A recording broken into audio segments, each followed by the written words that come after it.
Usually, like in the first couple inches, girth is the worst part. First couple inches. Little known fact: Pink Floyd's "The Wall" is actually about an anal cavity. Hey, wow, that's incredible. How'd you have that there? That was very fast. Very, very fast. Okay. So then you went beyond the toe. Yeah, we went toe, Elbow? finger, sex door, strap on. Sex store strap on. Yeah. Sounds worry like that a you're gonna good steal that old-fashioned girl. Steal it? I just had a great joke that you guys missed. Yeah, So I'm worried that he's going to steal the microphone. Yeah. Walter has no He had chill. it to shove up his ass. Wow. Your bedroom must smell. Like it. Yeah. Well, I mean, okay. After the strap on, I was done because that was horrible. What happened? Tell us about it. Okay, How hold on. So, What do you mean you were done? you retired? Is he had a jersey rose up Throw in with the towel. just an asshole and a toe on it? I think he just said, like a gay guy, "I am done." I am Yeah. done. No, I quit doing ass play after that. Yeah, Because- you threw in the brown towel? What? The brown and red, yeah. Oh, Jesus Christ. Oh, my God. So, yeah, I was... It's the Indiana state flag.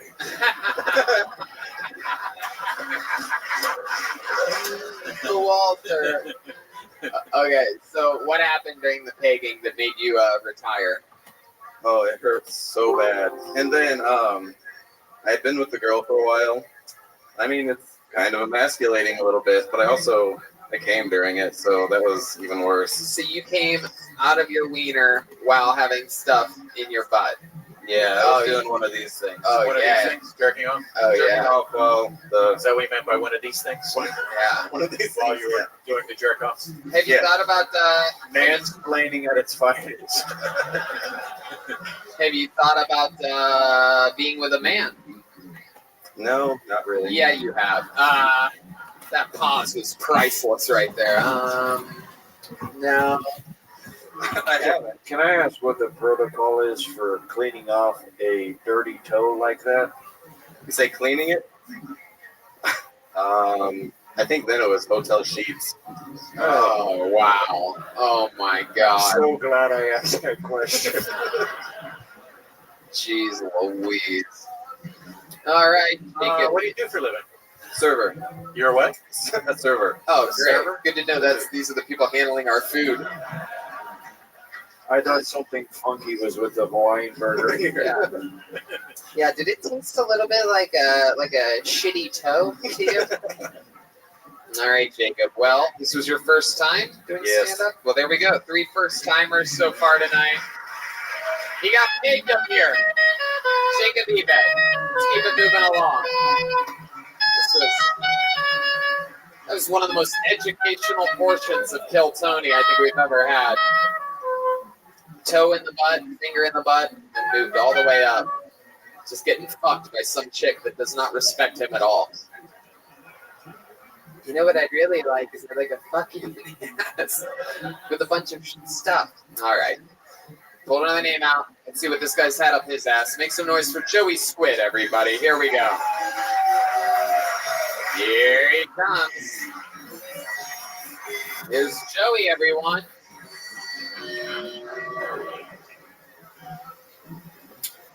Fort Wayne. You ever gotten bad advice only later on to find out it was pretty good advice? My whole life, my dad gave me, it was more of a catchphrase for anything sexual related. I never really got the sex talk from my dad. So every time I was like, hey, Dad, what's masturbation? And he would just say, when the little head's red, the big head is dead. I never really knew what that meant. I always thought it was terrible advice. And then my girlfriend, when I was 19, told me she was pregnant. And I said, the little head's red, the big head's dead. So now that I'm a dad, I think I'm going to pull that mantra to my kids. I'm going to say, son, when you want to go downstairs, put the snake on a rope and tie it. There she is. How are you, Miss Aquarius? There you go. I'll be there in just a second. How's it going, Joey? How are you? I'm good. You are a beautiful woman with a beard. How was your day? Let's first acknowledge that. You have hot chick hair.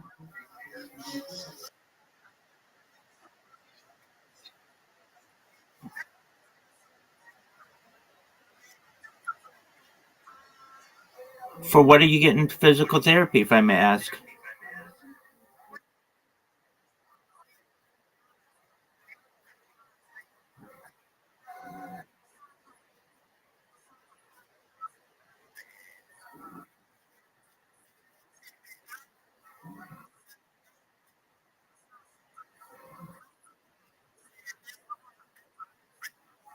All right. That's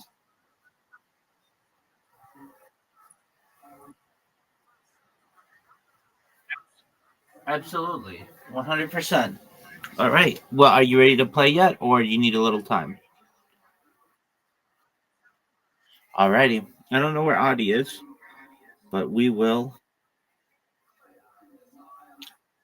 play head to head, as they say.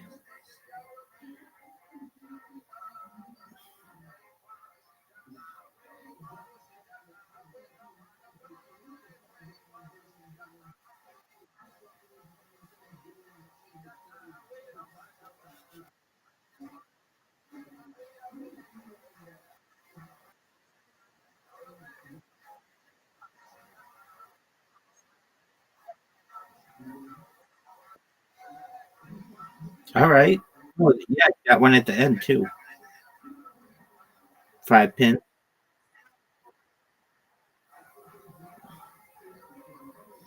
That's looking good. Get that. Ooh. All right.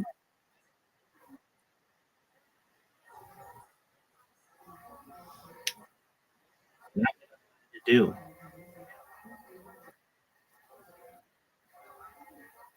There you go. That's what I'm talking about. That's what I'm talking about.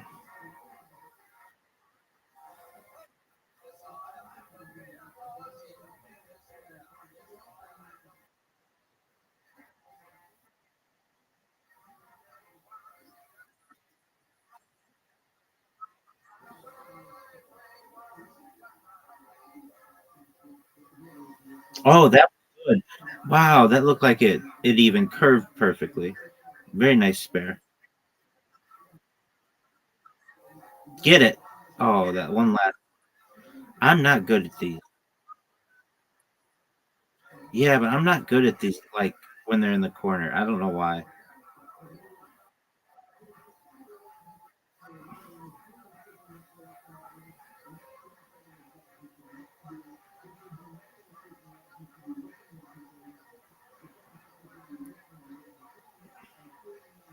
That wasn't bad.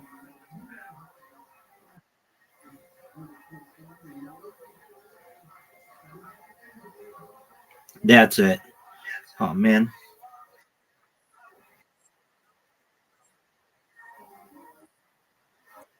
Get it. All but one.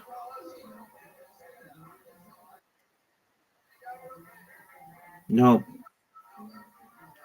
I'm not able to get those spares.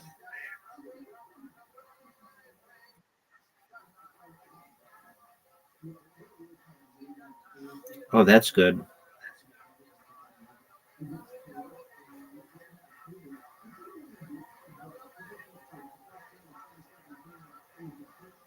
Get it.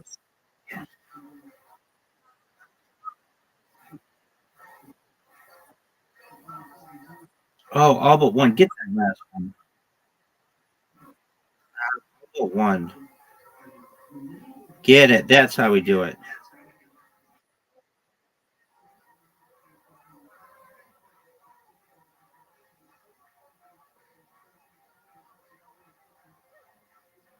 Perfect.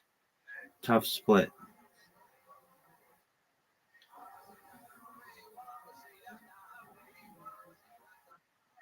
Get one.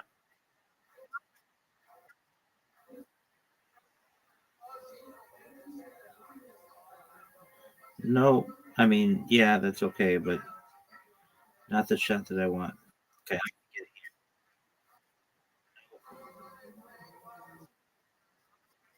All right. That's one in a row. Stop the streak.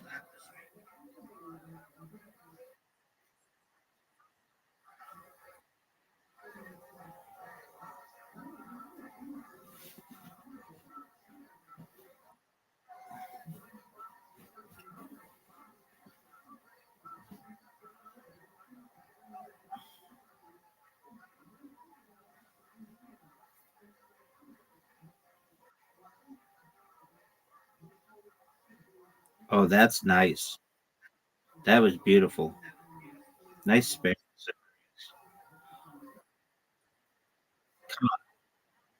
Uh oh, this is a tough split. I'll be fortunate to just get one. Get one. Get it. Take it.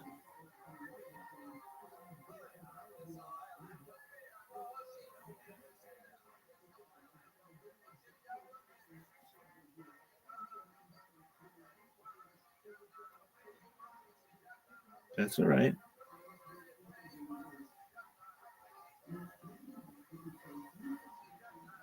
Get it. That's a shot. Two spares in a row. This girl is on fire. Oh, yes. Oh, boy, that was. Yeah, I did. Right at the end. Right at the end, it fell in the gutter. Right at the end, that right pin fell in the gutter. It just barely made it. Get it.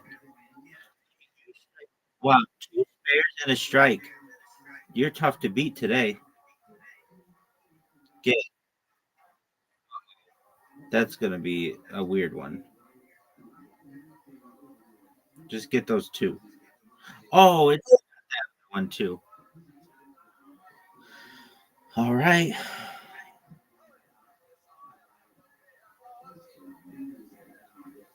Get it.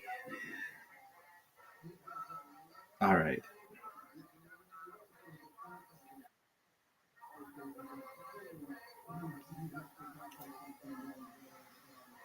Oh, that looks good. That was beautiful. Wow. You have such speed. I don't think I'm touching you this round. Get it? Nope.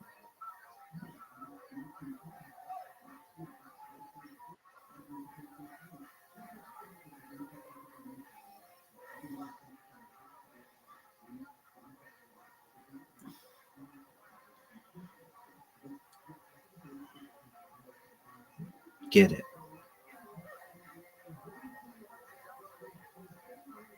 Get it. All right. 78. That's a good score. All right. That's one.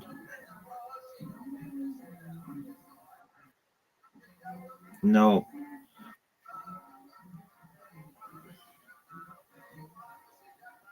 Get it. Oh, spare. I got it at the end. All right. Good win. She's got her own streak going. What?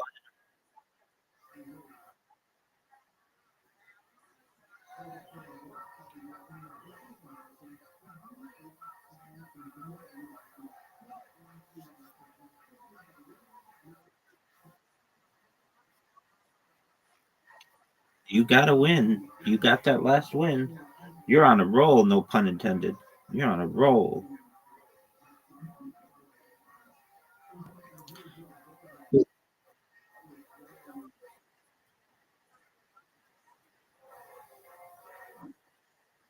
Oh, I got that split. I just, I just want to get one, and I don't get either right in the middle, like a field goal between the uprights.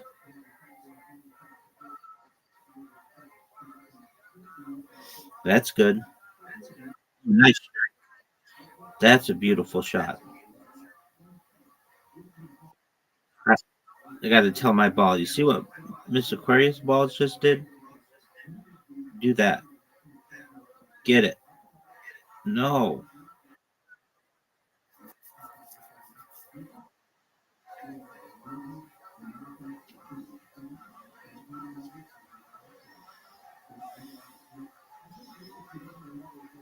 Ooh,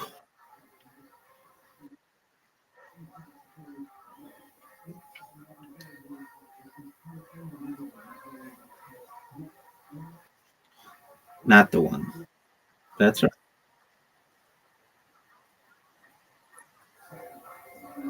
No, not what I wanted. All right, I'm down 10. Get it. Get it. No, that was not good.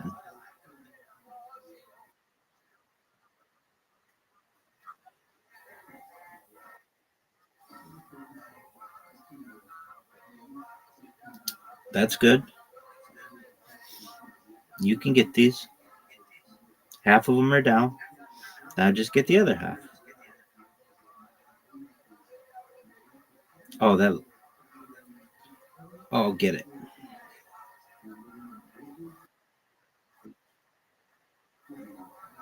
How about two?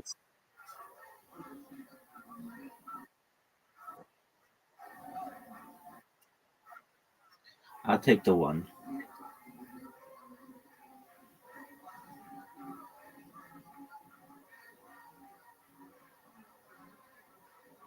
That's perfect. Oh, that was just right smack in the middle.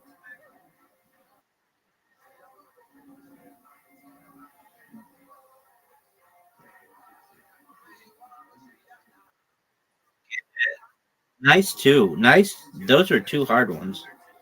You got them. All but one. Get that. Get that left. Got it.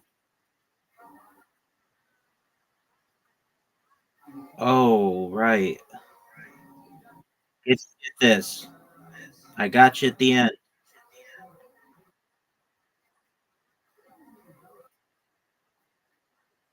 It's competitive. You win one, I win one. You win one, I win one. You win one, I win one. That sounds good. Correct.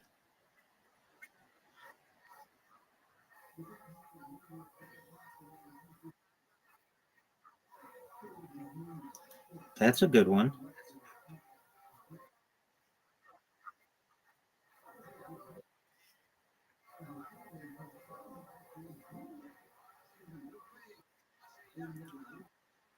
Almost.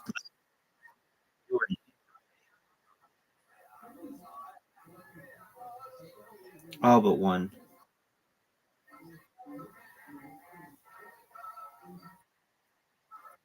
Got it. Blue.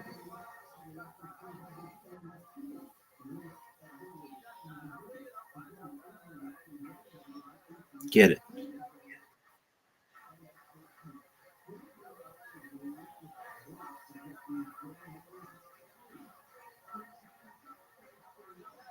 Get it. Nice spare, Miss Aquarius.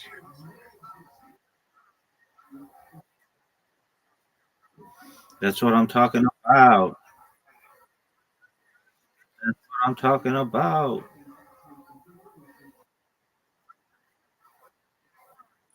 I was fortunate. That's all I know.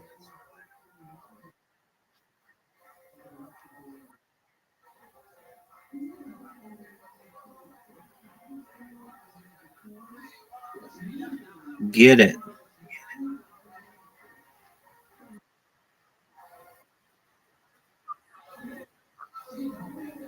Mm. Okay, this is a tough spare. I'm gonna go for it though. Get one. I'll take it.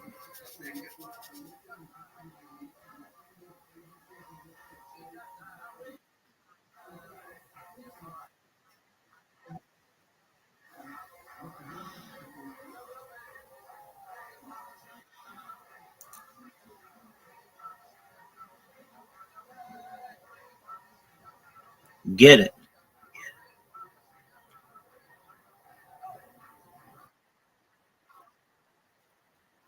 Get it. Oh, that one's all over the place. Get it. There she is. Hello, how are you? Excellent.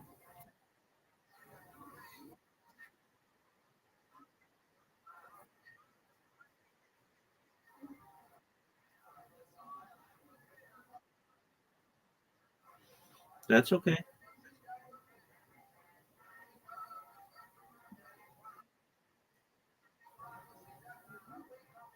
Get it. That's fair.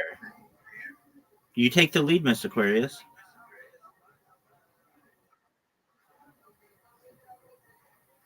Get it. Get that strike. And she does. You made it very difficult to win. I have to get. Oh, no.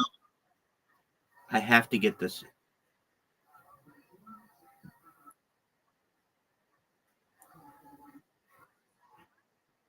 down one. I just need one, one, just one. I got to come back.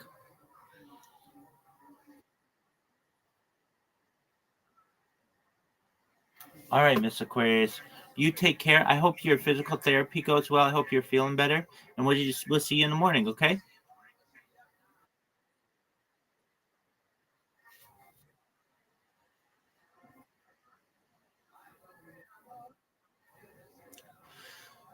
All right, we'll play something in a little bit if you want. I gotta just restart my stream, so just get comfortable and we'll play.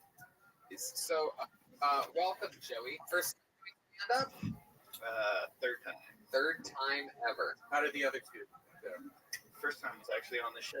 On It this was show? here in Fort Wayne last year. Yeah, it was in Columbus. Hey, no repeats. Oh, Columbus, Ohio. That's been a while. That's That's like been a long time. 3 or 4 years ago. Yeah. And then what'd you do in between then and now? There was another time. I went up to an open mic spot and tried it out again. Awesome. Where do you live? A little town called Kokomo, Kokomo. All right. Where's that at? just north of Indianapolis. Wow. Is that what the Beach Boys sang about in the song? That's exactly what they were not singing about. All right, Joey. You have all the personality of the top half of a centaur. It's exciting. 3 times in 4 years. Can I just say that your story is inspiring? So Joey, welcome. You have a lot of hair. It is incredible. You take good care of that. I do. You have like a leave-in conditioner or something like that? Nope. No. Okay, Joey. What do you do for work? I work in logistics. Come on. With the other guy. Really? Are you lying? I'm a truck driver. You're a Truck truck driver? driver. Huh. Look at I would have said hipster barbershop owners. that. Truck driver. You don't look like a truck driver. Yeah. Like semis? Like No, UPS. UPS. Wow, look at this. You have some competition, Walter. wow, that's really It was the last comedian that taught us what Brown can do for us, though. It's a butthole joke again. It's We another. all got it. So, Can we get the energy lower in this room, please? Can we get lower energy in the monitors, please? thank you. I always love it when the band acknowledges the energy in the room. Very good. It always helps, never hurts, doesn't dampen the episode at all. Very good. I mean, Well, it we was got Joey's. improvisational magical. We got Joey Squid being more interesting than a manila envelope up here. There you go. Trying to inject something in the room. You're a listener of the show. Obviously, you have a bison shirt and you mentioned rope on a snake in your set. But we didn't hear any jokes. Is that correct? That's correct. Yes, that is correct. We are all in the same room right now. So, Joey, tell us something about you that we'd be surprised to know. You're a dad. How old's your kid? I got 3 of them. 3 of them. How old are they? 13, 9, and 8. 13, 9, and 8. They all live in Kokomo, and you work for UPS. And how about the baby mama? What's she up to? She's out here tonight. Wow. There she is somewhere. Where you have a babysitter at home? It's a 13-year-old in charge right I now. hope you didn't get a babysitter just to do this. We did get a babysitter. You Yes. did? Her mother is watching. Oh, her mom's watching. Heck yeah. Do you ever hold it over your wife that it took her 9 months to deliver and you can deliver within a couple days? It's true. Have you ever delivered a package to John Mellencamp? No. That's all I know about Indiana. Oh, sore subject. Have you delivered anywhere cool before where you're like, ooh, this is exciting? It's the Nestle factory or the racetrack, or the family video. New deliveries. Nope, never delivered anywhere fun. How about hobbies? Anything interesting that you're into? Anything fun about you at all? I've got a pretty good high kick. Really? You have a good high kick? Well, I mean, when in Rome, this is it. You know that music. Let's see that high kick. Don't kick your shoe up. Is your shoe on tight? There you go. Here he goes. To the sweet sounds of the Kokomo. Whoa! That is a good high kick. Walter, what do you think? Can you compete with that? I mean, my back has been thrown out for 10 years, Oh. but I could maybe oblige. Oh, wow. There you go. There he goes. The high kick is a running thing on this show. I won't be doing this, by the way. No, you don't have to do it, Todd. It's only Jeremiah does it. But this character seems a little bit tight. Clearly some age, some background. He has been around since the beginning of time. Yeah, I think he's stretching out. Either that or those are his kicks. It's going to be real interesting here. Here he goes. Whoa! Wow! Walter Big. Oh my goodness! That might be gracious. real, Tony. Oh, wow, that is so exciting. What a great high kick. Incredible, Walter. I need medical assistance. My goodness gracious. Well, Joey, you have a good look for comedy. You have a very, you very much, your personality reminds me of this bottle of water.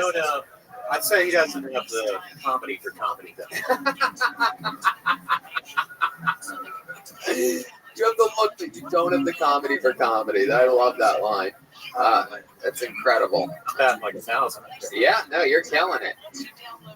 Joey, I will give you this compliment. You have one of the best camel toes in all of comedy. You have a male camel toe. He's rocking his bathing suit here today. Not many people wear their bathing suit on stage, but you know what? You went off the deep end today. Some weird swimming pool reference. Insert your own if you're a real fan of the show there. I could say that he drowned on stage or that, all right. Well, Joey, here you go. Look at the hair. What are we thinking? You going to keep it like that forever? You one of those? I'm going to donate it. You're going to donate it? Heck yeah. Wow, look, that got an applause. Everybody here, here in Fort Wayne, cancer is a big deal. Everybody has it. It's just McDonald's and fucking direct sunlight out here. So.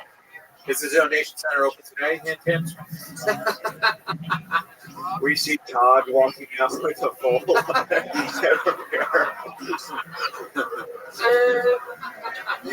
All right, one more time for Joey Squid, everybody. There he goes. We're going to keep it moving. Flying through it here.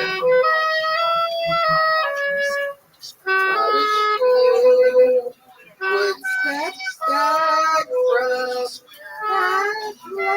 that breath.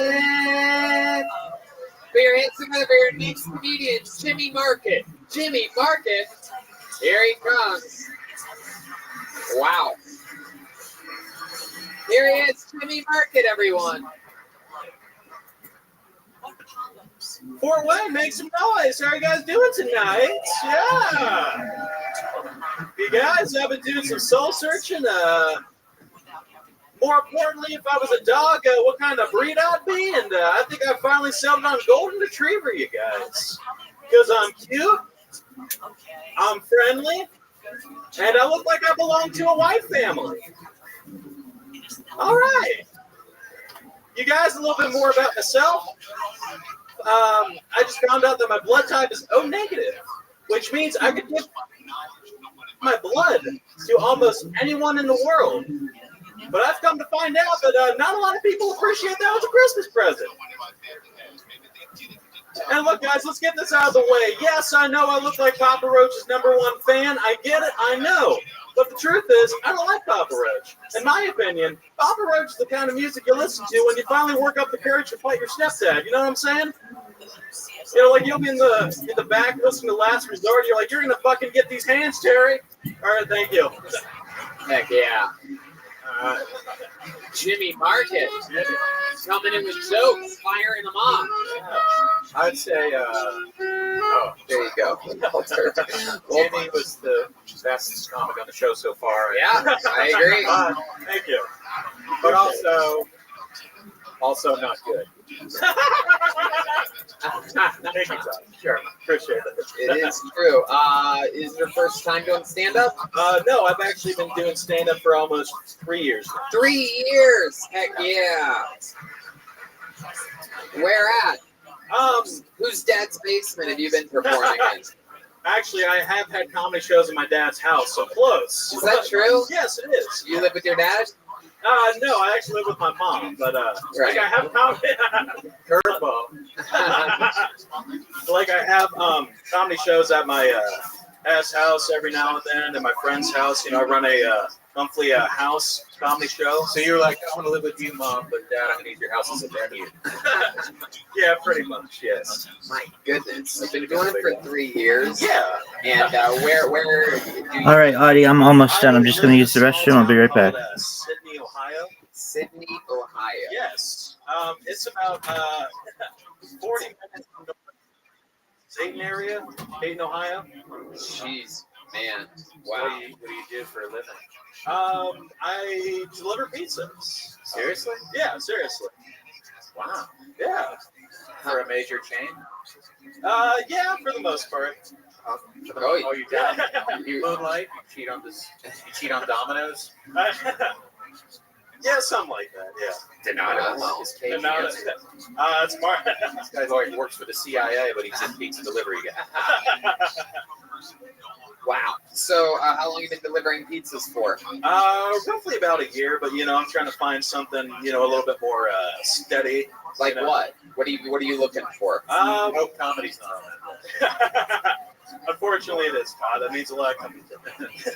I'm not exactly sure. Something where I can, you know, work during the day and then hit open mics at night. Like, what's something that you're thinking about? Like, what's a ballpark of something? Did you go to college? For a semester, then I just realized, you know, it just wasn't for me, you know? Right. Yeah, pizza delivery was for you. So, what are you thinking you might do as a day job? What's something that you're qualified for that you know something about? I mean, I've worked pretty much in almost anything. I mean, I've answered phones for a while. I've worked in factories, food service, communication. You know, I mean, I've done a lot of everything. How old are you? 23. Everybody's been 23 so far. It's incredible. Even the guy with the 13-year-old was 23 years old. It's incredible. Wow. So you're 23. You live in Sydney, Ohio. What are we talking about for fun? What's a hobby of yours? You seem like you shoot a bow and arrow at empty pizza boxes or something like that. No, I watch a lot of wrestling. I play video games. I can't believe it. Yeah, you look like you watch wrestling while playing video games. How do you afford the tattoos on the pizza delivery guys? So, Oh, because I used to work at factories before I delivered pizza. Yep. So I have factory money, you know, to pay for the Wow. tattoos. now I got an idea for you. For the day job, Sure. go to a factory. What factory did you work at before? So my father, he worked at this factory in my hometown for 38 years. Was it a chocolate factory? No, no, he made miniature like refrigerators for like RVs, and I worked there For RVs? Yeah, for recreational vehicles, not RVs. actual RVs. What is the deal with RVs going on around here in So we Indiana? made refrigerators for RVs. Yes. This is a special refrigerator for an RV, Yeah, it's like a miniature like refrigerator. like a dorm refrigerator. Yeah. Walter? Oh, I didn't know that was a separate. That's a weird. Yeah, I'm gonna pitch an idea right now. I found that you don't look like a Papa Roach fan at all. So I think that maybe each of us should tell him what he looks like, and then maybe he can use that instead of the Papa Roach thing. Okay. Yeah. Let's, Yeah, why not? Let's do it. I like that idea. Okay, let's talk about it. I think he looks like if Ed Hardy locked himself into a Krispy Kreme for the rest of his life. Something like that. That's a good one. I've also been told once I look like Clark Kent if he never discovered he was Superman and got really fat. Yeah, you're like Clark Kent if he couldn't fit in the phone booth to turn into Superman. How about that? Or you're like Clark Kent if he only shot red stuff out of his eyes when he sees a Dairy Queen. Hey, look, hey, it's a pig. It's a truck. No, it's Jimmy Market. How about that? As far as Superman things. Why the deer tattoo? Are you a hunter or are you just like Rudolph? What is that? Actually, it's an original design from Sailor Jerry, the tattoo artist from 1950s. I just really like his artwork. So it's an original thing from the 50s. Yeah. That you stole. Yeah. And you're still calling it original. I love it. I got this done in the 50s. Walter, did you have anything that you felt like Jimmy Market looked like before Red Band forgot what we were doing? I pitched a segment and then it went to shit real quick. Hey, let me just cut it up. What about that upside down deer tattoo that no one can see except for me and you? That is an ugly tattoo. Then you basically went and got a bunch of. And you have it on both sides? No, actually, this one's a mermaid. Right? Oh, wow. Look at that. Heck yeah. Just like mermaid placement. Yeah. Heck yeah. I like the fake laugh also. My goodness. Yeah. Walter. I mean, you're not Walter. You're Jimmy, right? Yeah. Jimmy. Wow. So anything else that we should know about you, Jimmy, before we keep flying through it? Yeah, why not? I actually, This guy's making the most of his moment. so I've actually had a stutter pretty much all of my life, and then I don't have it as much, but when I first started doing stand-up comedy, it was really bad. Yeah. How'd you get rid of it? I really do not know. Maybe it's just because I kept going on stage and I felt more uncomfortable on stage. It just went away. Sometimes I'll stutter when I get like nervous, but it hasn't really been happening as much. So I think things have been going pretty good so far. All right, Yeah. that's good. Wow. I like it. Yeah, Look at that. There you Look go. at that one. Yeah. From the stunner to the butter. How about one more I time? just feel bad that I'm not famous enough to trigger that stutter. Honestly, You never heard of me. Okay, I got you. no, I haven't. No. Does it ever come back? Yeah, like I if mean, you see a ghost or something like that? You're I mean, that's kind of hacky, but yeah, I mean, yeah, it comes. You know? all right, Jimmy. Well, you had for what it's been so far tonight. You've had the set of the night so far. 3 years of Thank you very experience. Jimmy Martin. Heck yeah.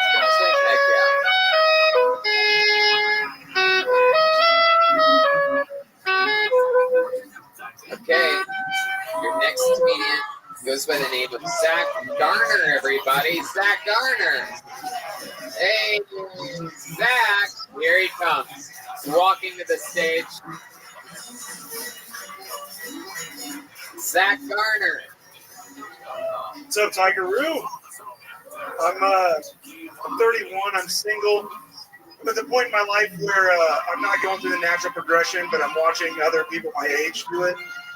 You graduate high school, graduate college, you meet a girl or a guy, you get married, you have 1.5 kids or whatever the national average is, and then you buy a $60,000 truck. At least where I'm from, small town Indiana. and you back it into every parking spot you can find. You say things like, "Hey, you see them tires? Those are stock." And yeah, I really love the new front end on this model. And my new favorite, the tailgate folds down into stairs. What the fuck do you need stairs on your tailgate, right? Like I said, though, I'm not a natural progression guy. Obviously, I'm here at 2:30 on a Saturday telling jokes on Kill Tony, so I'm not a natural progression guy. I'm at the point where I drink gravy out of the corner of my meals at the end of them. I fold the cardboard and just tip it back. I'm not at rock bottom yet, but I'm close. I'll give you an example. If I was a girl, I'd be at the bar on the weekends trying to get pregnant. Because nothing says rock bottom like a bar baby. Am I right? Thank you. That's my time. Wow, there you go. Zach Garner.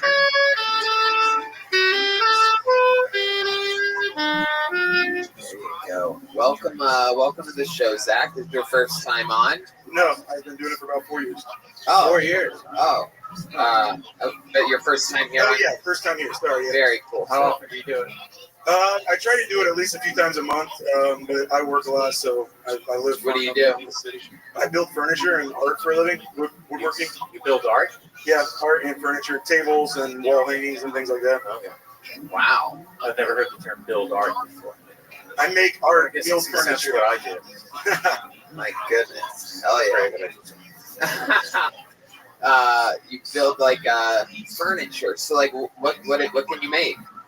Pretty much anything, man. I've done everything from cabinets to tables to at Temple University. I've got stuff hanging on the wall in the football building that's metal stuff. So you could build kitchen cabinets, and clearly you can also destroy kitchen cabinets. Yeah, the things inside them and the actual cabinets. Can you put up shelves?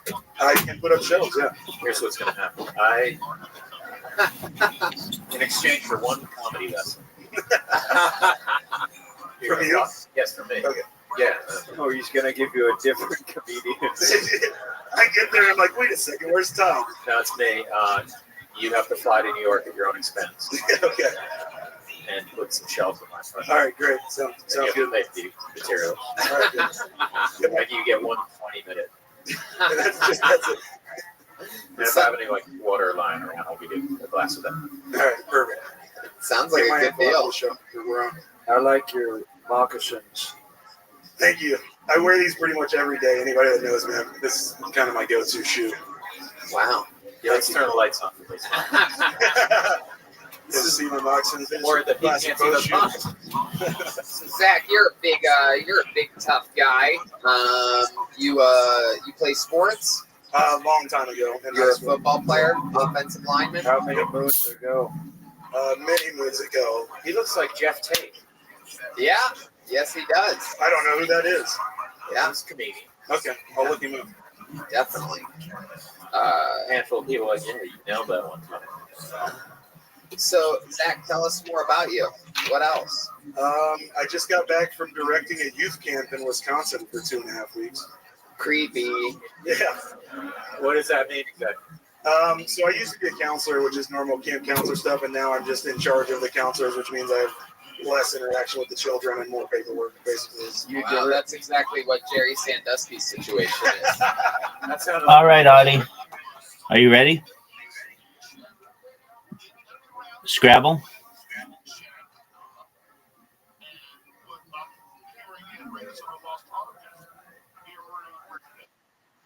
All right.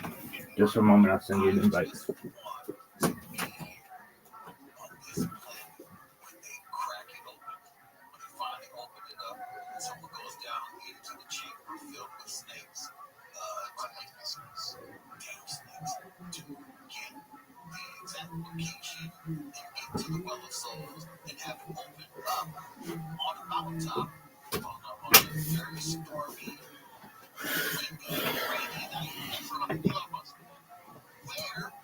Orders. More paperwork, less interacting with children. I actually telecommute. I don't show up on site. I just don't know. You direct, Sorry, I can't help myself. I get nervous. you directed a youth camp. Who did you award best boy grip? Best what? It's a movie term. Never mind. I'm sorry. Even I didn't get that. I've been in movies. You have to wait for the credits. Okie dokie, Walter. I don't know what's going on here. So Zach, you in a relationship? I'm not. No? How long you been single for? A while, probably 4 or 5 years. Yeah. When's the last time you were with romantic with a woman? Maybe a month ago. Yeah. What was that? That was off a dating app or something like that? Nope, somebody I know locally, a friend type, just a person I know. Yeah. No. That's it. You paid the guy? No, didn't. No, he came over for free. It was no big deal. I like his style. Oh yeah, you built him a little bed. Built a Yeah, bed. we bartered. Heck yeah. My goodness. So, interesting stuff, man. You ever make furniture for someone in trade of something? Oh, those, that's other than good. a comedy lesson? Yeah. I got tickets to Dave Matthews Band box tickets, and I built somebody a table just this last year. Wow, you built a table and you got to see Dave Matthews Band. Yeah. How cool is that? It was a partial trade. I made money as well. But, Oh, You said, I'll take part of the money in Dave Matthews box seats? Is that what you said? yeah, like towards the front right end. Yeah, nice Okay. little boxed off. Got a waitress and all that good So stuff. here has box seats, not for this. like what would be the box seat section of this show? Probably like right here based on the setup. It'd probably be like 6 or 8 boxes right here. How was the Dave Matthews show? It was good. I enjoyed it. Yeah. Was it long? Yeah, it's usually like an hour and a half for his portion. That's it? Yeah, but there's other. Must have been in a bad mood then. He just seems like a guy who played for 5 hours. Nah, there's noise ordinance at the place he plays near my town, so he's got to be done by like 10:30 or 11. Oh man, he must have been relieved. Excuse me, sir. Yeah, you can't play Crash after 10 p.m. Yeah. Was there ever anything happen when you were counseling the kids at camps that was interesting? You ever walk in on them doing anything creepy or anything like that? Oh man, all kinds of fun stuff. I'll tell you one from this year. Yeah. I walked out of the cabin to go shower and stuff. The kids were laid down, ready to go to bed, and they weren't asleep yet. It's the oldest boys; they're like 13 to 15. They're messing around. Yeah, or as you call them, the good ones. Yeah. Yeah. The they fast started, like, learners. Yes. They started drumming on the bellies, making music all in sync. Then one of the guys was like, all right, that's enough. We got to go to bed. And the other guy chirps in and he goes, we should call ourselves the Fappening. And they all started laughing and they start pounding and humping the bunks and doing this noise, right? I let it get quiet again and I said, yeah, you guys should go on tour. None of them knew I was standing outside the cabin. And they all complete silence, didn't say a word the rest of the night. Wow. Just kind of, They're like, oh my God, there's a bear outside of the cabin. yeah. Wow. That's nice. That's a nice joke. Well, Zach, where do you live again? Pendleton, Indiana, between here and Indianapolis. Is there anybody here from Fort Wayne, Indiana? If you live in, wow, there's like 6 people here from this city that we're in. This is incredible. This is what happens when you do a festival in Fort Wayne. You get people from all the hillbilly bumpkin cities to it's like what they did in Charlottesville. It's like a call to arms of all the suburban locals that know about that thing. Okie dokie. So, Zach Garner, congratulations. You were fun. Thank Heck you. yeah, there he goes. Have a great night. Heck yeah. All right. Keep going. We're almost getting there. Something's about to happen here. I can feel it. Okay, this looks like an interesting name. Put your hands together for Taylor Futter Connect. Wow, Taylor Futter Connect. Taylor. Here he is. Taylor Futter Connect. Holy shit, that was my younger brother that went first. Let's give it up for him. He did horrible. He told me before the show, he said, hey, I got a little bit prepared, but I'm just going to wing it like I did college and the rest of my life. Get right back into it. I can't make my girlfriend come. That's pretty appropriate. It's kind of like going gambling with her at the casino, except she never wins. We both still smell like the casino. We almost had fun, but there's just no orgasm at the end. You know, and orgasms aren't necessarily your significant other's responsibility. I understand that. It's more about getting to know yourself, knowing what turns you on, gets you off. But it doesn't make her come at the end of the day, and that's been problematic, at least for my fuck confidence. So, she still tells me she loves me though. So, I guess from that aspect, I can't blame her or discredit her. That's all I got. Thank There you. you go, Taylor Butterconnect. I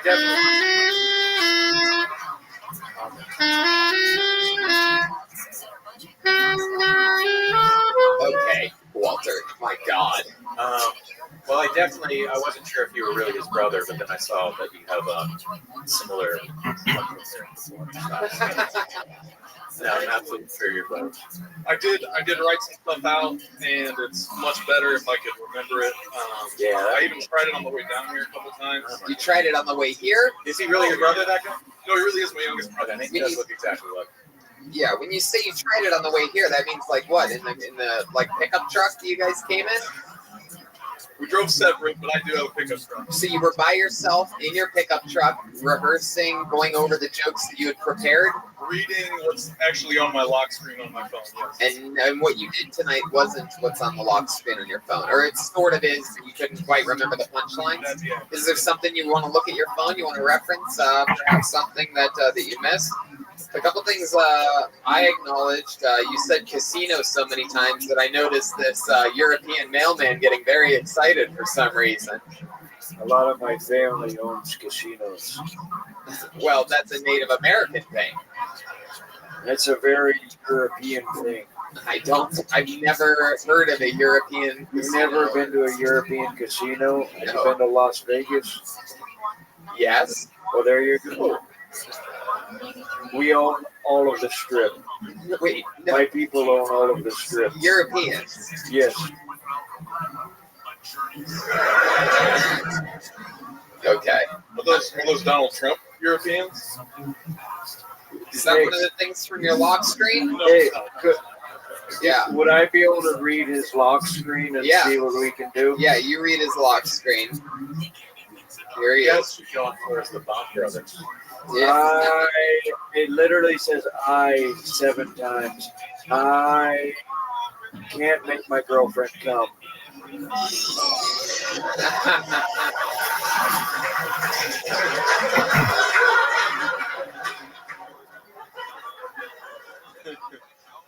All right, let's try this one. There we go.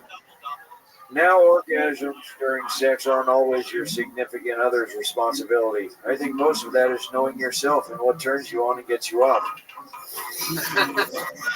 But I still can't make her come. That's the All right, let's see. I like that he said at the end of the day, I can't make it. I was like, well, it's taking all day. You're right. I don't know. She tells me she loves me. ... Oh, there you go. Okay, so let me ask you this, Taylor. Have you ever asked her if she's come before?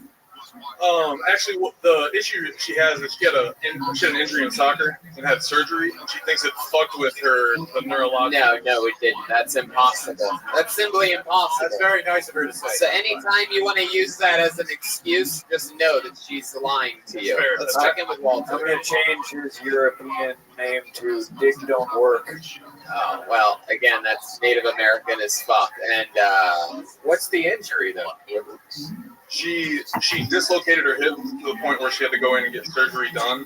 Like it's yeah, did they go in? She Did feels they her clitoris make is, like, the to the left. incision through her vagina? they did not. Yeah. Now I know. You can't give her an orgasm. Could she come before the surgery? She actually struggles doing it on her own. Right. So she can make herself come. So it's definitely not from a soccer injury. Right? She can, but it's not all the time. Does she know you're talking Sure. about this? No, absolutely not. When she finally does come, does she go, go? It's a soccer And slide. reference. What do you do for a living? I actually work in sales and RV industry. In the RV industry? Get the fuck out of here. Oh, I got a better one. I got a better one for you. It's so the RV industry clearly is big in Indiana because everybody's trying to get out of Indiana, and then they end up having to come back because of a sick relative, and then so you have just end up going back and forth. So it's like, God damn it! I wish I had a house that was just slightly bigger than the one I live in, and that I could move around. I'm gonna get a goddamn RV. Can I ask the golden retriever guy a question? You're about to ask an audience member an RV question? Sure, absolutely. That's what stuck with you from his entire set was the golden retriever bit. All right, I guess it's working. Keep doing it. Was that company that your dad worked for 38 years, Norcold? Whoa, that's crazy. You recognize his father by seeing him? You recognize the one company that does what that company does? Believe There like 800 companies in the RV refrigerators. Also, that's a question you could have just walked up and asked. That's not for the stage. He wanted some kind of response from the audience. I have the answer that I'm definitely gonna get this question. Yes, audience, wow. Sell me an RV. Try to pitch me, sell me an RV right now, and let's see how good you are at selling an RV. Tell me what, well, Because honestly, I would love an RV. I think if I got an RV, you know, we tour a lot. We tour with a big group of people, and if we had an RV, potentially I could use that, right, as basically a fancy tour bus. Well, I don't know that you want a big RV. You guys travel around from city to city. Wouldn't you want somebody that drives around in, I don't know, Class C, maybe We don't know the fancy classes. version, like a Mercedes, where you guys could watch tape, Yeah, write notes, watch tape. write jokes. That's a reference from. Yeah. Will you be our driver? Yeah. Wow, cool. Can you make your girlfriend come? There you go. I can't make her come, but I can ask her to come. No, but you came to the right place. Wow. Oh, that's cool. Your Yeah. girlfriend here tonight? She's not. Yeah. What if she slowly slipped her hand in the bag? You couldn't even make her come here. That's incredible. It's mind-boggling. There's a lot of double entendres here tonight. Wow. So, have you tried? Let me ask you this: how long have you been with your girlfriend? 8 months. 8 months. And you perform oral sex on her As often as she'll let me. as often as she'll let you. Ooh, she doesn't seem like fun at all. What kind of woman complains about getting her pussy? It sounds like you've tried everything. Have you tried letting me make her come? Hey, Walter, what do you have any? My wife's been dead for 30 years. I need this. Walter, do you have any special things that you do in the bedroom, like hang a dream catcher over yourself or anything like that? Or Well, no, I just play this game of peekaboo with my tongue that's called In and Out of the Mail Slot. what? Oh my God! Good Lord! Yeah, they squirt every time. Oh my God, that is unbelievable. And then when the flag goes up again, that means I can go back down there. Wow. Well, Taylor, you got on stage tonight. You and your brother can both have really bust each other's balls about what happened here. I love that you came out and dissed them right away. I like that you both, just for your own relationship with your brother, you both did equally poorly. Yeah. Be sure to tell your parents how disappointed they should be in both of you. So good news, folks. Neither of us are comedians. But Taylor, you take the jokes well, Yeah, and you have a good sense of humor, and you're a good-looking guy. You're selling RVs. I mean, you look like probably the most successful person on the stage so far tonight. It didn't go successfully, but you look like it did. I can't succeed in the bedroom either currently. So. Wow, you're still Let's not end on a sad note. Yeah, you just won't let it die. Even with us, the finish isn't happening. Like it's just like you just can't bring this thing to a climax with you. Something's wrong with this package. We all have a soccer injury though, so don't worry about it. Oh yeah. There he goes, Taylor Butter Connect. Yeah. What do you guys think? Go to the bucket one more time.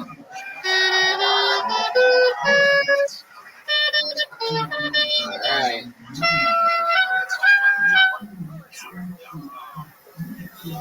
Let's see what happens here. Okay, let's try this. Put your hands together for Brian Porcel, everyone. Brian Porcel. Here we go. Brian Porcel. Here he is. Live in the flesh, Brian Porcel. One more time for Brian, everybody. It's your final comedian of the night. The day. I thought Antifa was a new show on BET. Tonight at 8 o'clock, Antifa. Back up, motherfucker.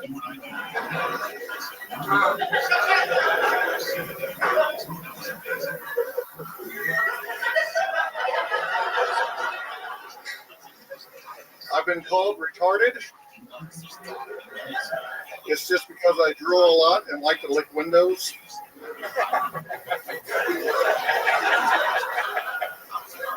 Obesity, heart disease, and diabetes runs in my family.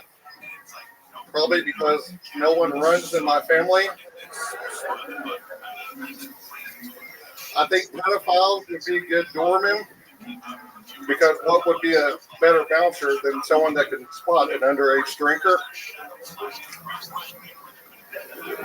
I noticed a black man going door to door stealing people's mail. So I took matters into my own hands. That postman outfit wasn't fooling anyone. Hold on, wait, what? Okay. I didn't understand your racist joke. Continue. Yeah. No, go ahead. So it's sort of like, do it again. Hold on, wait, not you, Walter.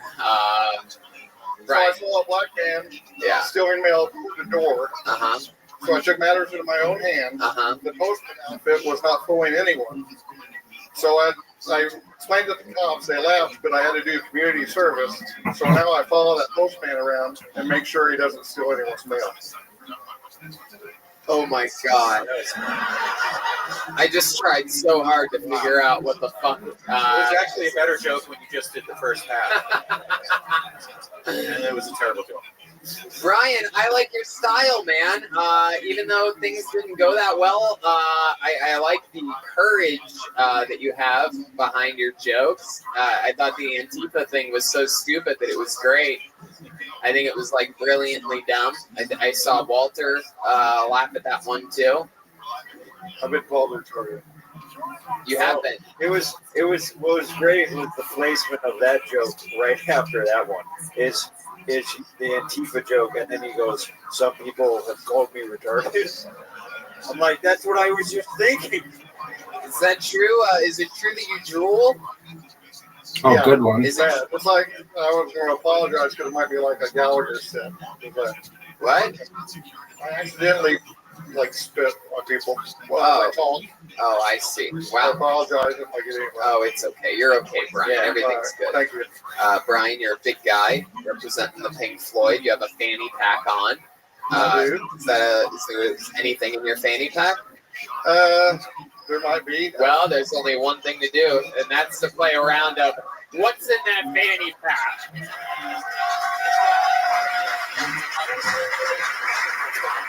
Yeah. As an avid fan of the show, I kind of came prepared, even though I didn't know I was going to get on stage. Of course, yes. No one ever knows that they're going to get on stage. He just has a gun and he shoots all of us. He's taken the fanny pack off completely. Wow, this is very interesting. He's taken the fanny pack off. He's putting on a blonde wig. He's taking something out of plastic and putting it on his stomach. It says baby on board. And what is this? I would like to do an Amy Schumer impersonation, please. Oh my god! Wow, that's incredible. I'd love to see this Amy Schumer impression. I am laying down the gauntlet. I'm trying to, I know this is unorthodox, but I'm trying to get a golden ticket from Willy Wonka. So. Oh my god. Brian, it's official. You're retarded. This is incredible. However, I will say this. You do look exactly like Amy Schumer. It's quite incredible. I appreciate that. I'd like to pitch a couple of screenplays to you, if I could. Yes. As you know, is this you, Amy Schumer? Yes. Okay, Amy. Okay. I guess I could get into Amy Schumer's voice. I'm sorry. Well, Tony. Okay. All right. Pitch a couple of screenplays to you. Right Welcome now. to another episode of Burning Bridges here on Kill Tony. I know someone that will never be an executive producer of this show. No, I'm just kidding. She never would have been anyway. The first screenplay is about my 50-year-old struggle with my weight. Okay. It's totally original. I'm going to call it The Life of Pi. Oh, Totally original. You know me, Amy Schumer. Okay. Hey, can you tell the Antifa joke again and get the hell off stage? Also, I have another one. Yeah. It's where I confess that I have stolen people's jokes before. Yeah. Oh. Well, she didn't write them herself. It was Louis C.K. So. Okay. This is getting. I'm sorry. I didn't stay in character very long. Anyhow, I finally confessed that I've stolen jokes from other comedians to a couple older men, and I'm going to call that screenplay Secondhand Lines. Wow, Brian, it's was there anything else in your fanny pack? There should have been a cigar, but Amazon did not ship it to me. It said, your package may be lost. That's why you should always trust U.S. mail. Yeah. Well, Brian, very, very interesting. I love your risk taking. It's we definitely went for it up here. Look at you, Brian. You guys enforce the 1 minute rule. That's it. You go 1 minute, and then you can do a 7 minute encore in there. 7 minute back. I had a three-pronged attack. I had a song that I. Oh, you're not done yet? No, it's okay. I think I'm going to be done. I have to do a show in Indianapolis. Okay, I'm sorry. Brian, we're going to let you go. Ryan Purcell, everybody. We love him. Ryan Purcell. You guys think we should get one woman up here to close the show? We haven't had a lady all night. I'm not going to count Amy Schumer as a female comedian. So let's knock out one more. Let's see if there is a single woman that signed up. Wow, maybe we didn't even have a woman. Wow, that's crazy. Everyone's honestly looks like they're all from one bowling team. For the podcast listeners, a male in the back goes, I got titties. Wow. The few, the crowd, This might be a first week. the people who signed up for Tony and Fort Wayne. Oh my God. Is there a female in this room that signed up? Now, if you ask like that, somebody's going to tell his girlfriend to try it, and it's going to go horrible. So I'm stopping that right there. No, woman didn't sign up. Well, Pick out a girly name. Did a person of color perhaps sign up for the show? this looks like an interesting, Native American. Who says that? A person of color. What? This looks like an interesting name. Let's try it. Because no matter what happens, the show ends with this. Make some noise for Trevor from Wakanda. Trevor from Wakanda. Here he comes. This is one wacky episode of Kill Tony. Here he is. Here's Trevor. Give it up for Word! Kill Tony. I feel like Redman when he met Tokyo Cutcage.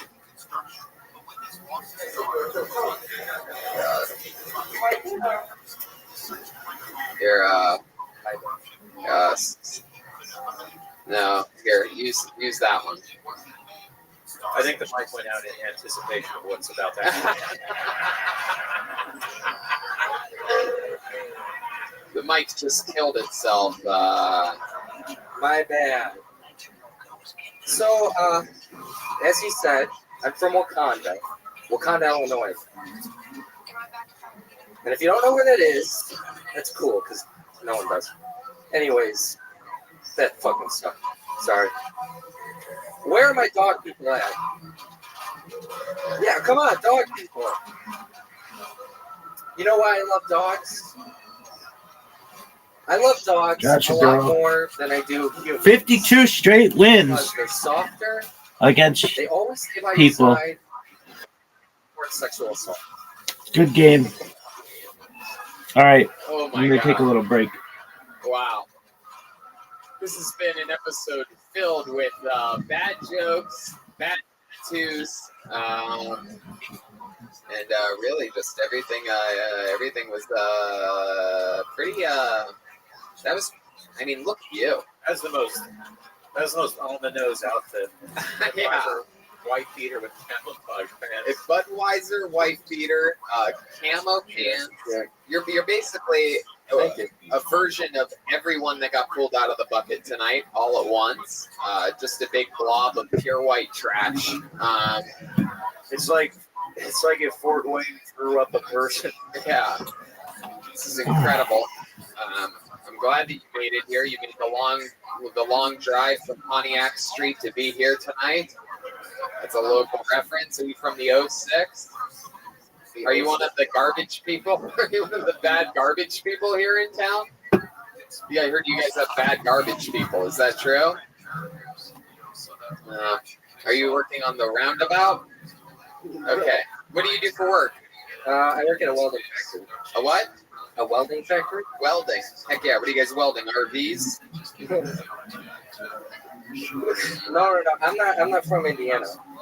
Oh, Wisconsin. No, Illinois. Illinois. Chicago. Just outside of Chicago?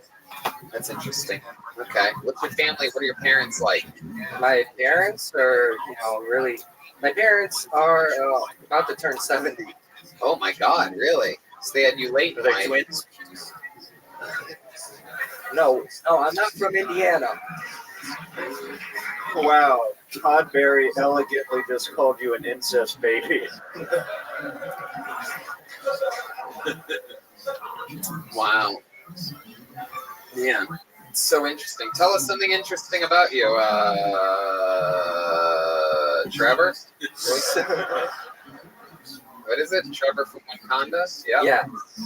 Tell us. Something interesting about me? Yeah. Anything you've ever accomplished? Maybe you have a trophy of some kind, some type of hot dog eating or jalapeno popper eating competition that you once won. Like, Why do you assume I eat jalapeno poppers?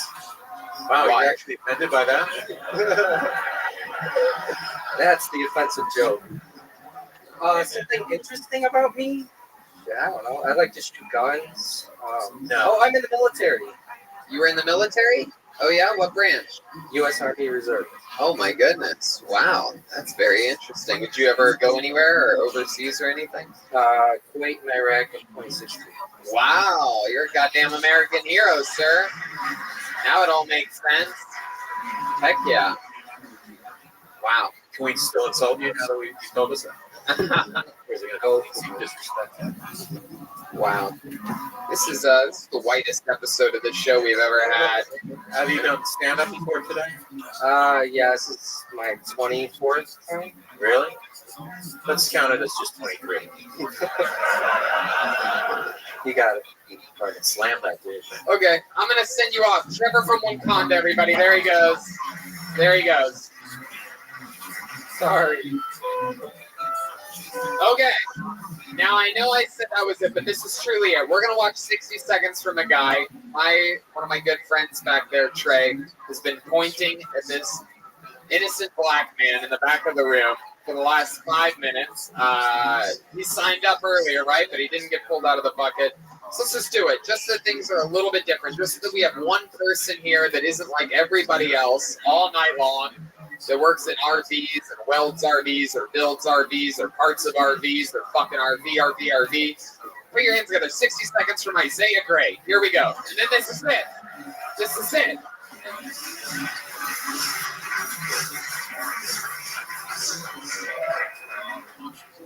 Yo, I'm not really much of a comic. I used to be a rapper. I used to be in a rap group called NWA. We had some good hits. Y'all ain't heard of niggas with autism, so I guess that's harder for y'all. I don't know. It's hard being a autistic dude. Like, I know why I'm autistic though. It's because my mom was a sinner, and she got me vaccinated. You know, and that knows me out because I'm a grown man that's socially awkward when I could have just been a real cool baby. Like, I would have been a dead baby, but still, like, I would have been cool for a little bit. Like, now, yeah, I'm vaccinated. I ain't got, like, polio, so I can walk around. But am I going anywhere, really? All right. I don't know. I'll just tell you how this joke my dad told me then. It was real, when I was like 11 years old. Told me, I'll just tell it real corny though. I love you, son, and I'll be back. There he is, Isaiah Gray. The best set of the night by far. Unbelievable. That was great, Isaiah. And I'm the crazy old man who asked for a person of color to come up to the stage. Save the day. Yeah, you did it. You absolutely killed it. It's so cool. Obviously, they were able to get Coolio at this festival. That's so exciting. Isaiah, have you done? You do stand-up comedy, right? Yeah. That was incredible. How long you been doing it? Like 5 years. 5 years. Well, fucking awesome, man. Thanks so much for being here and closing out the show. Anything else crazy we need to know about you before we end this episode? Any fun facts about Isaiah Gray we need to know? Nah, man, I'm unemployed and I ain't doing shit in my life. Unemployed, you're not doing shit with your life. There you go. a job. I got fired from a restaurant for like taking too long to take a drug test. Taking too long to do a drug test. Well, anyone who is about to offer you a job is not going to do that. Are you on Twitter or Instagram? Yeah, I don't use it much. I'm trying to help you out. Yeah. I'm on some other shows here tonight. Let's Fest. This comes out a week or two after we leave. Oh, shit. Oh, yeah. I'm on Isaiah Gray, ISIAHGRAY on Twitter, and Action Blackson on Instagram. Here, you know what? I'll tell you what, because that's not as climactic as I'd like it to be. Why don't we end this thing with a bang? We have a second Kill Tony here tonight at 9 or 9:30. How about you come back and you have a guaranteed spot on that show? Cool? There you go. Isaiah Gray, everybody. Ending at the show. Fort Wayne, how loud can this place get for the great Todd Berry, huh? We love you, Todd. Todd has the Todd Berry podcast. It's available everywhere. Spicy Honey is streaming live on Netflix, and he has amazing live dates coming up, all at toddberry.com. Some of them are stand-up shows, and some of the crowd work shows. All stand-up shows. That's toddberry.com, and check out the Todd Berry podcast, and of course, Spicy Honey on Netflix. Todd, thank you so much. It is such a pleasure. Thank you. How about a hand for the great Jeremiah Watkins, everybody? The self-titled album, Reagan and Watkins, is available after the show. He's going to be selling them and signing them for you. So are the Kill Tony pins. And don't forget, I'm doing stand-up in Miami and Key West and the Hollywood Improv. Red Band's going San Diego. And we're doing Kill Tony's coming up in Dallas, Sacramento, San Francisco, DC, and Australia. So that's that. How many of you are coming to the 9 o'clock show? Yeah, a lot of you. There you go. Well, we'll see you guys there. Thank you so much for coming out. We love you guys. Good night. Right, Dan?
Here's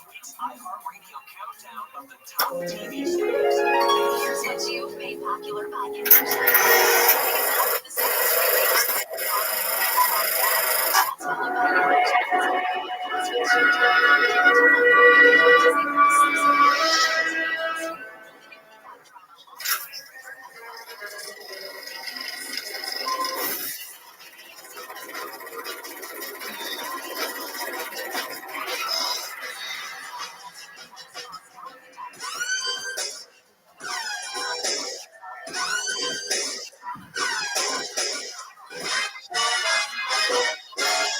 Hey, this is Rabbi coming to you live from Let's Fest in Fort Wayne, Indiana, for a brand new episode of Kill Tony. Stand up for Tony Hinchcliffe. Fort Wayne, Indiana. Come on, people are listening to this all around the world. Make some fucking noise. Yippee doo dah fucking day. Hey, look, it's Brian Redban again and again and again and again. How exciting is this? Our second show here in Fort Wayne, Indiana. Listen to the electricity. Yeah. Our first one was at like 1:30 in the afternoon. That's our first time we ever had such an early. We had the great Todd Barry here. How many of you were here for that show? Once you get Tony, you need that sweet, sweet bounty. You're back for more. So fun that you're back. We do these shows on the road all the time. It's crazy. And we're also full-time stand-up comedians. Like I'm headlining the Miami Improv all week next week and the first weekend of September. And Red Band headlines the San Diego American Comedy Company August 17th. And I do the Hollywood Improv August 23rd. And then we do a Kill Tony in Dallas October 3rd through the 5th with a weekend of stand-up after that. Me headlining and some guests and friends of Kill Tony. We have a lot of friends in Dallas. Then the road to Kill Tony Mania starts October 16th through the 17th in Sacramento, California. And then the next 2 nights, that's it, San Francisco Kill Tony Mania, our biggest annual event.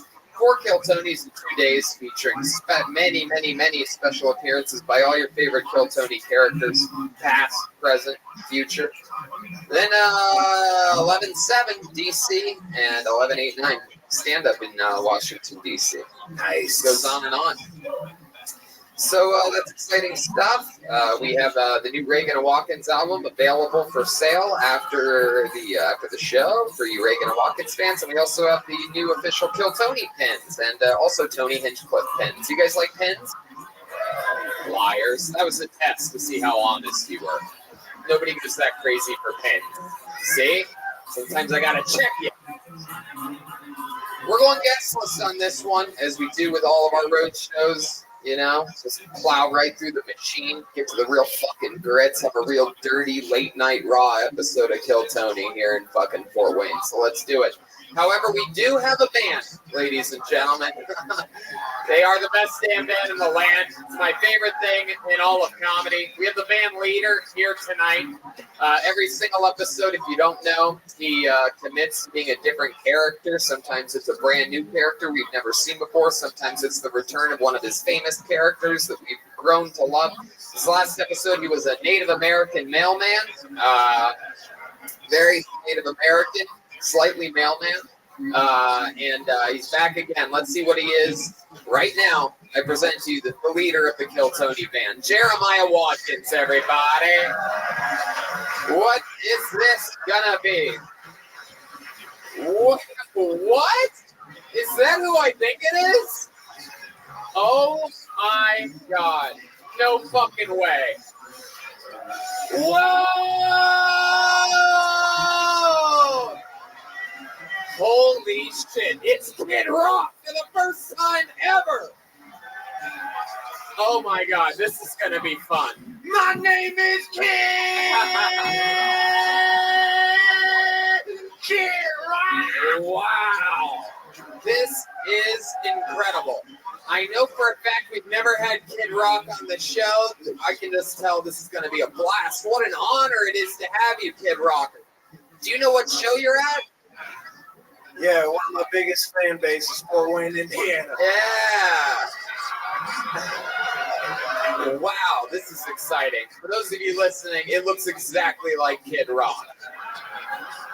Or Courtney loved being Kid Rock on Halloween or something like that. But no, he looks exactly like Kid Rock or Ichabod, one of our favorite characters. But I love it. I'm excited that you're here, kid. You came down from Detroit for this? You know! Wow. I'm so excited. This is going to be so much fun meeting and seeing comedians with one of the great legends of, what would we call that, rock rap? Rock? Yeah, rock, rap, country, all this. Hell yeah. Just fucking dirtball rock and roll, I guess we would call it. Fucking some real fucking, you're like the Elvis Presley of Fort Wayne, basically. Yeah. It's called White Trash Cheesecake. Hell yeah. Well, we have Kid Rock, we got Red Band, which brings me to this. Hey, look, it's the bucket of Fort Wayne destiny, which means if I pull your name out of the bucket, you get 60 seconds on this stage. A bunch of people signed up earlier. Who knows? Maybe it's one of the local comedians trying to make a great escape out of Fort Wayne. Maybe it's a fan of the show who's trying comedy for the first time that once tried to stab somebody. Anything can happen. If I pull your name out of the bucket, you get 60 seconds uninterrupted. You know your time is up near the sound of a kitten. Oh, you can barely hear that little kitten. There you go. It's a different cat altogether. But that's not the one you're going to hear when you hit your time. So remember to listen to that one. And then wrap it up then, or else you're going to bring out the angry West Central Bear. See that? That one didn't work that time. Or else you're going to bring out the angry Babylon Bear. That sort of worked. I don't think there's enough gay people in this city. Yeah, I guess not. We send all the gay people to Indianapolis. You know what I'm saying? Go live in the big city. You want to do that gay shit. I don't need that being airborne around me and my family here in Fort Wayne. Yeah, that's how you get it. In the air? Yeah. This guy gets it, man. Fort Wayne resident, born and raised. All right, so you get it. Let's do it, shall we? It's Kill Tony live, Fort Wayne, Indiana. This is an exciting show because this is our last show ever in Fort Wayne, Indiana. Are you excited to be here or what?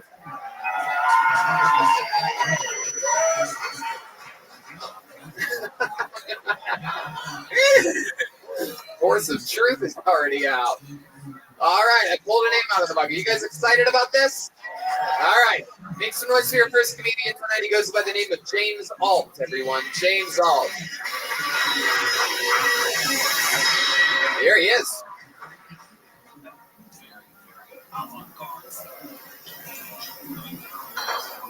All right, what's up, everybody? See, all right, I'm from here, but the last 2.5 years, I've been in the way going to school, and when you're going up there, you meet a lot of different people, and everybody asks where you're from. Sorry, man.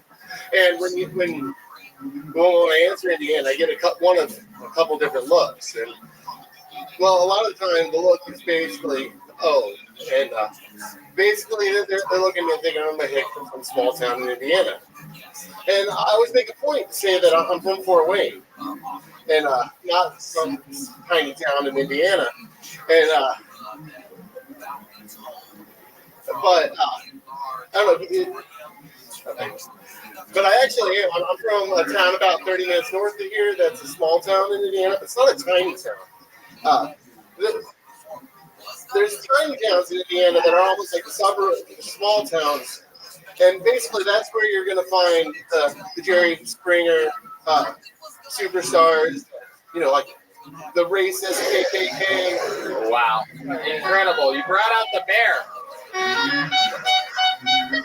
Brought out the bear. You were so hilarious that Red Man started choking on water halfway through your set. It was incredible. Went down the wrong pipe, huh? Yeah. That's where your jokes should have gone. Down a wrong pipe. How you doing, James? I'm doing all right. You seem slightly autistic, so I'm going to take it easy on you tonight. I'm just. You think you might be a little bit autistic? Nope. Not at all, huh? Not at all. Just right now, in this very moment. I guess I'm shaking. How long you been doing stand-up? First time. First time ever. How about that? Come on. That's exciting. That's good. Thank goodness for that. Had you said that you've been a local comedian for 7 years, I would have started. I would have started to release the latch that makes all the stuff that's on the carpet go straight down into the depths of hell right now. Can I say one thing? Sure, go ahead. Say whatever you want. Why, you had 70 seconds before. Where there was just You have great timing, there's a too. person. Your timing is as great as your writing. That's the kind of Natural podcast skills you have. I mean, it's incredible. member that's affected my life. Yeah, you're not autistic at all. You're right. Oh, God. I didn't nail that in the first fucking second. No, I'm kidding. You're completely undiagnosed. It's okay. Kid Rock, what do you think about James Alt? I have no idea what the fuck he was trying to say the entire time. I don't know. My cousin has it. He may have the tism too, man. It seems like a nice guy. He was trying to you said something about the KKK at the end of your set. Yeah. I was talking about a KKK person that got their nose broken on Jerry Springer, and I didn't get to. I got all nervous and I fucked it. Jerry Springer?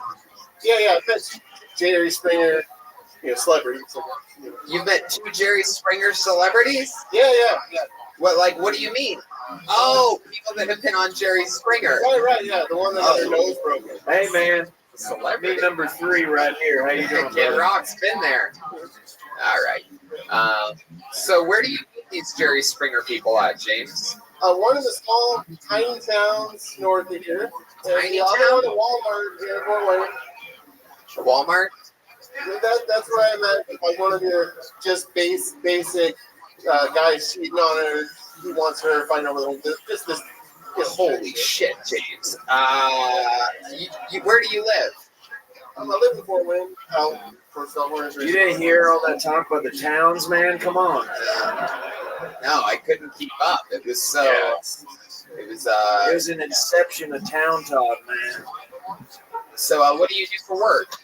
I'm a certified legal intern in Ohio, basically public defender's office. Public defender's office. So you help the people that can't afford their own. Do not get arrested out here, guys. Take an Uber tonight. Your Honor, if I may,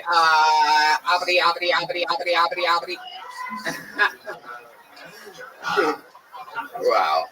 My goodness. I like your style. Kid Rock, you've been in trouble before. What do you think about this guy as your public defender? I trust him, man. Hey, man, you got to gravitate towards the good people. Kid Rock!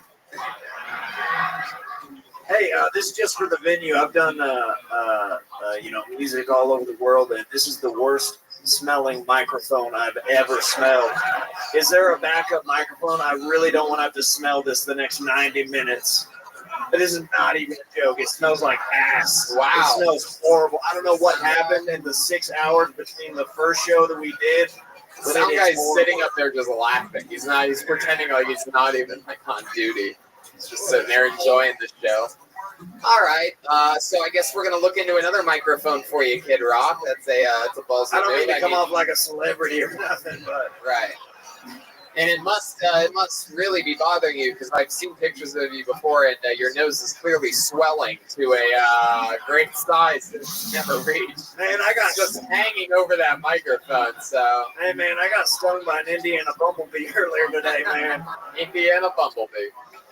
Speaking of a little Indiana bumblebee, let's get back to you, James. So I want to see something here. You have a lot going on, but I was wondering, if maybe we could get an act out of what you would be like defending Kid Rock. So let's say his tour bus got pulled over for marijuana here in the state of Indiana.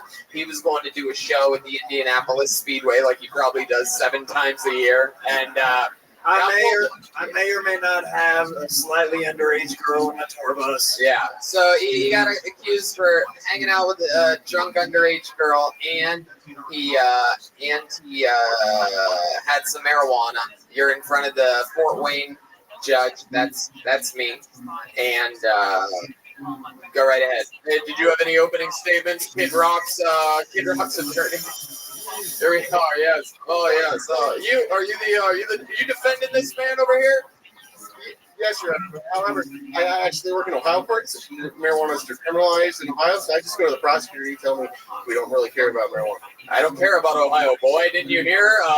This is the state of Indiana. You work in Fort Wayne in this, so what's your argument? Well, I'm going to argue that this is just a minor misdemeanor or whatever it is in Indiana, because I don't know. Well, there's definitely minors involved too. I read the report here. Nobody got hurt. I'm going to want to ask for discovery so I can see why the hell he got pulled over in the first place and they had any reason to pull him over. And I'm not going to give you any legal advice, though, because I'm not a lawyer. It said here that they were playing ball with the ball at a loud flooding on the highway.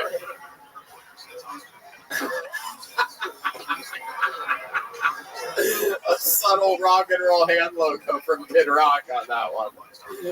That is what he does. It's like he barely tries. You're right. That's a great.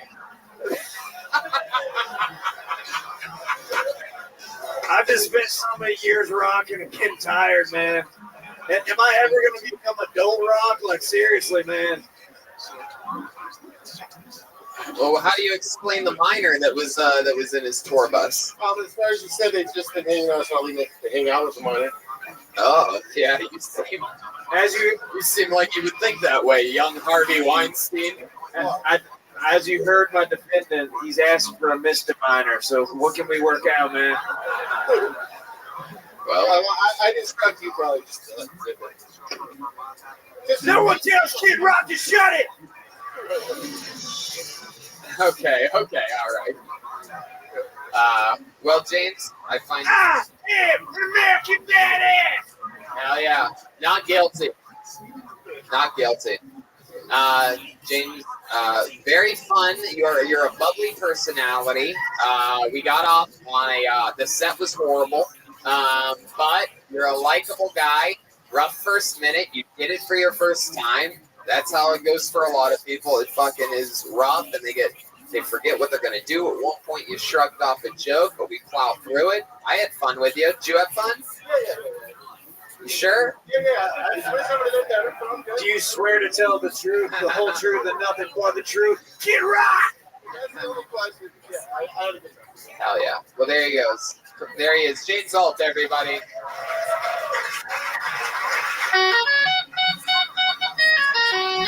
Public defender of the court. And, also a defender of food courts as well. Clearly, it's a big boy. Oopsie. All right. You guys having fun out there yet? Look at this. We pulled we got a lady already. We didn't have one the last show, so this is very exciting. Put your hands together for Stacy Stark. Here we go. Stacy Stark. Come on, make some noise for Stacy, everybody.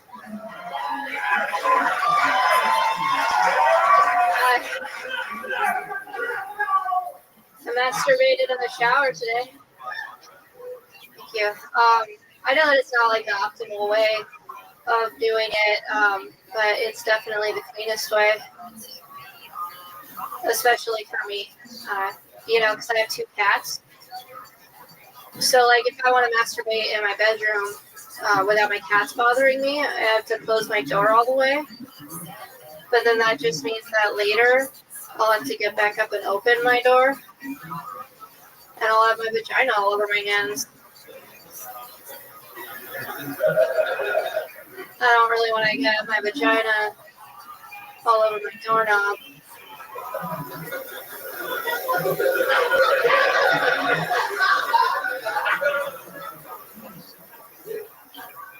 Done. Hell yeah. Stacy Stark.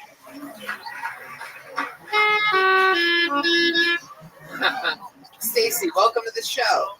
It's good to be here. Hell yeah, it is. How long you been doing comedy? 3 years. I was gonna guess that. Go ahead, Kid Rock. Hey, man, this is the weirdest little boy I've ever seen, man. Wow. Straight to it. How dare you? You should respect this person. No, that's fair. It's comedy genius John Oliver is here alive in the flesh. You're adorable. She's not laughing. She's too hip to laugh. Is that like a joke because I look like some guy named John Oliver? Do you know who John Oliver is? You don't have HBO? Good. He's not American. Emmy award-winning comedian? No? What's that? Emmy award-winning comedian John Oliver? I mean, I've heard his name, but I don't really follow comics. You should watch him on HBO or in a mirror. He played Sasu in The Lion King. Check it out. He's looks like you. It's cool. You look cool too. You look like you could be an Emmy award-winning comedian. That's my point. Anyway, all right. Let's not talk about this week tonight. Let's talk about tonight.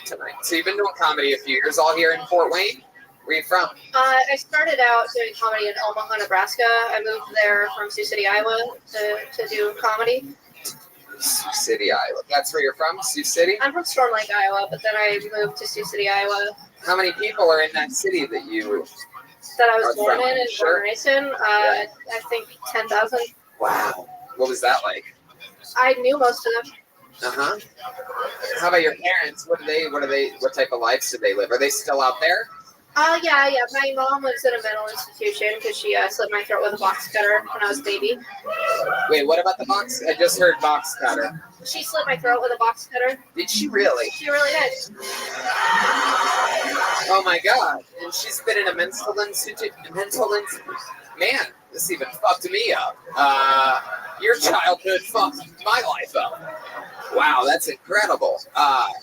Dude, she's been in a mental institution since that, or did she get off with that? Is that why she's in the mental institution? Yeah, that's why she's there. And she's been there the whole time. Yeah, for 25 years. Oh my God! How old were you when this happened? I was 11 months old. I'm 26 now. So. Wow. Have you talked to her at all? Man, you must have been a real 11-month-old bitch. Kid Rock. That's Kid Rock. We're not responsible for anything he says. He's Kid Rock. He's a little wild. No, it's fair. Babies suck, right? You know, I guess so. You did talk to her? You say you did. You talk to her? What? You still talk to her? No. I did for up until I was like 17, and then I went to visit her, and then no more. She sliced your neck again? Or? Okay, red band. No. Come on. No, she insinuated that she protect your neck. Shit, Kid Rock.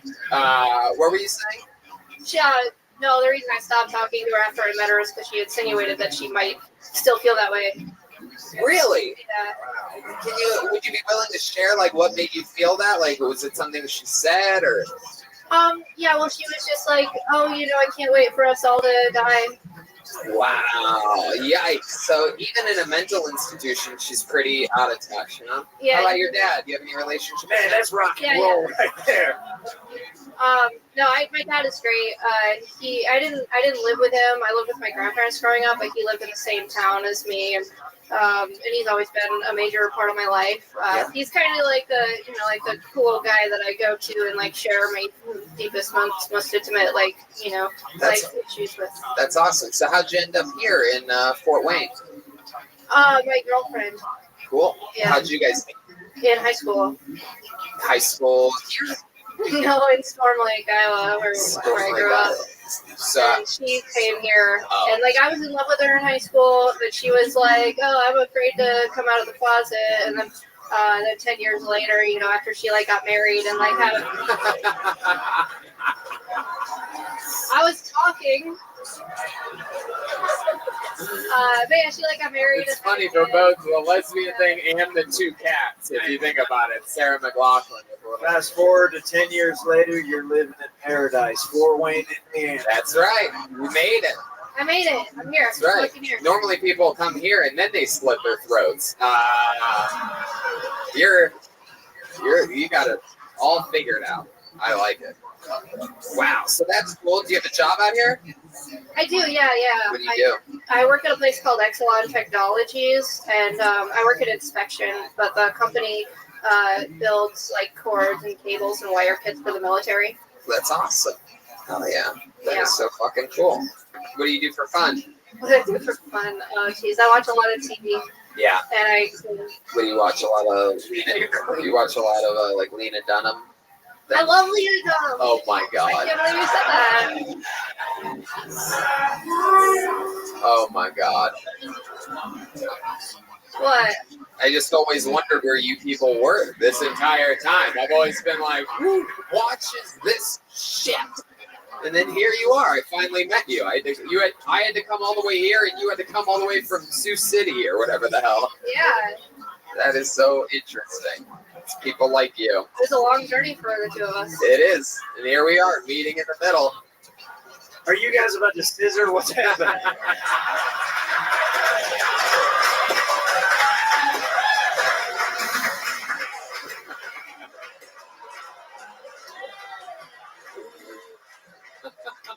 Scissoring is not a real thing. Man, I fucking, you son of a bitch, Kid Rock. You got me there, kid. You got me there. No, we're not gonna scissor. We might suck each other's dicks, but we're not gonna scissor. Hey. Wow. So that's fun, Stacy. Let me ask you something. Do you talk about that traumatic experience from your childhood in your act at all? 3 years in? You talk about Sometimes I'll just drop the line. My mom said I broke the box cutter when I was a baby, and then I'll move on to something else. Yeah.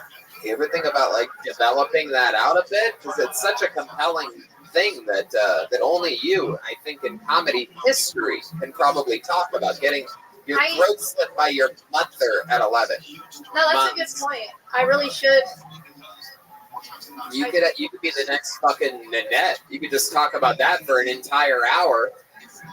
I'm positive you know what the fuck I'm talking about with Nanette. You can pretend like you don't know John Oliver, but you will never convince me you don't know what the fuck Nanette is. No, she's that lesbian who always tells sob stories, right? Nailed it. Guess who she looks like? John Oliver. The John Oliver thing bothers you, and it shouldn't. Well, no, He's a good-looking guy and a good-looking girl at the same time. I don't feel like I look like her, but I don't remember what she looks like. No, you're right. You look more like John Oliver. Okay, thank you. I really liked your minute. Like, it was ridiculous. Like, was there more to that, or you just kind of? There was like a tiny other second ending part to it, but I don't necessarily need it, so I didn't do it because I didn't want to go over my time.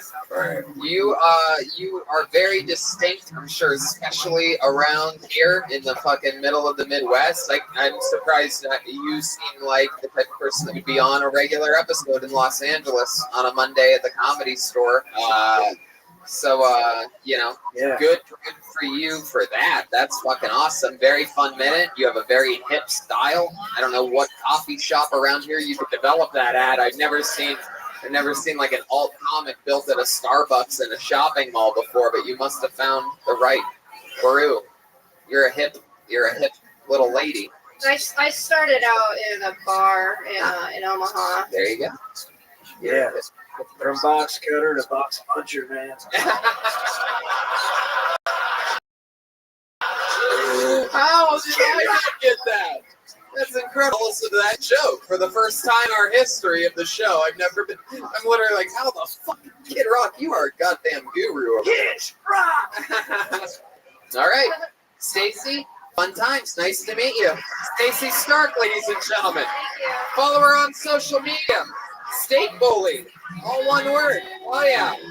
Come on, guys. Make some fucking noise for Stacy Stark.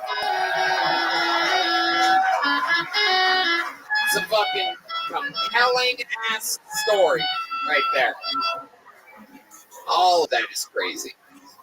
Whoever the brat person is, you are on death watch, if you're wondering. I already have people just waiting to murder you, so don't do that anymore. That's the worst thing ever. Appearance going to be our next comedian, Tony Watson. Wow, Tony Watson. Tony Watson.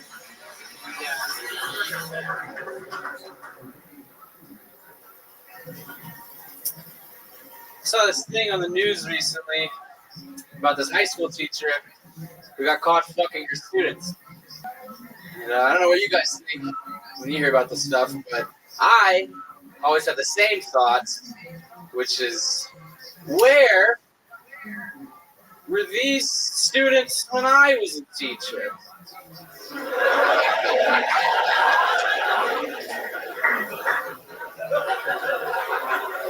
It's not fair.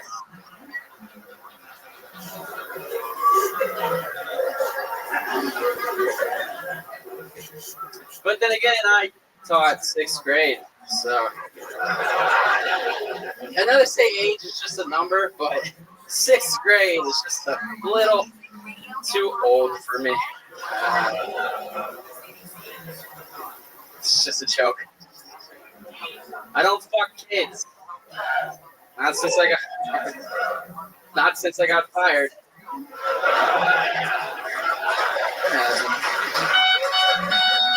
Booyah! Tony, welcome. How's it going, man? Hell yeah. How long you been doing comedy for? 10 months. 10 months. All here in Fort Wayne? I'm from Ohio. What part of Ohio? Finley, Ohio. Okay. Yeah. And that's northwest? I believe so. Yeah. Hell yeah. Okay. That's fun. What do you do for work? I was a pro wrestler for a little while. Really? How long were you a pro wrestler for? 5 years. Get the fuck out of here. Man, we've met some cool pro wrestlers. You guys lately. had John Moxley. We did. The guy that trained him is the guy that trained me. Oh my goodness. From Ohio Valley Wrestling? Right? Or Florida? Heartland Wrestling Association. What was your gimmick or character? I was Tricky Mickey Mavis. Tricky Mickey Mavis. So you were a bad guy? Yeah. And I left as a bad guy. Yeah. You left as a bad guy. I Right. started out as a good guy. So why would they call you Tricky Mickey? I called myself that. But why would you call? I know that. I know that you decided. But why? What were parts of your character? What made you tricky? I was trying to do like a hip hop thing, like a 90s, 80s type hip hop. Get the fuck out of here. Yeah. I did like battle rap stuff. I didn't So you were like a chubby John Cena, so Kinda, yeah. Wow. He was like a never runs DMC, man. I guess so. My goodness. So, can you give us a little example of what a promo from Tricky Mickey Mavis would be like? I think you people see that, right? Welcome. How are you? What's going on? How's your day going? That's all right. It's a real fucking wrestling promo coming at you. He's putting his cup of water down. Hell yeah, there's a big difference. No. Here he is, Tricky Mickey Mavis.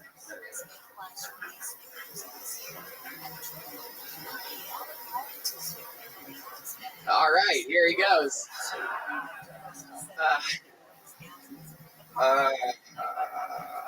Is this like let's say that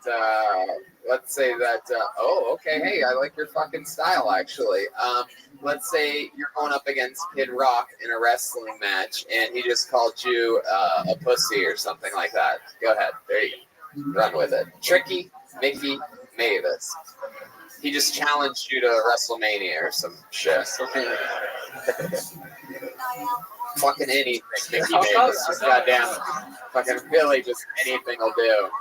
Girl, it looks like Kid Rock's about to cut a goddamn promo on you, dude, if you don't get it together.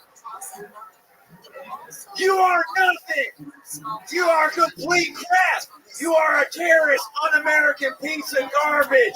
And guess what? Tonight, I'm going to pin you like I did every other summer here at SummerSlam 2018, 2017, 2016. Because I'm Kid Rock! He really is. If you wrestle anything like you sing, then I ain't fucking scared of you. Oh shit. Are we about to kiss right now?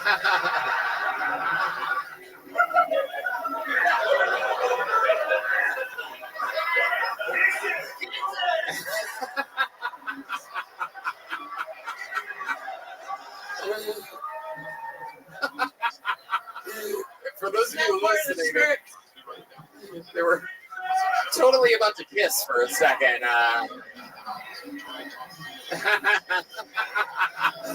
This is the weirdest wrestling match I've ever seen in my life. This is where the tricky part comes in. Wow. All right, Tricky Mickey. So, Tony Watson, you used to be a pro wrestler. What made you stop? It's comedy. Right. Let's go with that. Comedy. So now what? How do you survive? I work at a car factory. Car factory? Yeah. Heck yeah, you're making fucking Silverados, right? Right. The amazing Chevrolet Silverado made here in Fort Wayne. Is that correct? You making trucks? No, I just sort like transmission parts all day. Yeah. Well, in that case, let's change gears. Let's talk about your love life for a second. What's that looking like? I got a girlfriend. Yeah? How long you been with her? 2.5 years. Awesome. Did you meet her at the car factory? No, she got me the job at the car factory. Oh, hell yeah. I met her at a Goodwill, actually. Oh, my goodness. Hell yeah. She's always still with me because you can't return shit there, so. And she's gently used and then passed around by other guys. Hell yeah. You met it at Goodwill. How does that go down? So you're just like over smelling women's underwear at a Goodwill. I was going through a lot of shit, and she's like, I've made a Facebook status, and she just messaged me, and she came to my work, which was a Goodwill at the time. Oh. Yeah. Wow. That's a beautiful romance story. And then like movie Goodwill Hunting. Damn. Kid Rock is on fire tonight. I fucking knew you were gonna be good. I knew you were gonna be good. It's crazy how much cooler you are than the Native American postman I did with earlier. Just denied being Native American the whole time. It's so bizarre. You're so American, and I love American stuff. I was rooting for Colby Covington today when he beat up. Anyway, forget it. So back to you, Tricky Mickey. So you went on your first date with this chick. Where'd you take her? Where does a couple that meets at a Goodwill go from there? You guys go dumpster diving? She took me to a Jimmy John's. Wow. Yeah. My goodness, this is incredible. This is like the 2019 version of the Roseanne Barr show. It's just real fucking low class people hanging out, just fucking surviving. Hey, I got some ribs in my fridge from a few days ago. What do you say? All right. Well, Tony, cool fucking stuff, man. You're doing it. You're in the game. 10 months as a stand-up comedian. And you seemed comfortable up there. You seemed in the pocket. So thanks for coming on. Thank you, man. There he goes, Tony Watson. There he goes. He's taking his little cup of water. Hell yeah. Tricky Mickey made this over here. Now look, you can really get a taste of the city from some of these shows. Like, yeah, you can literally taste it in the air. It's like Marlboro Reds and burnt rubber. Chevrolet Silverados. Put your hands together for your next comedian, Aaron Phillips. Aaron Phillips. Wow, here he comes. He's coming in fast. Here we go. Aaron Phillips, everybody. First off, you might have seen me on drugs. You might have seen me on drugs. Let's get this out of the way. God's fake. Yeah, he's nice to your face. He talks shit about you behind your back. Duplicitous, I guess I could have said. Frontin', gotta be frontin'. I got an impression for you. This is a Juggalo's doctor. Come on in, fam. Test results are in, my ninja. Now, I know my upbeat clown makeup, but I have some bad news. I'm afraid you've got whooping cough. I'm prescribing 10 cc's Fago Moon Mist. Of course, we tried to run a MRI, but those involve magnets. How the fuck do they work, right? God willing, you'll be up and running at the next gathering. All praise be to Hatchet Man.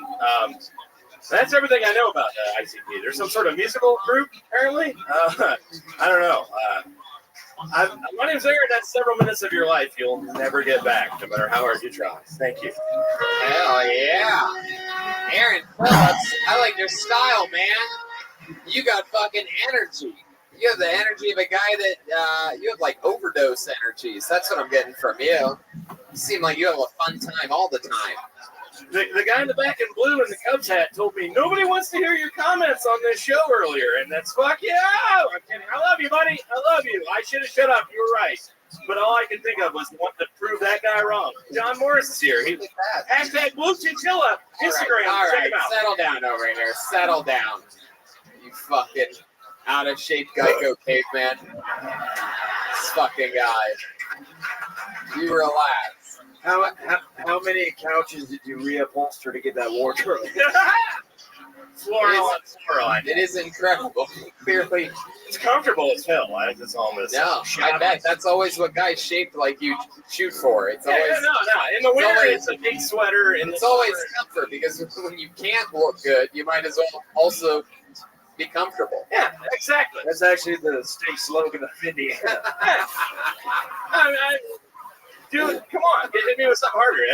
That's absolutely true. I believe in that. My goodness, I like your style. You look like you go to a lot of music festivals. Yeah. I've literally never seen a Hawaiian shirt with stretch marks before.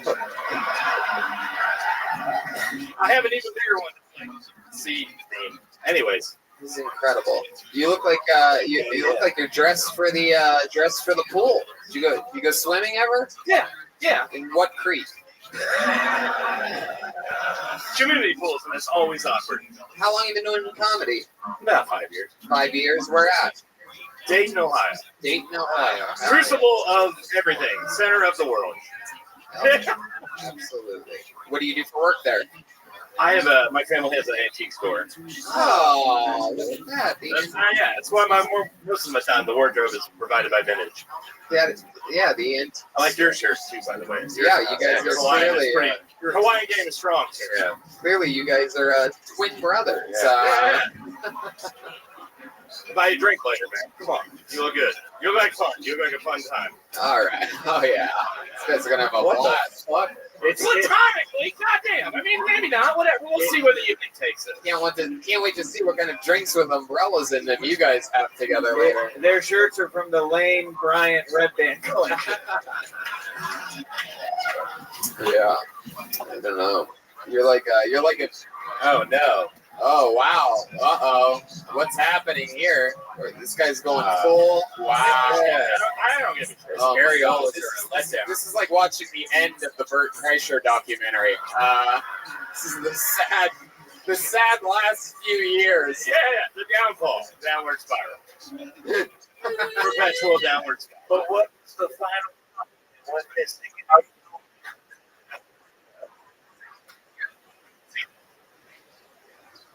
What'd you say?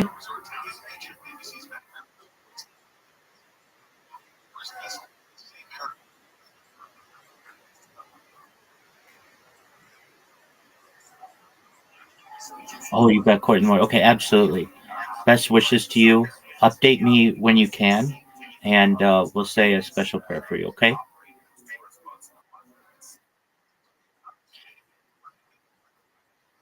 Excellent. All right. Well, shout out to Taker. We love you as well. And you take care, okay?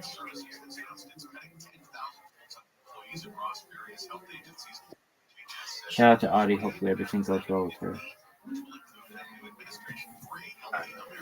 Wow, look at you. That's what you look like. Wow. Hell yeah. You're the party machine guy. You have sad eyes. I like it more with the sunglasses. You were much more likable until we saw those sad puppy eyes. Hey, look who it is. It's old fun man, Aaron Phillips. No, Aaron, I'm not done yet. Go ahead. Kid Rob. Can I just ask you, after you did heroin, did you eat the spoon as well? You have done heroin? No, not yet. Why, you got some? I'll try anything once. I mean, no, you said you do a lot of drugs. What's your favorite of them all? Whoa. Wow. I see. That's pretty fun. What? Ecstasy. Oh, interesting. Hell yeah. What do you like to do after dropping ecstasy? Tell everybody that I'm on ecstasy. I'm even more of a pain in the ass on that than I am like normally. Yeah, can you give us an example like of something that you've done while on ecstasy that makes you a pain in the ass? Just went up to every single human being at a party, and I was painfully, as painfully awkward I am on not on it, I was painfully sociable on it. It was like, I had to interact with every person at a party. It was annoying. Woo! That's pretty good, too. All right. Oh, Aaron. Anything else interesting we should know about you? You seem like you have some type of like fun fact about you, some type of life accomplishment. You're the world's fastest. Here we go. A tattoo. Space Ghost on there. Oh, that's pretty cool. Is it? Yeah, I was thinking about quitting comedy before you called my name, so that's pretty cool. Maybe I'll stick around. I don't know. Why were you gonna quit? Tell us about it. I drove 2.5 hours to come here, and I got lost and missed my chance to do it 90 seconds on our earlier show. And if I'd known it was only 90 seconds, I don't know if I would even left the house. But I'm glad I came. This is cool. Are you talking about this show? No, another show There's earlier. another show where people do 90 seconds? Yeah. And then they just go up one after the other. Totally stealing your gig, man. I don't know. You don't even know what was going on the show? I got completely lost. I didn't make it. I missed the entire thing. I don't even know how it was. How did you get lost? But I'm here for a time. Parking. I couldn't find parking. I circled the block for like 10 minutes. Did you try the parking lot right next door? No, not here. It was farther downtown. It was another place. Oh, gotcha. Kid Rock. Yeah, you opened your set by saying God is fake. Why? Kid Rock is a big-time Christian. Yeah, man. You give me a lot to think about. Maybe I was wrong about that. Maybe I was wrong about everything. Well, like that's a strong thing Richie, to say. your name's Richie, right? I can call you Richie. Yeah, it's Richie. And at the top of the set, did religion do something wrong to you, or what? I actually went to like Christian school for a couple of years. All right, let's talk about it. You look like you've only been surviving off of bread and wine your whole life. So I know, roughing it, right? Yeah, it's been tough. Heck yeah. You look like Joaquin Phoenix when he went on the Letterman show that one time. Oh yeah, lost his mind. That is fair as hell. That's you cut to my core. Tony. You look like if a Blues Brothers shopped at Brooks Brothers. You look like Jack Crack. He looked like he was lost in the desert for 40 years after a rave. Yeah. He looks like he is and sleeps on a flower bed. He looked like he was born on a Spirit Airline flight. He looks like the lead singer of the Grateful Bread. Yeah, it's cut to my core, and they give me a lot to think about. That would take a lot of digging to get to that core. I'm a larger man, if you haven't noticed. I don't know. What did you just say? I said, if you haven't noticed, I'm a larger man. They've made a lot of points about that. If he opened an ice cream store, it'd be called Game of Cones.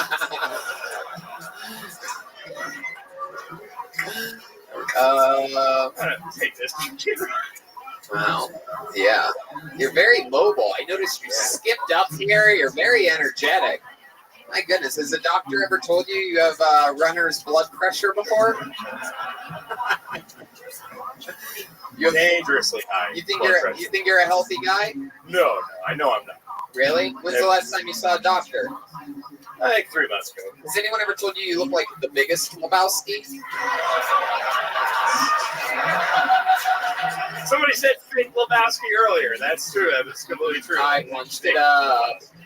You gotta get. That's the best version of it. That's the version that would go into the script if we were writing a show. And I know because I'm in the Writers Guild. Put your hands together for Aaron Phillips, everybody. There he goes. Aaron Phillips. Aaron, don't quit. I like your style. Comedy needs people like you. Funny people with good energies. We can't all be sad fucks walking around here. One more time for Aaron Phillips.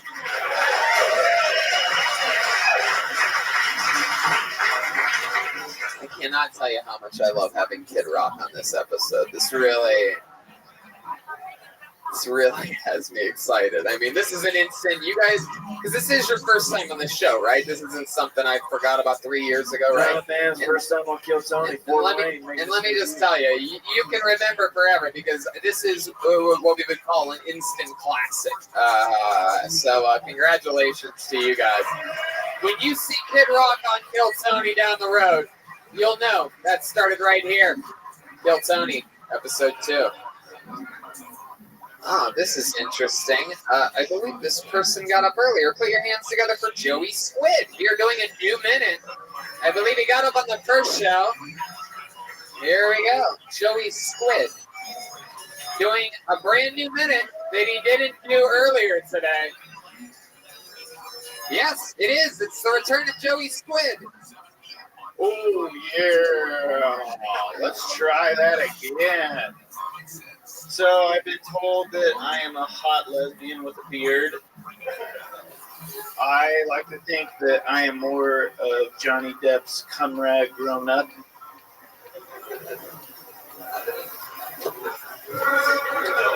I probably look like I should be talking about vegan toast and avocado bread. I would rather talk about more Indiana things that are close to all of us. The Dodge Ram pickup. It's the heartland of the douchiest fucking vehicle that's ever been produced. Every time you see a guy in a Dodge Ram, you know that he is going to suck his boyfriend's dick.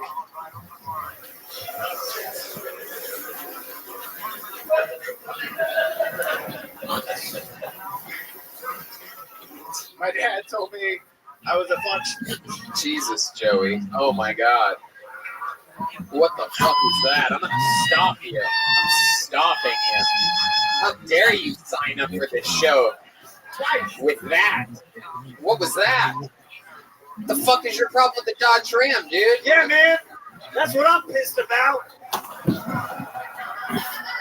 The Dodge Ram's an American vehicle made for American people.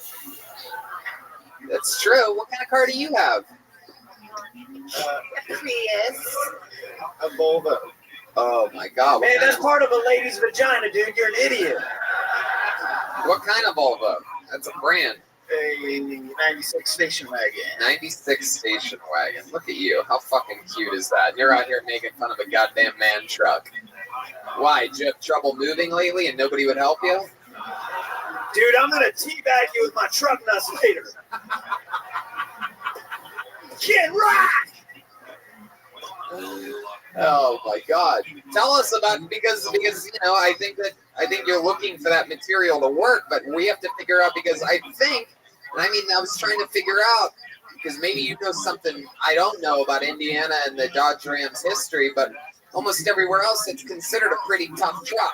I mean, are you saying that because the Silverado is made here that? Which, by the way, I know it's Silverado. It's been a running joke since we got here yesterday. If you don't know, it's a whole thing. Only the people that have been to all 4 shows know. Did 2 stand-up shows yesterday. So explain to us what the fuck you were talking about, Joey. The Dodge Ram is made in Kokomo. It's made in Kokomo. Wait, what?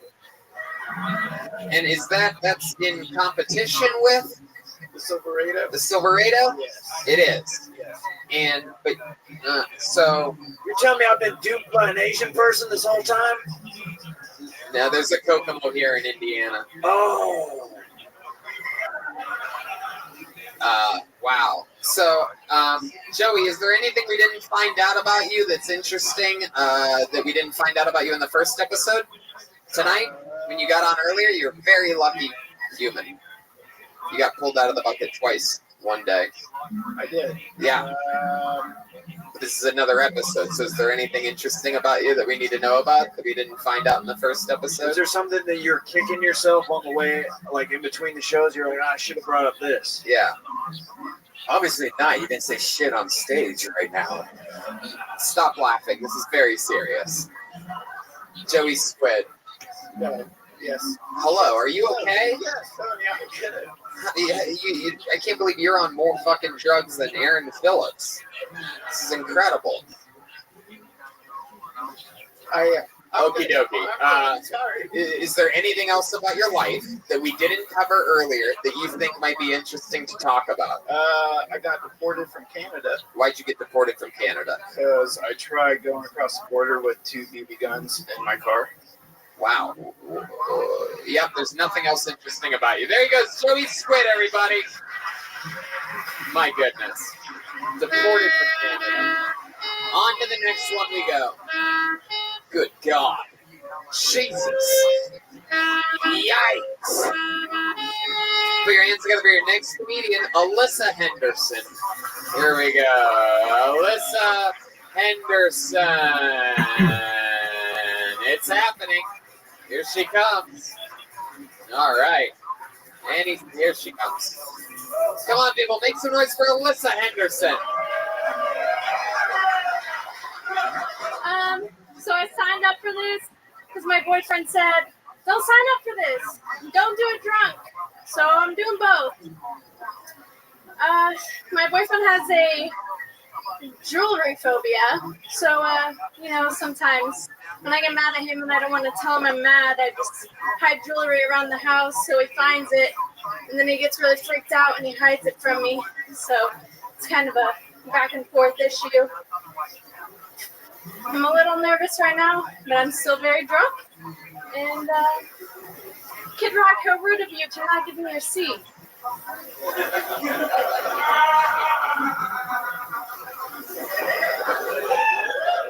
Oh boy. Yikes. I think someone roofied everybody in the room at some point here. Yo, are we about to kiss right now? Are we going to get that seat or not? Alyssa, what's going on over here? Are you okay? Did someone put something in your drink or your bloodstream? First time being in front of a crowd and doing stand-up. Was it your choice to come here tonight? Did someone take you hostage and sign you up for this? Actually, I wanted to bring up the secret hand in the back. When I was signing up for this, he asked if I was also giving out blowjobs. So where'd that guy go? What secret? What are you talking I about? have no idea. You got fingered in the back?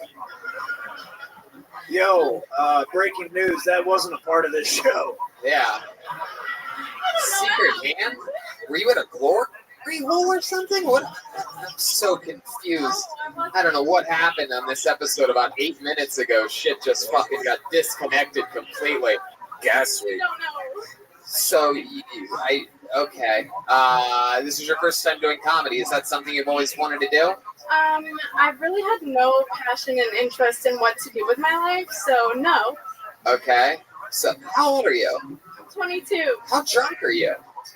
I'm about 3 Long Islands deep in a glass of Riesling. What are you doing here?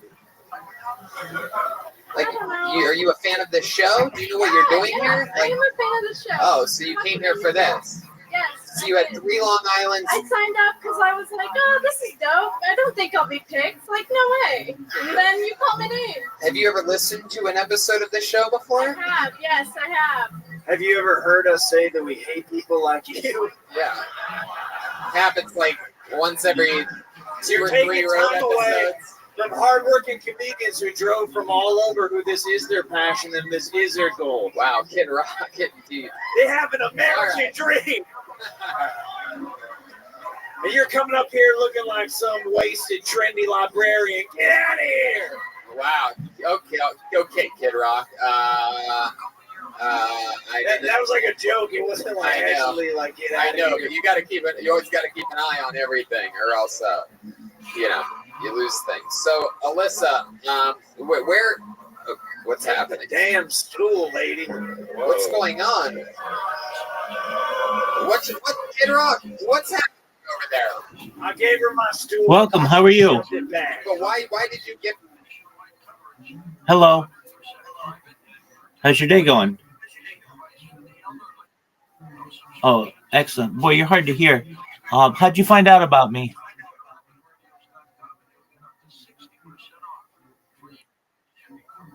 Man, I can't hear you. Are you speaking into the microphone?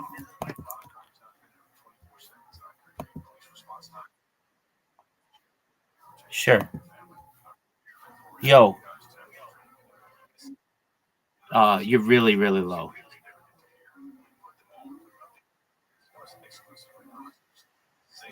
That's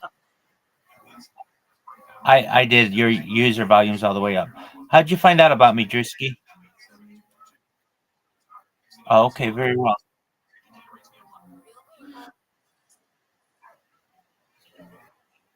Oh, excellent. You know what Kill Tony is?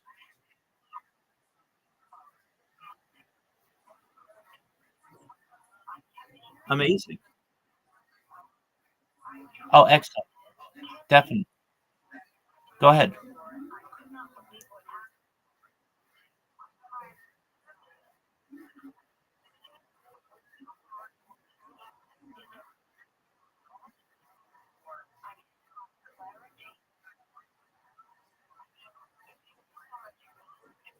Hold on one second. Hold on one second. Let me try to hear you better.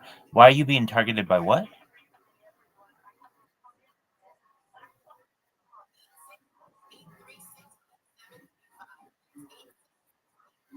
What?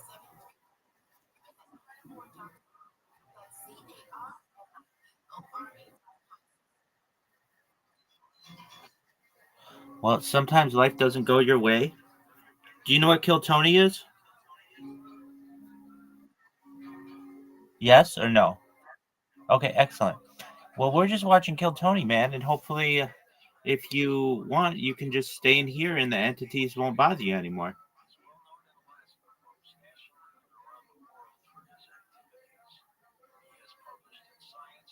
I'll keep you safe, big nut. Absolutely.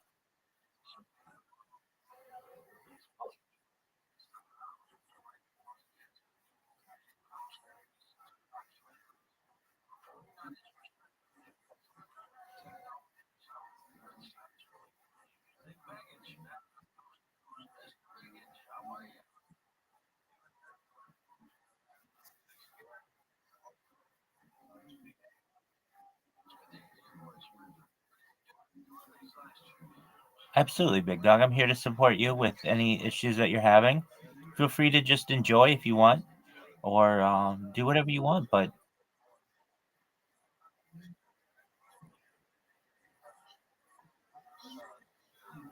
no, this is I'm doing a Kill Tony marathon, so this is a road tour, but it's the same thing, 60 seconds. You know how it goes. So feel free to enjoy, and we'll get your mind off everything. Okay? Excellent, my friend. Give her a stool. She's been complaining that I haven't given her a seat the whole time because I'm supposed to be some gentleman. I'm a rock star, lady. I didn't even notice that. I don't know what's going on over here. Okay, I'm getting you off stage. There goes Alyssa Henderson. There you go. I don't get it. Too drunk. Too bad. I don't know what's happening anymore. It's not fun having people that are that drunk on the show because it's just like taking advantage of. I mean, not only is she drunk, she's also dumb. So it's like really bad. When you're dumb and drunk, that's just no fun at all. She just doesn't know she's supposed to be a stripper. Wow. Red band making it weird. Wow, and that's harsh coming from her dad. All right, how about Zane Scott or Rain Scott or something like that? Here we go. Zane. Come on, guys, make some fucking noise. Get out of this tailspin. What the fuck's going on, Fort Wayne? Yeah, so I was expecting this venue to be a little bit bigger when I got here. It's kind of small. Not the first time I've heard that, though. Every time I take a girl to bed, she tells me that. So, also, every girl I've been with has converted to the Islam of sexuality, which is lesbian. Because the only thing they're shoving in their face anymore is roast beef. Pork has been completely cut out. You guys heard about the most recent mass shooting in Ohio, though, right? 13 people dead. They found the weapon of choice was actually a spoon and a syringe. It's a Midwestern tragedy, heroin. It'll fucking get you. You ever had sex with a pregnant chick who's like 8 months deep? Yeah, it's a great fucking time. You ain't got to worry about her getting pregnant because she's already pregnant. But the only thing you got to worry about is that little fetus growing up like 30 years later and joining the Me Too movement on you. She's going to go to the police and say, he aggressively hit me on the soft spot of my head for 20 minutes and then tried to drown me in his semen. Oh, yeah, Zane Scott. Welcome. How are you, Zane? I love this show. Thank you, Zane. Hell yeah. How long have you been on comedy? First fucking time. First time. How about a hand for Zane? Fort Wayne, first time. He's in it. You're in the game. How many cans of Monster Energy drink do you have a day? No, I had a NOS on the way here. You had a NOS? Yeah, Hell yeah, that's the powerful shit. That's like grapefruit flavor, right? Yeah, regular actually. I used to drink that when I was when I just got out of high school in Youngstown, Ohio, when I was just a little white trash boy like you. Well, I'm from Sandusky, Ohio, so I'm maybe white trash than you. Yeah. You say Sandusky? Cedar Point. Wow, you motherfucker! How often do you go there? Not often anymore. I live in North Carolina now. Oh, now you live in North Carolina. Yeah. How long did you move there?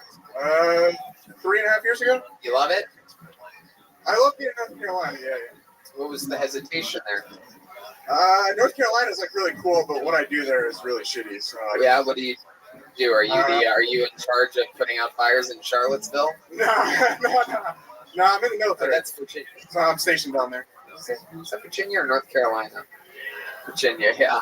So it's all the same place. Yeah. Oh yeah, Charlotte, North Carolina. I'm so stupid sometimes. I smoke a lot of pot. What do you do for work? I'm in the military. Yeah? What do you do? Just like admin stuff. Hell yeah. Fucking pushing papers. Making sure everyone gets paid. That's it. Wow, interesting. That's an important part. So does anybody ever call you like an American hero or anything like that? No. I try to keep that secret. Hell yeah. Wow. So that's fun.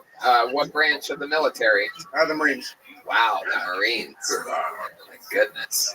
You never had to do anything? You ever have to go overseas or anything like that? I just got back a month ago. From where? The Middle East. I was on a ship. They make you go all the way to the Middle East just to do administration shit?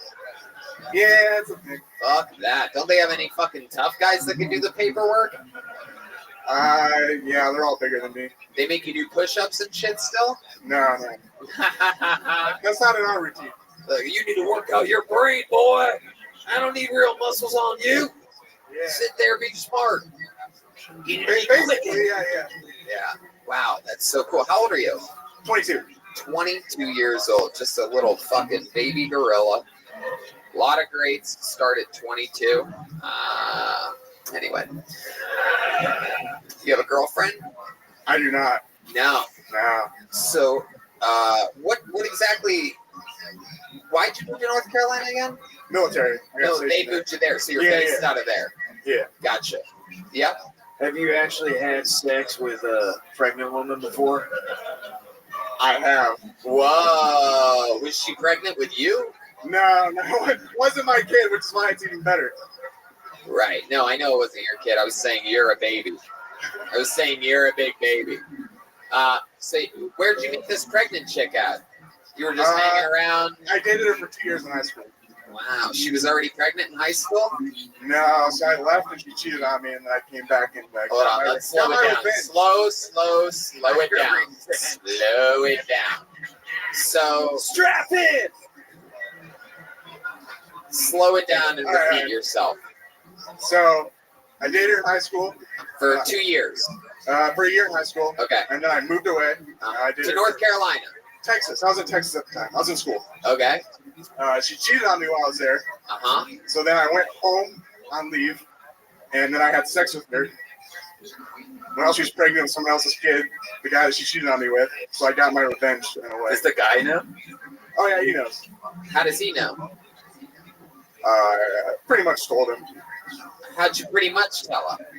Like, it was made pretty obvious. Like, I said something on social media. Congrats on being a father. Yeah, I get that joke a lot. What did you say on social media? This is getting interesting. Shit, We're I can't remember. So my thing at the time was Pokemon Go was really big, and that was the excuse on why we were alone, is we were playing Pokemon Go.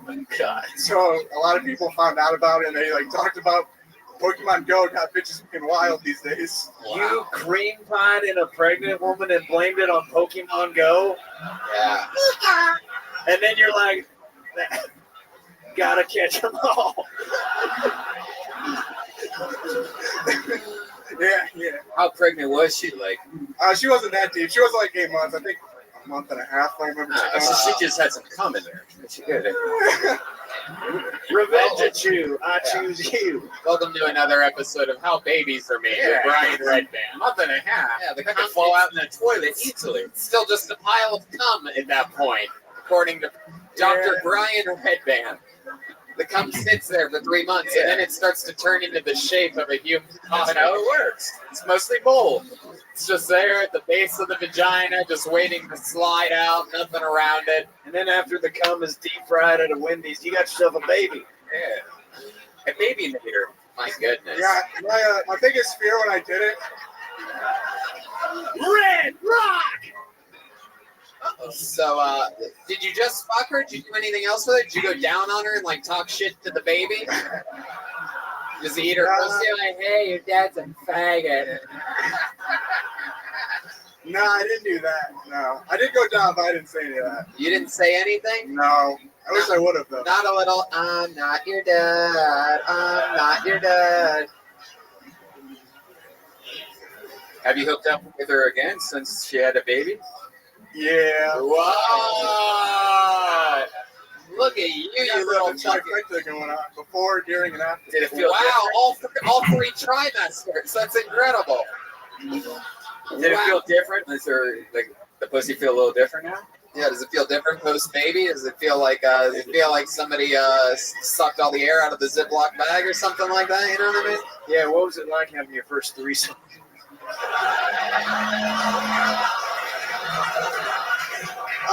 No, I didn't feel any different. What do? You sneak over there when he's at work or something? No, they're like apart now. Oh, hell yeah. I kind of probably played a part. So how old's the kid now? No, 2 2 years? 2 years, something Maybe? like that. Dude, I don't know. I just come in this chick, all right? My goodness, that's incredible. Yeah, out of habit, have you ever been fucking the chick and just go and shoot the load on the 2-year-old? I mean, that's how it all started. No, I've never scooped that. According to how Redman's babies are made, you already came on the baby a few times when it was in the womb, when it was just a pile of cum. No. Wow. Anything else interesting about you, Zane? What else do you do for fun or work or whatever other than military paperwork? Is there something else that, when you're not hooking up with your Pokemon hoe, that you're into? No, not really. Play games and drink a lot. You drink a lot? No. Why do I feel like, even though you live by yourself, that you sleep in a bunk bed? Getting bunk bed vibes from you. Like you sleep on the top bunk, it's just a habit. No, I don't sleep in the bunk bed. There's one in my room, but I don't sleep in it. There's one in your room? Yeah. Wait a second. So the rooms are built for 3 people, so I sleep in the one single. Hold on a second. You mean to tell me that I said I'm getting bunk bed vibes from you, and you're telling me that you don't sleep in a bunk bed, but in the room that you sleep, the very same room, out of all the people in this room, out of 380 some episodes that I've never said the words bunk bed vibes on this show, you're telling me that you sleep in a room with bunk beds in the room with you that sit there empty staring at you? That's in the other room. Are you being honest right now? Yes, I'm being 100%. This is it. That's it. Show's over. This is the last episode of Kill Tony of all time. This is it. I waited for this moment. Damn, I didn't want to end something else. What? I didn't want to end the show like I ended that relationship. Whoa, Jesus, what are you gonna come inside of me? All right, there you go, Zane Scott, everyone. Fun times. I love that. Thank you, Zane. You were a great guest up here. Zane Scott. Let me tell you something. That's how you fucking do it, right? If you're gonna do comedy for the first time, you fucking plow through it, do your jokes, stay in the pocket, and tell us some goddamn interesting shit. Like you used to fill up a press lady with fucking boy jizz. You know ruined what I mean? a family. Just fucking unbelievable. Perfect. How about another hand for Zane, everyone? Surprised Indiana doesn't go a little bit crazier for home wreckers. You know what I mean? Nope. All right. Okay.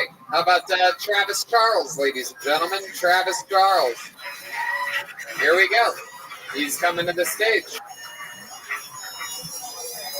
You guys having fun out there? One of the most embarrassing things happened to me from being a big guy. I got out of the shower one evening, and I bent over to dry off my feet like we all do. As I stood back up, my ass cracked with the shower curtain off the wall. I don't know if you guys know this, but when you bend over, your ass opens. It's like, hey! And if you don't close your curtain, it makes those ripples and bunches up on itself. Well, I bent over too close to my curtain. Let me tell you something. If you bend over and something goes in your ass that you put there on purpose, it's terrifying. I got scared. Ass grabbed the curtain. I was like, oh no, he's trying to finger me. Like, and I jumped forward, pulled the whole pole, curtain, everything down on the floor. I am like, oh my God, this is not a good look for me. My girlfriend's standing like, oh my God, are you over? Go away. You don't want to see this. We do not fucking enough now as it is. That's it. That's it. Travis Charles, 52 seconds, in and out. Hell yeah, man. How long you been doing comedy? 13 years. 13 years. Hell yeah. Too long. I mean, that is a long time. Where you been doing it at? Started in Richmond, Virginia. Now I'm from Dayton, Ohio. What made you move from Richmond to Dayton? The Midwest has way more comedy than Richmond, Virginia does. Huh. Interesting. So Dayton's the home base, huh? Yep. What do you do for work? I am on workers' comp. Whoa. What did you get hurt doing? I fell through a woman's basement stairs. No, just like the last comedian. It's basically the story of his life. You fell through a woman's basement. What was the last word? Stairs.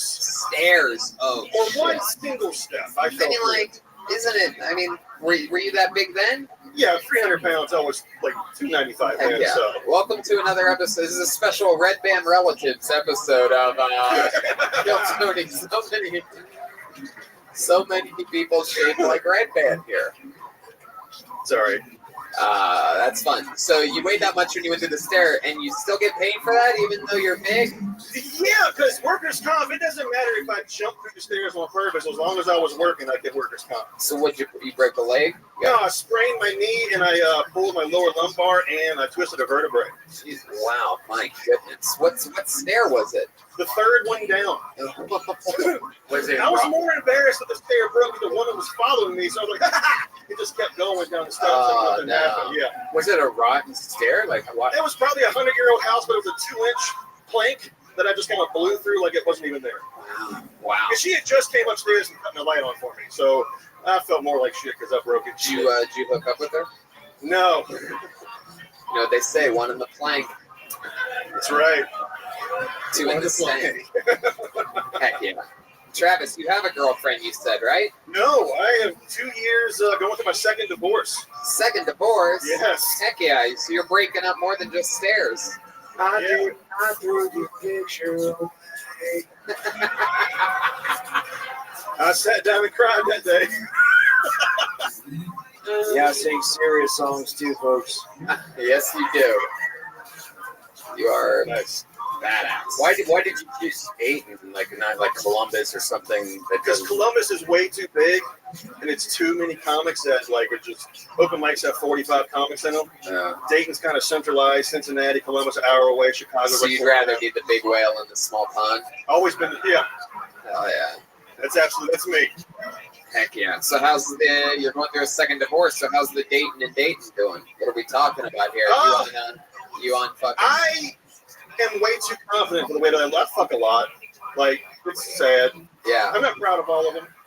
Of the chicks that you've been with? Yeah. Because you're with bigger ladies. No, not all the time. Yeah? I fell with a 120-pound girl a few weeks ago, so. Really? Yeah. Wow. What stairway did that happen?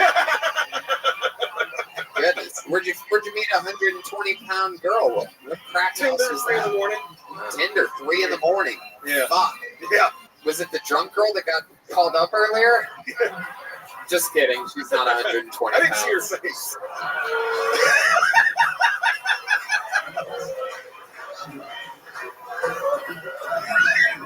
People love fat jokes. I'm gonna write that down. You love fat jokes. People love. I live off of fat jokes. Yes, I live and survive solely off of Pretty much. It is my specialty in the roast writers room. I'm known as the fat joke specialist. It does bring me so much joy making fun of fat people. I don't know why. But we've all heard it our whole lives, so it really don't really bother us. We would just laugh. So it's No, of course you have no choice. I mean, No. what the fuck else are you gonna do? No. What are you gonna do? Just cry about it? We know you losing water weight is not that easy for you guys. So, all And I have right. high blood pressure, so I retain water. Hell yeah. No, of course. I like your style. So what do you do for fun? Comedy and buffets. Wow, really?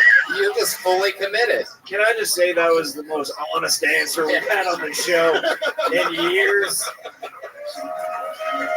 That is comedy and buffets. Aaron Phillips and I go to buffets together. So is that true? Yes. You guys are friends? Yeah. That's right. He's from Dayton too. I'm friends with that disaster. That's what I'm friends with. Oh my God! You guys must have so much fun together. Yes. Wow. Never boring. What's the weirdest hookup you've had in a while, man? Me? Yeah. Oh, fuck. I met a fat girl with plenty of fish, and I came in her ass when I was done. Wow! Look at that. I'm a gentleman. Like, it's like, My goodness. So I've always wondered this. How fat was she? Like really, really, really fat? Like the face you're making makes me think, what, 3, 4, 5? Let's just say she was a bigger carp than I on am. plenty of fish. I'm 300. She was probably about 350. Bigger than you. Now, Yeah. see, here's my question. You putting in she's bent over in this, right? Or are we talking missionary position? Or No, something? belly to belly's not too good. You float like you plank, like you float like a. So what did you guys do? You were doing what, piggy style? Yeah. I'm an asshole. Like I just get them to blow me for a minute, then like I want to do it. I like bend over and I try to whatever. Wait, you like, bend over? Yeah, I bend over. Wait, what does I that just mean? have them bend over. Oh, you have and I to do bend my over. best to get as much as I can in. Do you have to like lift up that thing, that belly? No, it lifts itself. That stays. If you raise your hands, the belly comes up. You're just gonna fuck like. Wow, that's all you have to do. It's incredible. So it's like you're just always in some type of like eternal devil's triangle. You're just always like ready to high five your friend that's not on the other side. Yeah. And when things get real sweaty, sometimes my belly button makes a suction cup to her back.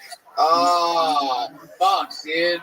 You got problems if you're queefing out of your belly button, bro. That is. When you hear, it's like it's time to go. Yeah. Okay. You're good.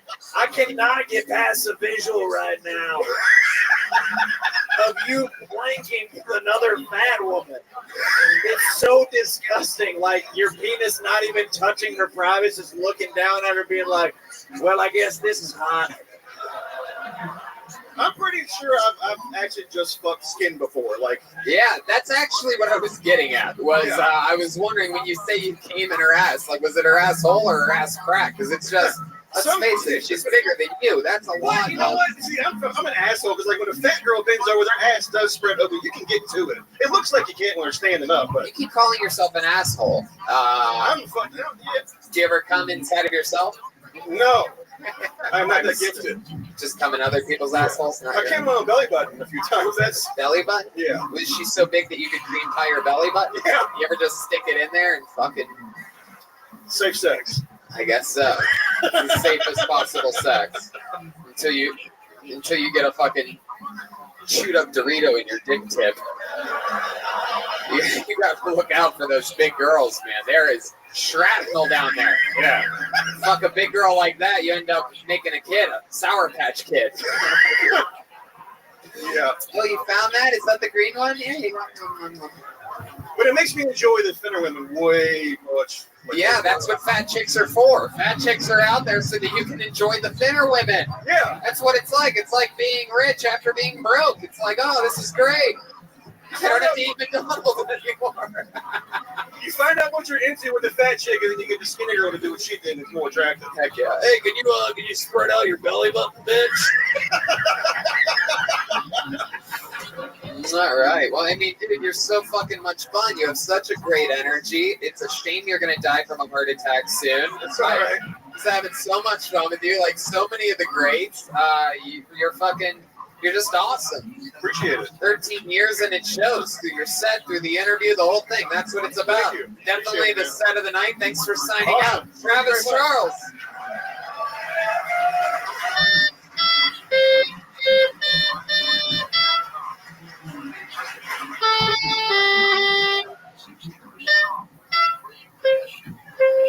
Run that ledge, my friend. I wish you would step back from that ledge, my friend. How many of you like it when comedians do good on this show? How many of you like it when comedians do bad on this show? Wow. Jeez, looks like you've gotten a lot of what you like here. That's that. Okay, what other name out of the bucket? Make some noise for Brandon Kreinhop. Brandon Kreinhop. Brandon Kreinhop. Here he comes. One more time for Brandon Kreinhop. For years, I had underestimated how awesome blowjobs were because I was getting them from someone who wasn't good at it. The first time a girl ever went down on me was kind of a disappointment, right? But my mother taught me that you get what you get and you don't throw a fit. But at the same time, I couldn't help but thinking, is this it? You know, it's like a hot new restaurant coming to your town and you finally go and the food's just okay. It's not bad, it just didn't live up to the hype. It's kind of what this blowjob was like. So years later, another girl was nice enough to blow me, and this changed everything. Because it was like going back to that same restaurant years later, and you had no idea that they hired a new chef. You just casually ordered the usual, I guess I'll have the blowjob. Yeah, I want you to cut my balls. It's the only reason worth coming for. Wait, you mean you don't upcharge for that anymore? Well, shit, give me a blowjob then. Then a steaming hot blowjob comes sizzling around the corner, and you try it, and you're like, holy shit, this is amazing. Is this a new recipe? That's my time. Thank you, guys. Hell yeah, Brandon Kreinhop. So let's talk about the details, man. The only thing you're missing there is everything. It's like, let's talk about, if you're gonna talk about getting a bad blowjob, like what made it a bad blowjob? Honestly, there's another half. There's a second half to the bit that goes into the. Is that the one that has all the punchlines in it? This was admittedly in the British version. Okay. Well, how about you just answer my question, then we'll see if we want to. The reason the first blowjob was bad is because she was Chinese. Oh, is this true? Chinese bad blowjobs? I want to text you, Brian, because I'm following you on Instagram. I'm like, hey, he knows what's up. We know they tend to have smaller mouths because their faces are moon shaped. Oh, I once had for years. I was with a girl that was half Chinese, and the blowjobs were good. Good blowjobs. Yeah, because it was that half American doing the job. That's what she was an ABC, an American born. It wasn't actually. She was American born, and the other half was Colombian. That's where the good blowjob part came from. There's a billion China people. They don't get that many people because everybody's blowing each other. She was born in China. Where'd you get this blowjob? What massage parlor? College? Yeah, we met in college, freshman year. We dated all throughout. Freshman Chinese born. Yeah, so I snatched her right up. Was she super Chinese? Oh. You want to go on a date with me? Well, that was me coming after her. I'm quarter Japanese, so there was a little racial tension. I'm like, really? You're a quarter Japanese? Hopefully it's not the penis part. It's only the penis part. Oh, really? I'm bad at math, so I usually overtip. Oh, okay. So, you were with her just one time, or you were with her for a while? 4 years. 4 years of bad blowjobs.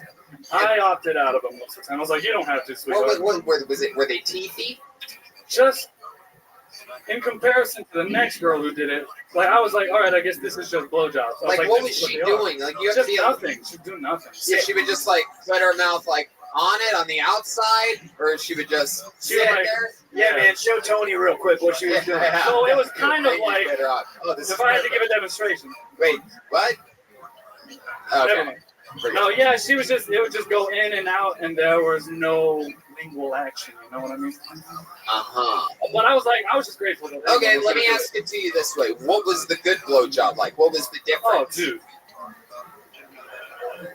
So you remember your whole life when you heard the Star Spangled Banner? You're like, it's kind of cool. I like it. Yeah. Well, remember the first time you heard the Jimi Hendrix version? Yes. It was a lot like that, guys. Wow. I thought you were going to drop another bad analogy on us. Pretty good. By the way, Pretty good. that should just be your entire joke that you just did. Have you ever thought about that? Trying it a different way? The restaurant analogy, switching it out for the national anthem analogy? Yeah. Yeah, well, you should do that. Yeah. For sure. 100%. Yeah. No doubt about totally it. And even what the second part is, you can just mix it with that and it'll be better, unless it's all about restaurant bullshit, in which case it couldn't possibly work anyway. How do you feel if I ended it like this? Like, she was an American too, right? She made me proud to be one too. She made me want to wear a MAGA hat if it stood for Make America Gag Again. Yeah. I'll throw that one out. Yeah, I know. I had to know. I had to ask. Hey, can you do the Jimi Hendrix analogy again? Yeah. Do it. All right. Well, that's fun. So where was this? Did you date this good blowjob girl for a while? I'm dating her now for the last couple months. Oh, that's cool. What does she She's do? over there. Really? Will you mind coming up and giving this guy a blowjob so he can Yeah, we want to see what the good blowjob is. How many of you think this guy should get his dick sucked on this stage right now? Give the people what they want. All right. She's not coming up here. It's not get too crazy. You come up here, I'll cover you from the crowd with my fur coat. Wow. Oh, blowjob music. Hell yeah. Blow the whistle. Wow. So what does she do? She's a bartender. Bartender. Yes. Heck yeah. So what do you do? I'm a salesman. Yeah, what are you selling? We're supposed to sell turbochargers, but we ain't got any. Turbochargers? I work for a trading company. We're gonna buy shit. We're gonna buy turbochargers from people and sell them to someone else. Turbochargers. It's the getting them from someone else part that we haven't done yet. Yeah. There's a lot to unpack. Yeah, I don't know that it's worth it even. I'm a salesman. Man, you've already sold me because I want what I can't get right now. I got plenty of nothing. Loads of it. Are they turbochargers for like electronics or your car, like a supercharger? Vehicles. Cars. Automobiles. Uh-huh. So how about for fun? What else are you into? Any hobbies or anything like that? You seem like the kind of guy that sleeps with 2 body pillows. When I'm not doing that, I play guitar and drums. Oh. Play music my whole life. Oh, wow. You do any singing? No. No? Guitar. Just guitar? Yeah. And drums? Yeah. No. It's a shame. Not much of a showman, if you couldn't tell me. Right. I'm more of a, I'm in the back. How long you been doing comedy? Last couple of years. Last couple of years. But you just sort of dabble in it? Where are you from again? Shelbyville, Indiana, half hour south of Indy. Wow. What's that known for? What's around there? The Nestle factory? A lot of methamphetamine. A lot of meth? Have you ever done meth? You have a lot of friends that have done it? Wait a second. I have friends who've lived around people who've done a lot of meth. And that's as close as I've come to it. You've been around them while they did it? Nah, I'm pretty sheltered. My parents usually don't let me hang around with methods. You still hang out with your parents still decide who you hang out with? How old are you? 23. 23. You live with your parents? No, I live with my friends. With your friend? Yes. You guys have bunk beds? No. Totally, we sleep in totally different rooms. Wow. Now I don't believe you the way you said it like that. I just to clarify. Right. Different rooms.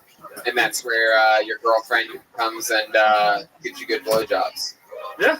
The first time you got a good blowjob, how long do you think you lasted during that? We didn't go till the end. You didn't wait. You didn't go what till the end? She did not blow me until I ejaculated. So you were having sex with her? Yeah. And then you're like, oh my god, I'm gonna come, and then she fucking took over? Oh no, we started. She blew me first, and then we fucked, and then I came. Oh. I hate to tell you, that's not the best blowjob. Right, yeah. It's the best I've gotten. It's true. It's for my track record. Wait till he finds out how good blowjobs can actually be. Dude, wait till I move out of Indiana. Who fucking knows? What'd you say? So wait till I move out of Indiana. Who knows? Well, are you going to move out of Indiana? Yeah, I'd like to think so. Well, that is not the not the spirit of someone that ends up moving out of Indiana. That's the spirit of a man who dies in Indiana. Indiana forever. It's hard for these people to laugh at it. But everyone around the world's like, yeah! laughing at you guys not laughing and not moving out of here. How sad. We used to be like you, though. We used to be like you. We used to fucking live in Ohio. We'd go to the family video, rent a movie. You know what I mean? Yeah, coming a pregnant dick and call it a night, man. Yeah. That's it. I was thinking this. I like the mustache. Like, you kind of look like Chris Cornell a little bit. I don't know if anyone ever told you. Like, yeah, probably about 450 people have told me. Really? Yeah. Well, I'm gonna go fuck myself then. Yep. This is not my. How about have they ever said you look like if Chris Cornell was a twink? Call you Little Spoon Man? Yeah. I mean, clearly there's a reason why no one's ever said that. This is not good. Yeah. I haven't tried it. There you go. Brandon Kreinhoff, ladies and gentlemen, back to Life Goes Brandon. Very exciting.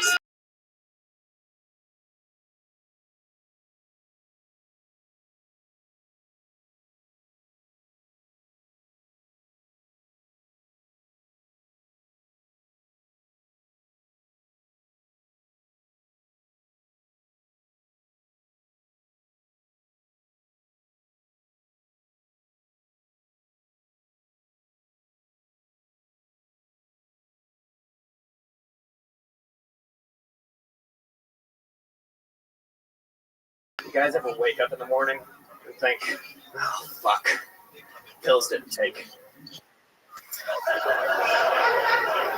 Guess I'll try again tonight. Maybe I'll use the gun. It's funny because I'm suicidal. My therapist tells me that I use humor to avoid talking about difficult topics. And that really upset me. So I said, you know what?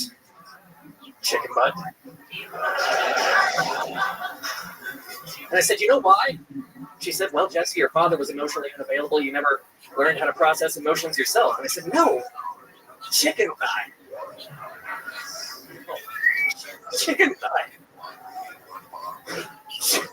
Chicken thigh. So I'm a recovered heroin addict. Hold your applause, please. I've been off the horse for about a year now, but I still do smoke weed, freebase my antidepressants. Thank you. All right.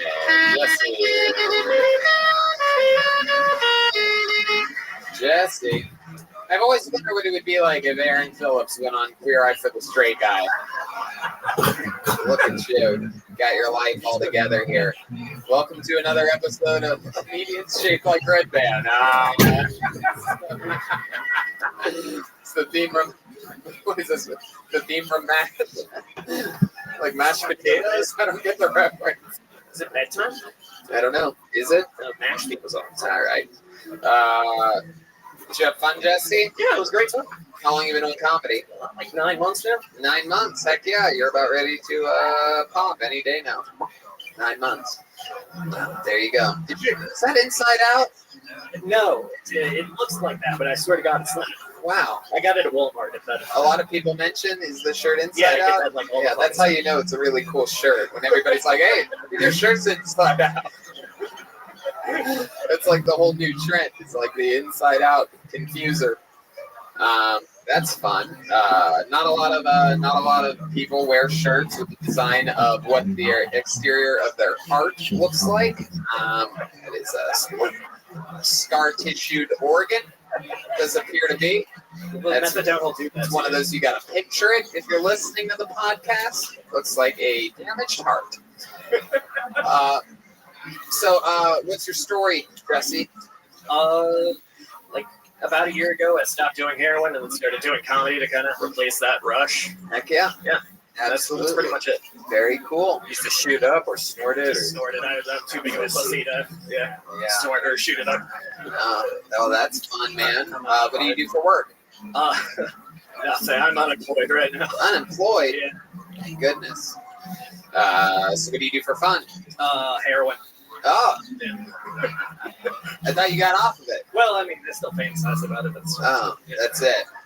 I've seen this on a documentary that after you do it, like you just think about it all the time after that. Really? And you have dreams about it? Constantly, all the time. All the time. Almost every time you fall asleep. So not only when you're awake are you thinking about it, Asleep, yeah. and then you fall asleep and you're still thinking about that. I mean, holy fucking shit.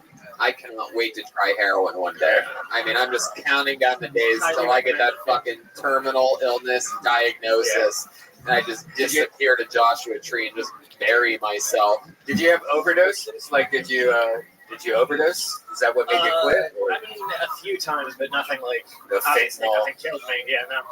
Wow, my goodness. So, were you a big guy when you were on heroin too? No, actually, I looked great when I was on heroin. Really? Fantastic, yeah. So it started. So you're eating a lot, just sort of Twinkies and just everything. Really? Actual Twinkies? I love a good Twinkie. How often do you have Twinkies? A couple times a week. Wow, you're like old school fat. Yeah. You're like a fat guy from the late '80s or something like that. You're a fucking throwback. Fat guy, yeah, absolutely. That is cool. Wow. So you have a good support system around you? Like, how are you staying sober? I got my comedy friends. I got my fiance. I got my. Oh, your fiance. That's cool. We actually sleep in bunk beds. Is that true? Yeah. Really? Oh, okay. That's weird. That's a weird thing to lie about. Dude, you just admitted to doing heroin and dreaming about it. We're gonna believe anything that you say right now. Yeah, for sure. But I believe that you and her slept on bottom bunks, for sure. Where'd you meet her at? Work. Yeah. Before I got fired. Yeah. What was that? That job? Starbucks. Starbucks. Wow, you guys met as baristas, huh? And then what? One lunch break, you guys are sitting around. She's like, I'm in the mood for something a little bit venti. More like a 12, but I had quits, and then we started hanging out, and then we started making out. And, wow. Taylor's oldest time. Damn, I like that. How long have you guys been together now? Coming up on 3 years. 3 years. When are you gonna get married? It's tentative. We don't have a. Jesus Christ! There's some people that. Is she here tonight? No. Oh, yeah. Oh, that's fun. Well, cool, man. It's very exciting stuff. And you said 9 months on stand-up comedy. You love it? Yeah. You go up a lot? Yeah. Yeah. Well, I try to. Yeah, I'm just curious. You joked a lot about suicide. Have you ever tried committing suicide, or? I mean, what do you think the whole heroin thing was? Well, a lot of times when people shoot up heroin, it's for the joy of heroin. It's not like they're not trying to kill themselves. Just get it all, man. Really? Yeah. But you never did enough to actually accomplish it? Obviously not. Wow. Yeah. Yeah, you gotta try harder. Do you ever have any flashbacks, or do you ever you're sitting at a red light and your hand starts melting or anything crazy? I mean, like it's that? not like acid. It's Right. no. You could have been the first ever to have heroin flashbacks. That's a If I do, I'll let you know. You'll be the first to know. right. Interesting stuff. All right. Well, Jesse, I'm glad that you found stand-up to replace your bad habits. There he goes, Jesse McIntyre. So, before we go, we had a comedian on the first show that was different than everybody else that was on stage during the first show, and I promised him a spot on this show, so here he is. Ladies and gentlemen, Isaiah Gray doing a brand new minute. A minute different than on the first show from Isaiah Gray. Yeah, what's up, motherfuckers? Yeah, white people be like this, and black people be like that, but lizard people be controlling our government. That's a crazy shit.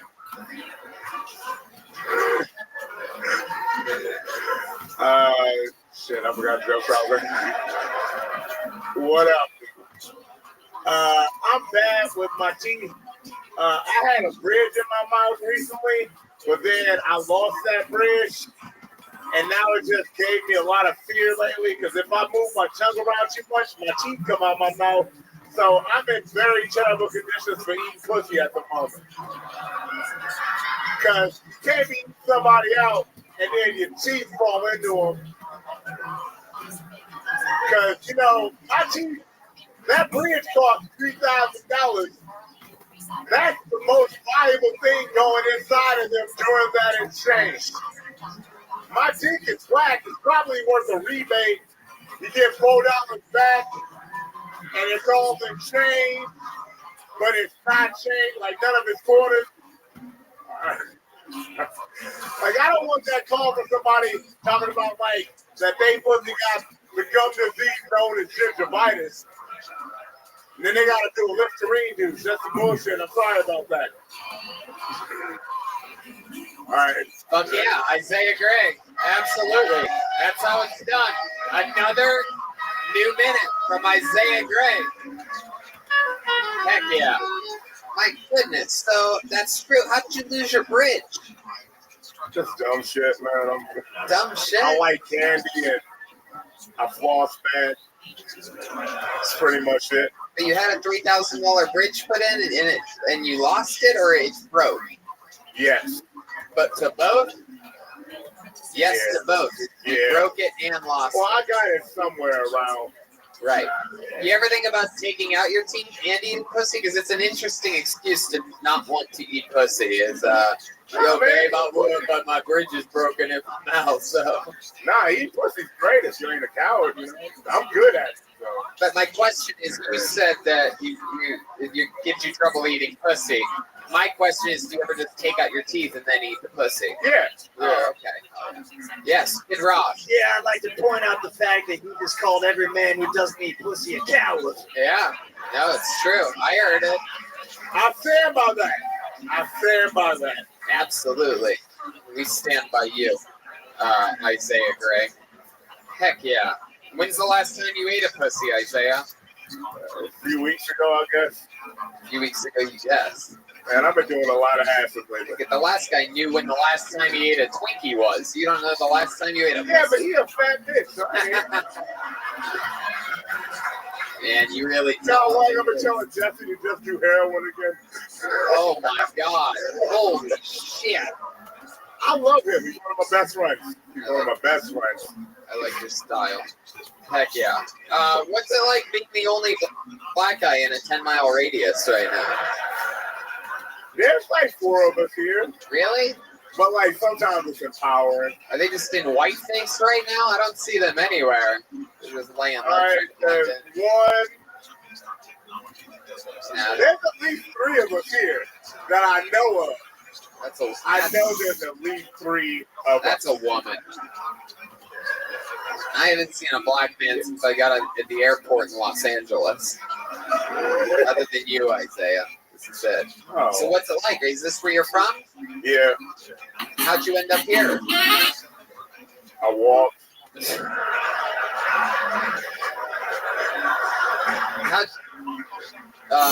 What are your parents? You close with your parents? Yeah. Like my mom, if she hears this podcast, she's gonna be real mad about them teeth because I'm on her dental insurance still. Damn. Wow. Son, quit eating pussy. Keep your teeth in. How many times do I have to tell you? What does your mom do? She does. I think she's the counselor for the VA or something like that. She works for the VA. I think she's the counselor. All right. You're on my PPO insurance, but I'm not down with you eating OPP. Oh shit. Wow. How about you? What do you do for work? Man, I told you earlier, I got fired from that restaurant. Oh, you got fired from the restaurant. Why'd you get fired again? I took too long to take a drug test. Oh, that's right. His teeth kept falling in the soup. You took too long to take a drug test, so you basically mean that you refused to take the drug test. No, I took it, but I took it on my own leisure because they made it sound like I could. Right. And then they were just like, nah, you're supposed to go do that drug test when we sent you. What restaurant makes you do a drug test? Like, this is pretty fucked. I've worked at 100 restaurants. Proximo in Fort Wayne, Indiana. It's a Latin fine dining restaurant, Proximo. Wow.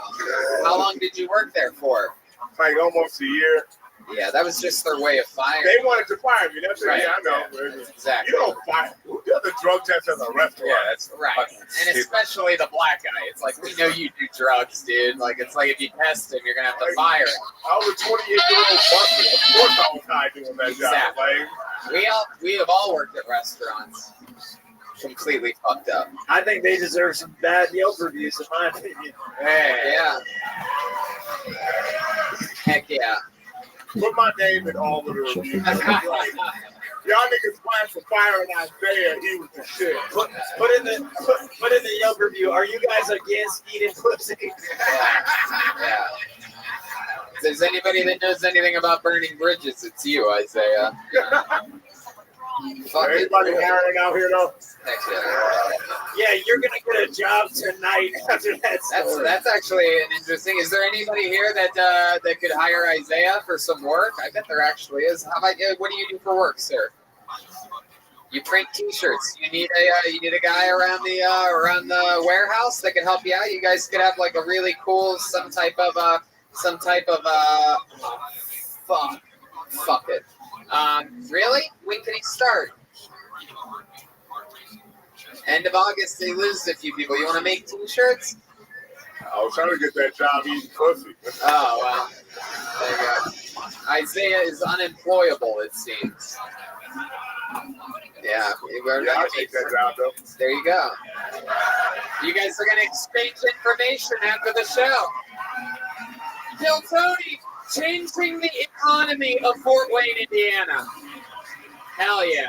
How about one more time, good enough for Isaiah Gray, everybody. There he goes. We did it. There you go. Another one down the hatch. Another episode of Kill Tony, the Fort Wayne episodes. How exciting. What a fun...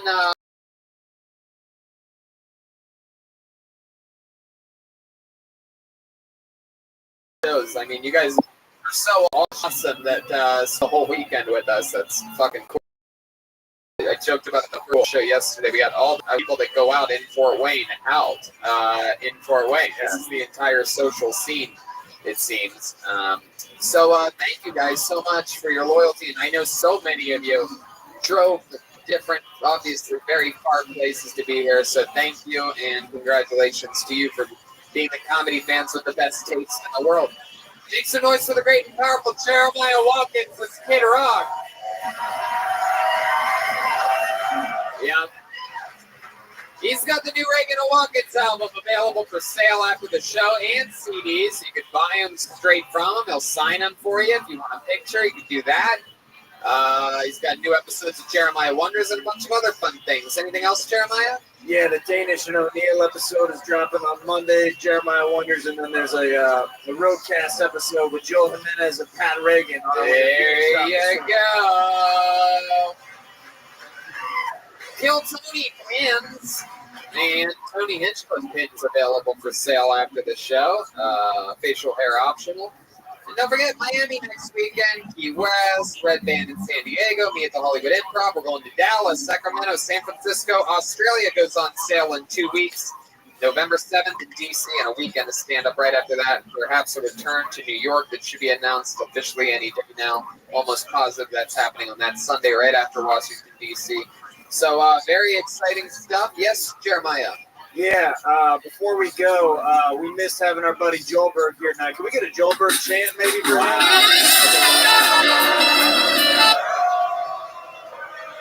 Wow. Love you, Joelberg. There you go. Thanks a lot, guys. We love you. Thank you. Good night.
live from the world famous Comedy Sport main room for a brand new episode of Kill Tony. Give it up for Tony Hitchcliffe! Yeah! Come on, guys, it's Monday. Make some fucking noise. There you go. Red Band's here. Hi. The great Ryan J. Edel has already started drawing tonight's episode. This is very, very exciting. I'm all Nitro Caveman coffeeed up. Use the promo code KillTony, save 10% on all your Caveman coffee. And life is good. I mean, I am excited. It's a beautiful day here in Los Angeles, California, and no one has more fun on Mondays than us. So congratulations for being here. It's exciting times. Just got back from another crazy weekend in Fort Wayne, Indiana, and never really ends. It just keeps going on and on. But now we're focused more on stand-up comedy for the next couple months. I'm doing the Miami Improv this weekend, 5 shows in Miami, and then I'm doing Key West the first weekend of September. Red Band's headlining San Diego August 17th, and I'm headlining the Hollywood Improv August 23rd. Then Kill Tony Dallas October 3rd, stand-up 4th and 5th. And Kill Tony Mania. The road begins on Sacramento, October 16th and 17th. And then Kill Tony Mania live in San Francisco, October 18th and 19th. That's almost sold out. So if you're flying in from around the world for that special 6-show event, get it now. Australia. The end of October, for the first time ever, Kill Tony does massive theaters in Australia. Melbourne, Sydney, and Brisbane. That goes on sale in what I believe is now 1 week and 1 day. We do our first ever Kill Tony in Washington, D.C., because who can forget, we are Americans and we love America, so we're going to Washington, D.C. We're doing stand-up there November 8th and 9th as well in Washington, D.C. Goes on and on. We just keep working. We don't stop. We've been everywhere this year, all around America, all over Europe. And I'm going to be honest with you. We have more money than we've ever had in our entire fucking lives. Such a weird thing to go crazy for. Only in America. We have a booming economy right now. We're making money. Life is good. I'm going to be honest with you. Brian and I, from Ohio, we love spending our money. He's got a brand new Tesla. I've got a Corvette that I hate bragging about. And we love buying stuff online. It's something that you and I both do. You ever buy something online only to find out later that you missed a discount? Well, I don't overspend anymore thanks to Honey. Honey is a free browser add-on that finds me the best deals online. The app magically auto-applies the best deal to my cart at checkout. They find discounts and coupons across 37,000 different sites. Amazon, Sephora, Best Buy, Nordstrom, and more. With Honey, I don't worry about missing a deal. I just shop like normal, and Honey handles the rest. I don't know if you're like me. Every time you see that coupon code box, it's like a mission. You must find a coupon code. You like, I Google tons of websites. I spend all this time. Honey is just an attachment that goes into your browser. It automatically shows you all the coupons that are out there. And if you use Amazon a lot, like I bought a computer the other day on Amazon, it automatically saved me like $200. And I got it the same shipping speed and everything. It was just saving my money on tax and stuff. It's awesome. It's integrated in your browser. It saved over $10 million. And the average savings is $28. Yep. Time Magazine calls Honey basically free money. And look, there's no reason not to use Honey. It's free to use and easy to install on your computer in just 2 clicks. So shop with confidence, get Honey for free at joinhoney.com/Tony. That's joinhoney.com/Tony. Honey, Jesus Christ. Still in the middle of the ad, Brian. Honey, the smart shopping assistant that saves you time and money when you're shopping online. There you fucking go. Jesus Christ, Red Band. Let's just keep pushing it. We're also supported by Cushy CBD from California's top edible brand, Cushy Punch. Extensive lab testing of CBD oil to make sure there's no pesticides, microbial impurities, solvents, heavy metals, all natural, organic, kosher, zero fillers. This is award-winning too. CBD, High Times, Cannabis Cup Best CBD, WeedCon 2018, #1 edible in MedMen, and LA. It's an LA-based brand, so it's local. Giving back to the community through Cushy Cares, lots of work in the LA wildlife and waste system, tree replanting, food bank. They help out the community. Absolutely. It's a real California-based thing. Very, very giving back to the people. You know what I mean? It's just a great product. And CBD, of course, as you know, has been known to help relieve pain, reduce blood sugar levels, reduce inflammation as a natural alternative to opioids or muscle relaxant. CBD vapes can also help smokers get off nicotine. Go to cushycbd.com right now to get your 20% off by putting in coupon code TonyCBD. That's cushycbd.com and use code TonyCBD for 20% off. You guys ready to start this show tonight? Woo! It's not easy. It's never easy. But I am excited about tonight's show. How many of you were here last week for tonight's show? Wow, look at that, the return. So many people because we had to delay it for a week. And here we frickin' go. We waited a long time. Oh, wow, look, there's the great Aphrodite walking in. Oh, my goodness. What a stunning treat. Nothing flat about that earth right there. Your guest tonight, known for their one of my favorite one of the only podcasts I listen to, the Tinfoil Hat. So interesting, so exciting. I'm sure we're gonna hear some great conspiracies and theories here tonight with the great and powerful, for the first time ever on this show. Make some noise for Eddie Bravo and Sam Tripoli. Wow, here we go. Here's Eddie. Hi, Eddie.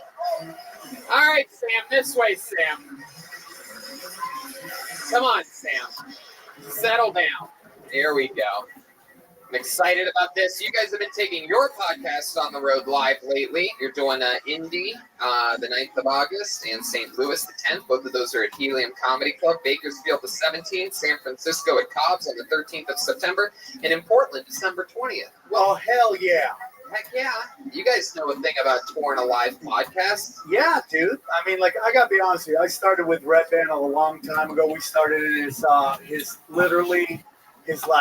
bedroom where we're doing podcasting. And now to see where you guys are now, it's fucking amazing. I love both of you guys, and this show's fucking great, right? Wow. I almost teared up there for a second. I know, if you were dead on the inside, it might actually. I've never seen a skeleton smile before, but he did it.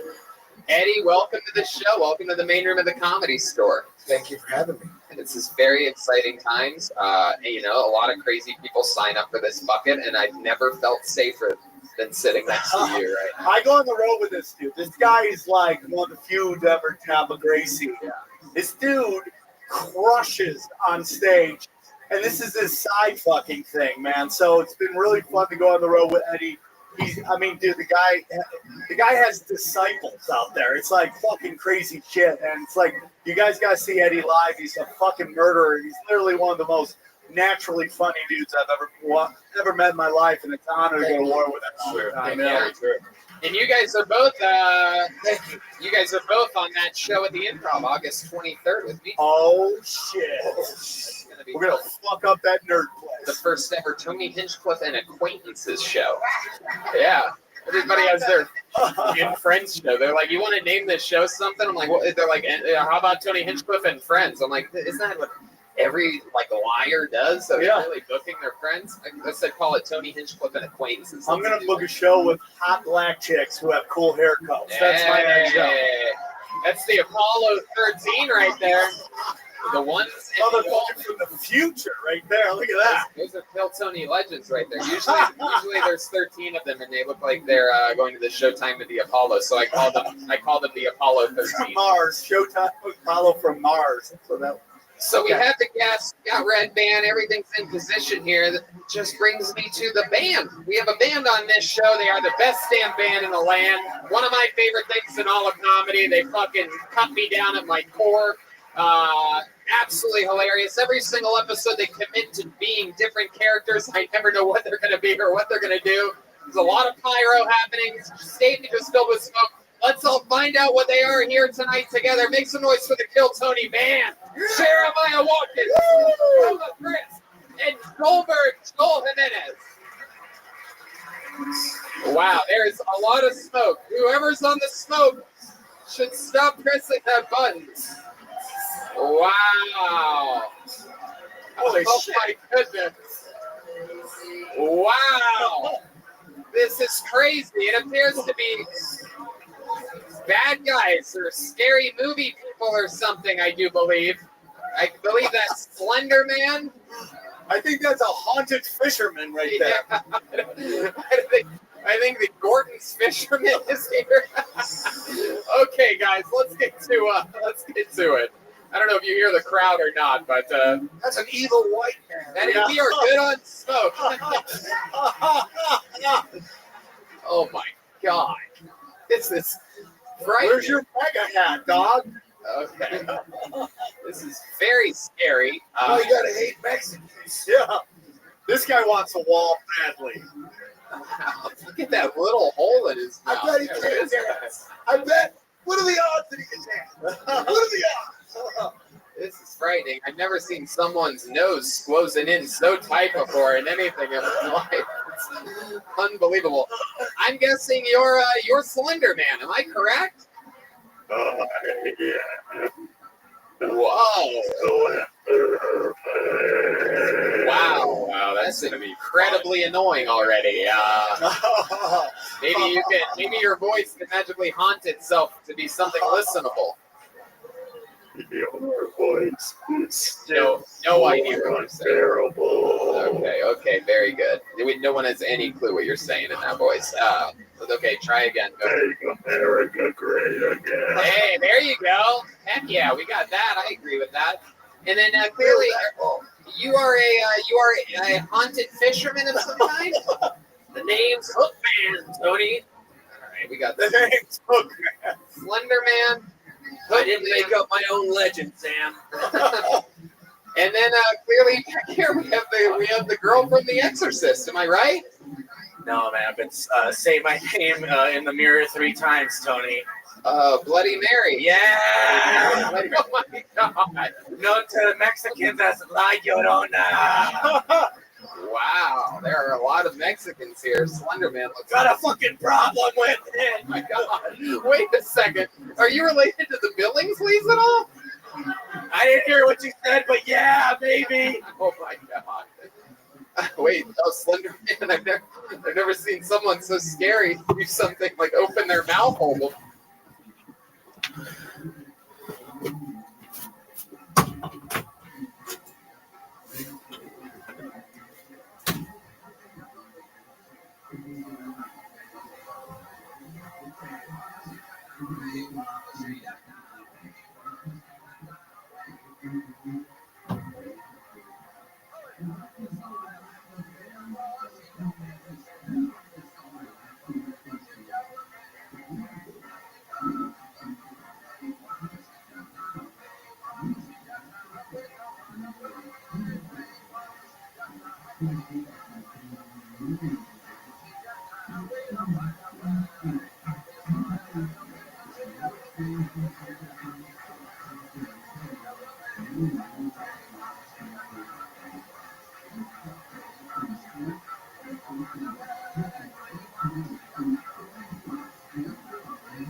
That's the world's smallest glory hole right there. It's perfect. That's where Dr. Ken sticks his dick. Oh my God. Okay. We got Slenderman, Hookman, and Bloody Mary. Eddie Bravo, Sam Tripoli, which brings me to this, the final piece of the puzzle. The Bucket of Destiny, ladies and gentlemen. Ichabod's Bucket of Destiny. Bloody Mary. Bunch of people signed up for the show earlier. If I pull your name out, you get 60 seconds, and then I interview you afterwards. We find out a little bit more about you, and you know how it works. If I pull your name out, you know your 60 seconds is up and you hear the sound of a kitten. That means wrap it up then, or else we're going to bring out the angry West Hollywood Bear. That's it. You guys ready to start this show? We are live. Everything is happening. You made it, baby. The #1 live podcast in the world is back on a Monday night. Dude, you packed out the main room on a Monday. You know, I always wanted to make a hit show on a Monday because I would always be bored on Mondays. It used to be my least favorite day of the week, and I purposefully always wanted to have a great Monday show because it makes the rest of the week even better. Yes, tinfoil hat is correct. For the people. I don't know if you guys can see that from where you're at, but only one person here signs up with Black Sharpie every single week. She started on this show a few years ago. We fell in love with her. Every time she comes up, she's a little bit better than the last time before, which is inspiring for everybody because she's 63? 63? 63 years old. I present to you a Kill Tony legend, an icon, Aphrodite. We're starting it off with a bang, baby. I can feel it. This is a special episode tonight.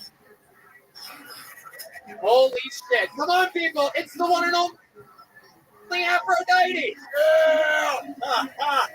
Oh, God. If you guys don't mind, I'd just like to rub my coochie for good luck right quick.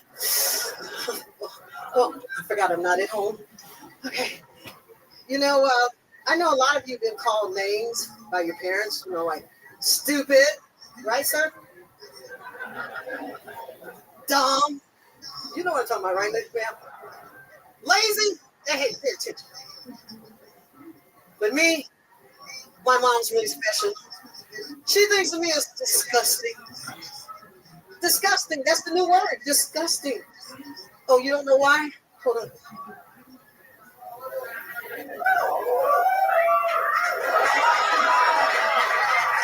You see this over there? Over there. I'm disgusting. My mom's upset because I won't worship the white Jesus. Yeah. I told her Jesus would have to suck my pussy first. I'll worship him then. Holy shit, Aphrodite coming in I strong love it. tonight. Heck yeah. This is very exciting. Aphrodite came in. For those of you just listening to the podcast, she looks like she is Beetlejuice's hairstylist. Exciting stuff, Aphrodite. Welcome back. Thank you. I'm back like a motherfucker. Oh my goodness. You are so gangster. 63 years old. Yeah. You have the spirit of a hoe. Yeah, a hoe. That's exactly what I was gonna say. Took the word right out of my mouth. I'm all right there. Incredible that you can still use your butt muscles like that. Oh, yeah. Yeah. You do a special workout or something? Or Yeah. Yeah, I do. what is that? I isolate my ass. My goodness. Is this your guy? This is Eddie. This is your first time seeing Aphrodite. What do you think about things like You should this? see the look on his face. You look like you're in your mid-30s. Yeah. Right? Yeah. You still get dick on the daily? Oh, I'm getting it every chance I get. Pussy still works? Yeah, hell yeah, snapping pussy. I don't know. I don't know. Yeah. Someone's been smushing down that afro. It's a little bit wobbly today.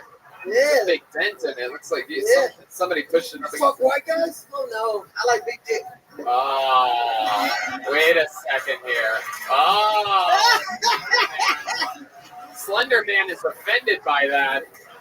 What about Mexicans? You fuck Mexicans? Oh no, I'm strictly dickly blackly. Really? Yeah. I like that plantation fucking. My goodness, you've never you don't took my first joke. Damn.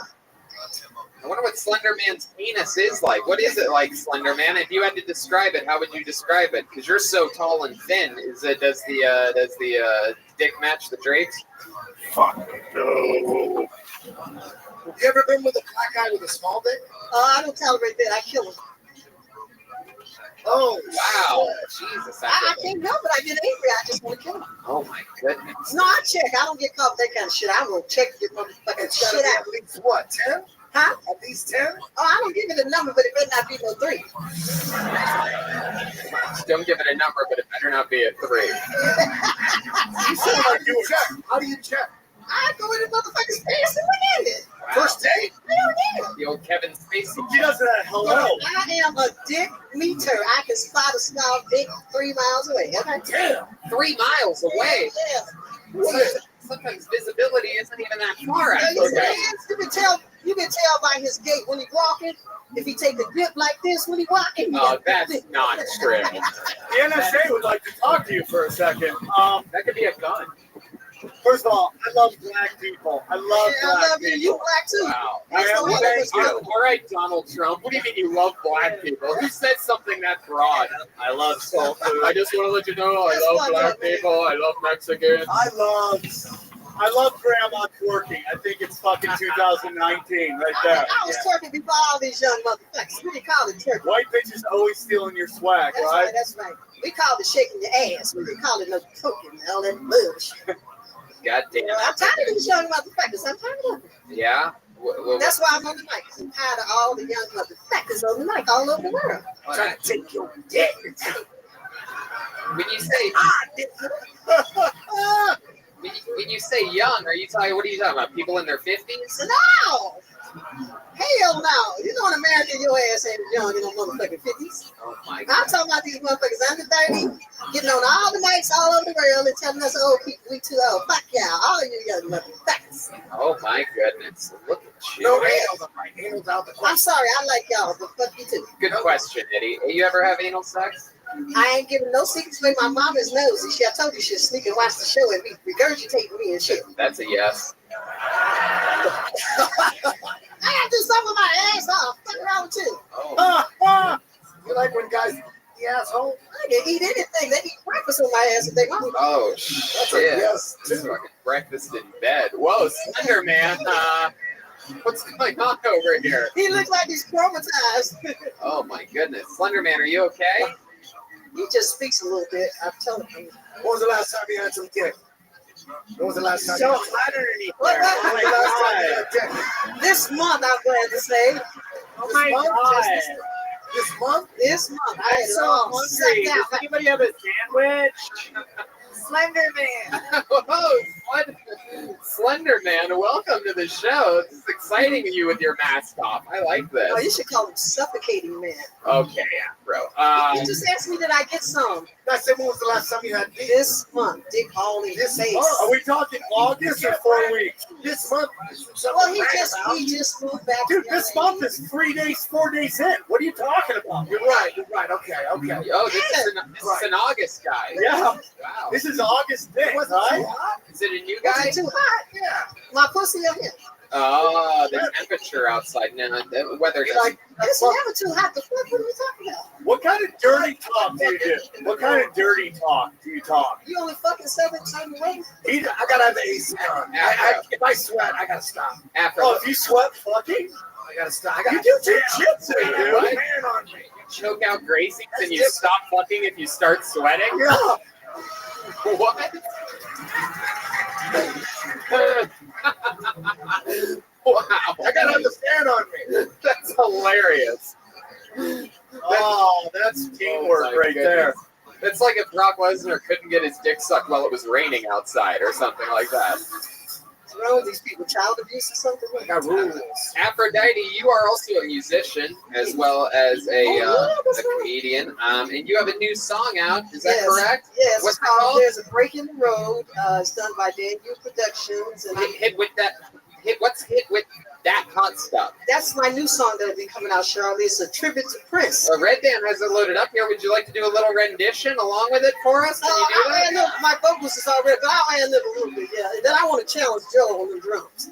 Wait, what? I want to challenge Joe on You the want to drums. have a Mexican drummer? Yes. You know how to play the drums? Yes. You really know how to play the drums? Are you fucking with me, Aphrodite? No, I'm not fucking Who are you, Jamie Foxx?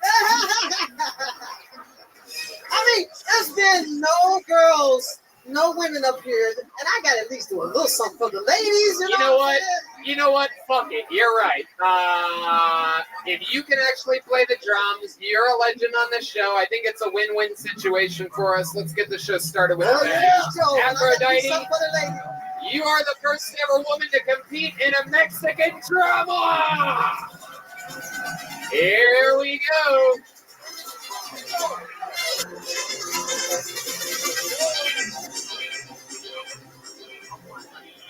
Aphrodite, I'm sure you know how this works, but I'm going to explain it. Whoa, but I'm going to explain it for the audience members. This is sort of crazy.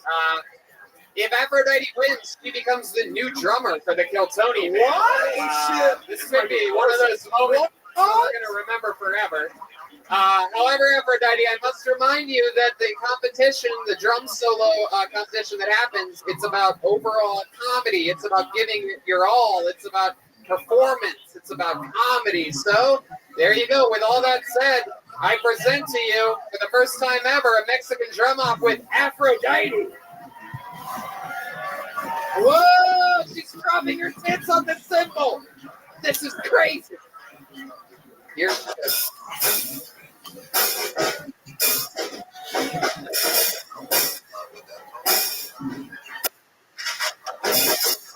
Welcome. How are you? Hello.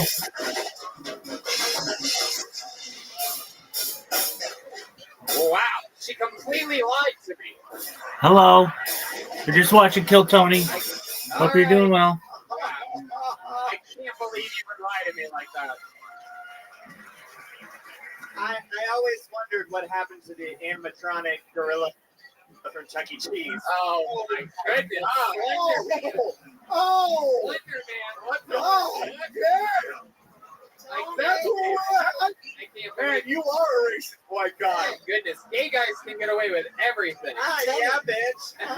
Gay guys with little dicks. Well, Aphrodite, put the mic back in the mic stand because now you have to pay the ultimate price. You're about to get your fucking ass beat, right? I don't care. I don't care. Here to defend his throne, undefeated all time in the Mexican drum off, and for sure still undefeated. I present to you the one and only Joel Jimenez. Here he is. Here we go. Here he comes. And second now. Whoa!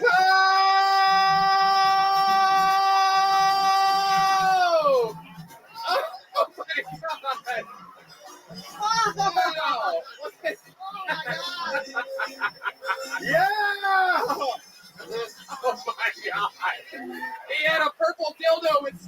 sparklers on it for those of you listening. He I dipped, saw- he dipped it into a glass to put the sparklers out, but one of the sparklers didn't go in the water. It was alcohol. That I do. Wow. That was donkey show level Mexican good, my friend. Yeah, that's what he does.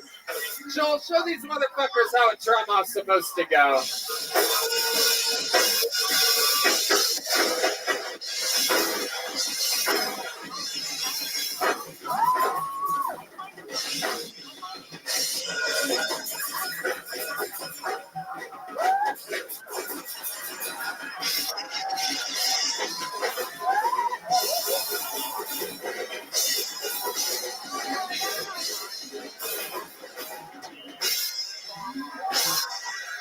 Wow.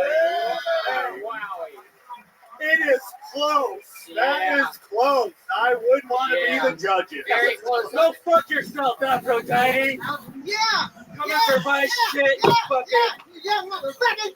Afro. How many of you guys have Aphrodite winning that Mexican drum off? Look at that. And how many of you have Schulberg Joel Jimenez winning that? There you go.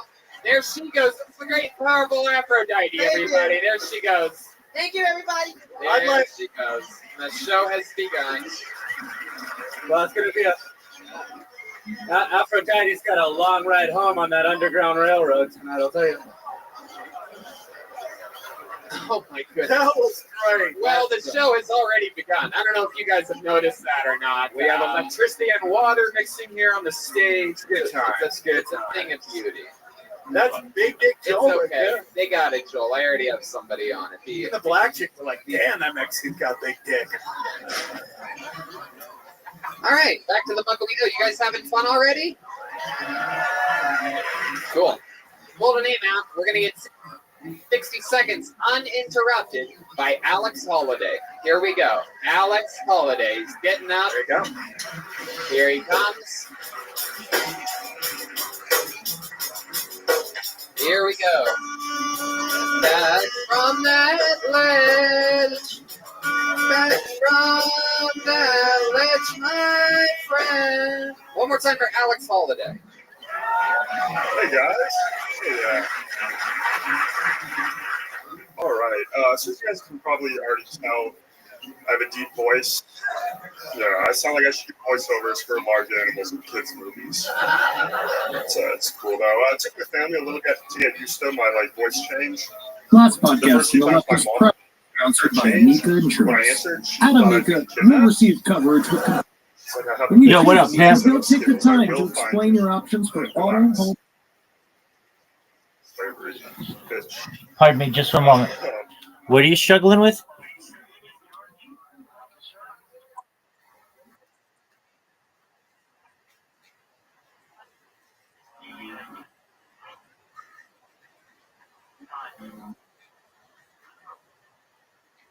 Okay.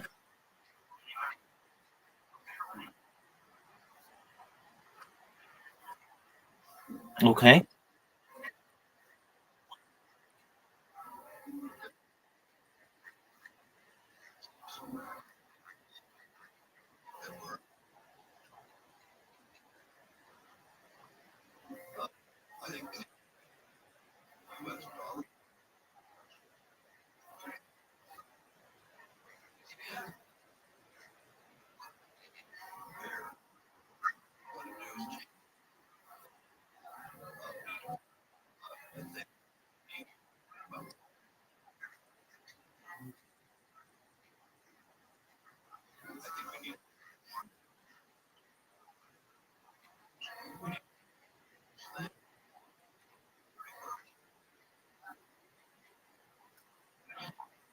I can't advise you on being a good Christian because I'm not a Christian, and I would advise you to go a priest or pastor or some. No, don't go to a rabbi if you want to be a good Christian. Here's what I can tell you. These. Okay. These. Yeah, no, I understand that. Here's what I can tell you. These are traditional stories that are essentially written by people or interpreted thousands of years ago. And it is best for you to live your life in a modern age with modern mentality. What specifically about numbers is causing you so much struggle? Okay. So, as I don't have the entire Bible memorized, let's go to.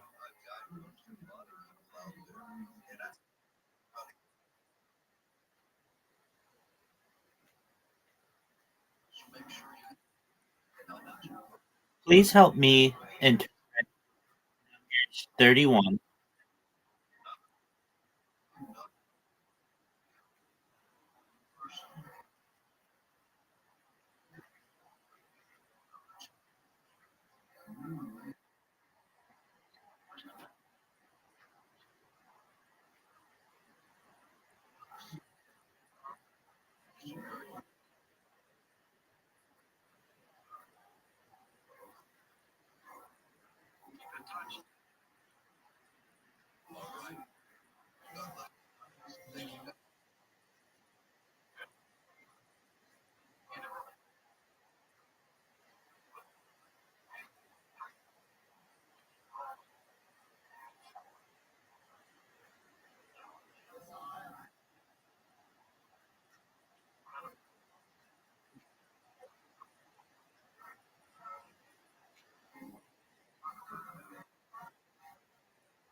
Absolutely. All right, let's talk it out.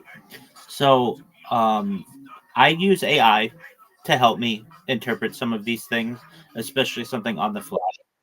I agree. All right, so we have Numbers 31 describing the Israelites' war against the Midianites. The war was commanded by Hashem or God as response to the Midianite involvement in leading the Israelites to sin through idolatry and immorality, as recounted in Numbers 25. Moshe Rabbeinu or Moses is instructed to take vengeance for the children of Israel against the Midianites, after which he is told that he will be gathered unto his people, meaning he will pass away. All right, so some key points. The command to fight. Hashem or God commands Moshe Rabbeinu and Moses to take vengeance on the Midianites. This is not an act of aggression, but a divine command to remove the source of moral corruption that had severely impacted Israel. The army, Moshe Rabbeinu or Moses, sends 12,000 men, 1,000 from each tribe, to war, along with Phinehas, the son of Eleazar, the priest, who takes the holy vessels and the trumpets for sounding the alarms. The battle, the Israelites kill all the male Midianites, including their kings and the prophet Balaam, who had advised the Midianite women on how to cause the Israelites to sin. Captives and spoils. The women and children are initially taken captive, and the possessions and livestock of the Midianites are seized as spoils of war. Purification and division of spoils. Upon returning from battle, Moshe Rabbeinu or Moses is angered by the soldiers for sparing the Midianite women, who were instrumental in causing the Israelites to sin. Specific laws are then given for purifying the people and the spoils of war. The spoils are divided between the warriors, the rest of the community, and the donation of the tabernacle. The moral and ethical lessons. The chapter concludes with a detailed account of the division of the spoils. Excellent. Offerings made to Hashem or God from the spoils of war, emphasizing the sanctification of material wealth and the importance of gratitude towards Hashem. So let's talk about the lessons and contemporary applications where this may be more beneficial. So there's the idea of divine justice. The war against Midian teaches about divine justice and the consequences of leading others to sin. It underscores the severity of idolatry and immorality. Okay, we've got that established. There's leadership and responsibility. There's Moshe Rabbeinu's leadership in directing this difficult command, and it shows the weight of responsibility leaders carry, especially in matters of spiritual and moral welfare. There's the sanctification of material gains. The detailed laws regarding the spoils highlight the concept of sanctifying material wealth. Everything material can and should be elevated to serve a divine purpose.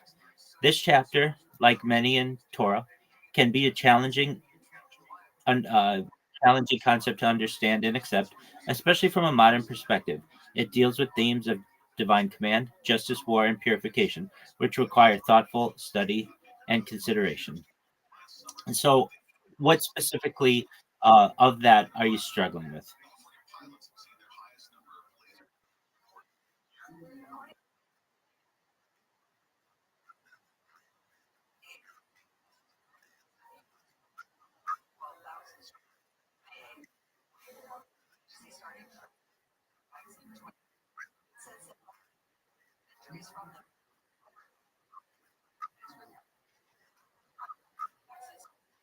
Great question. Here we go.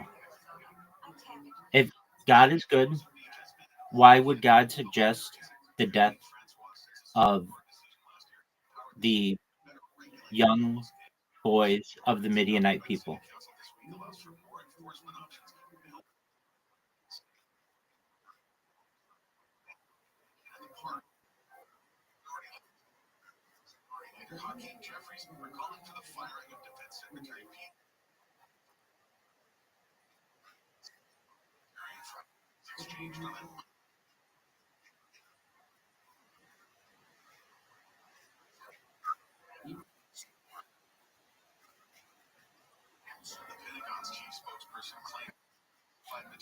This is indeed a profound and challenging question.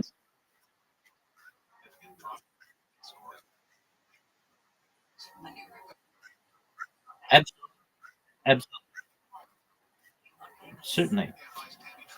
This is a tough question, one that touches on the nature of divine injustice and the moral complexities found in the Torah. The episode involving the Midianites, as described in Numbers 31, raises difficult issues, particularly regarding the command to kill not only the combatant males, but also the women and male children among the Midianites. First, it's important to contextualize this event within the broader narrative of the Torah and its theological framework. The commandment to go to war against the Midian was not based on territorial conquest or personal vendetta, but was a divine directive specifically because of the Midianites' role in leading Israel into grave sin, idolatry, and immorality, as seen in Numbers 25. This sin had severe spiritual and physical repercussions for the Israelites, including a plague that resulted in the death of 24,000 people. The decision regarding the Midianite women and children is particularly troubling to modern sensibilities, something with which you're struggling. In the Torah perspective, the male children were considered to be the future perpetrators of the Midianite culture, which was deeply enmeshed with practices antithetical to the values the Torah was promoting, including monotheism and moral laws. The killing of the women involved in the incident at Peor was seen as a direct punishment for their active role for corrupting the Israelites. Here are a few points to consider. Divine perspective versus human perspective. The Torah teaches that God's understanding and vision encompass all of time and space, seeing the end from the beginning. Decisions that might seem harsh and difficult from a human perspective are viewed as just from a divine perspective, considering factors beyond human comprehension. That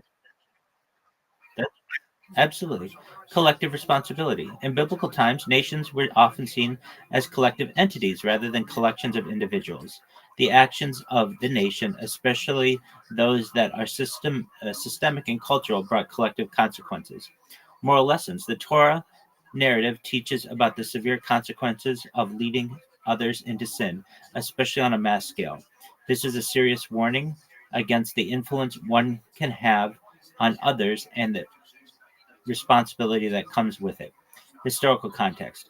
Understanding the historical and cultural context of ancient warfare and justice can also provide insights into these episodes. The norms and practices of the time were significantly different from modern standards.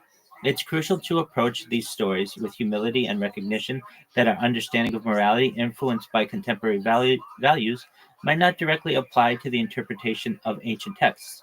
These narratives challenge us to think deeply about justice, morality, and the consequences of actions on a communal scale. That still doesn't.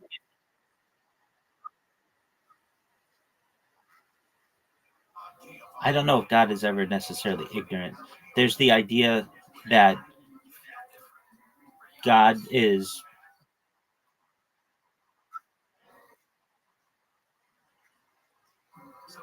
Let's find out.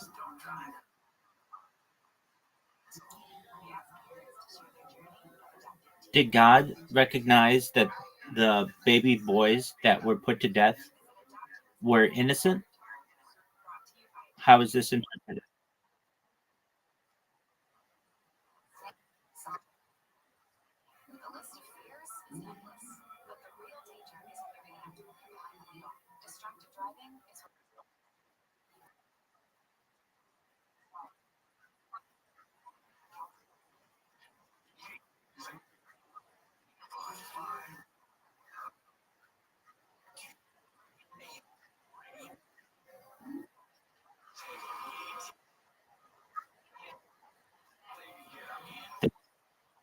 The question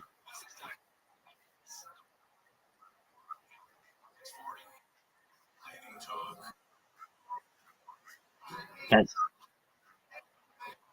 that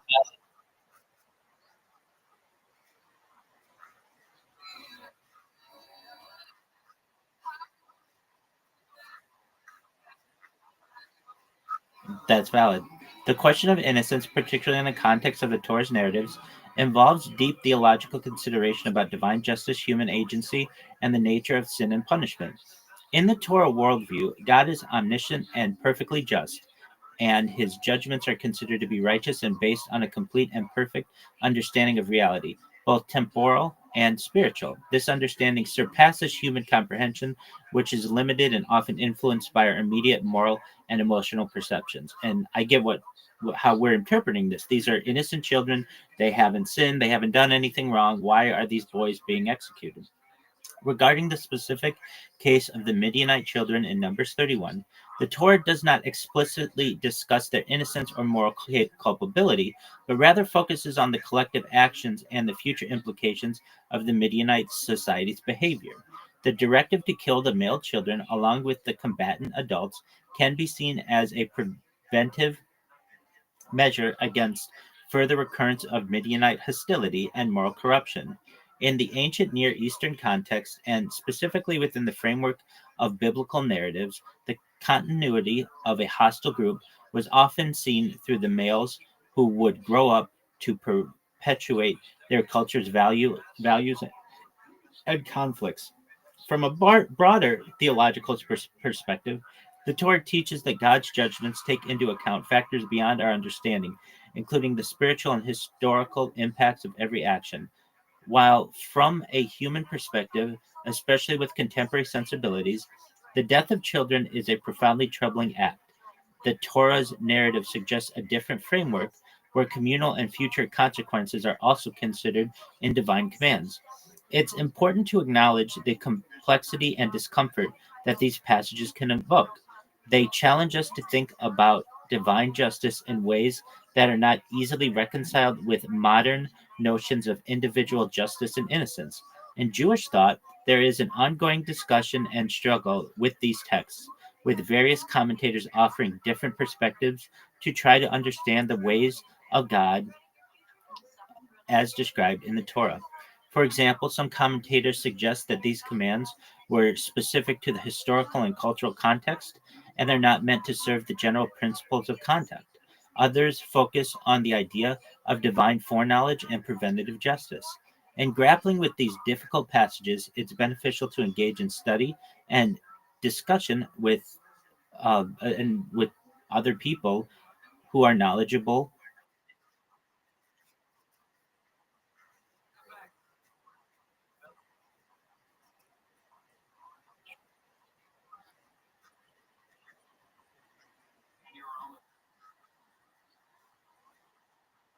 Yeah, I mean, really, the interpretation is this: you just went to war with these people. They tried to kill you. You killed their adult males. These children of theirs are going to grow up and seek vengeance against you. So it's a or the males. Males. I should have been specific. The males are going to grow up and seek vengeance against you. So it's a preventative measure to eliminate them before they become a problem. That's That's okay. Nevertheless, the men are going to seek vengeance. That's because the men are going to grow up to seek vengeance against you or against the.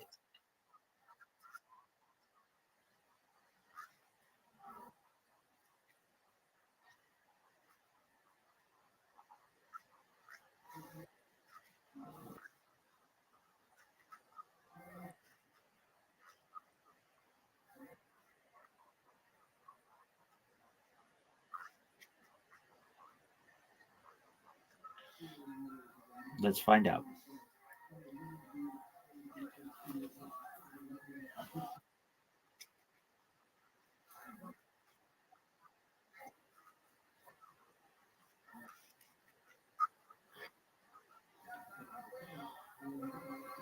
So, please summarize your question in one sentence.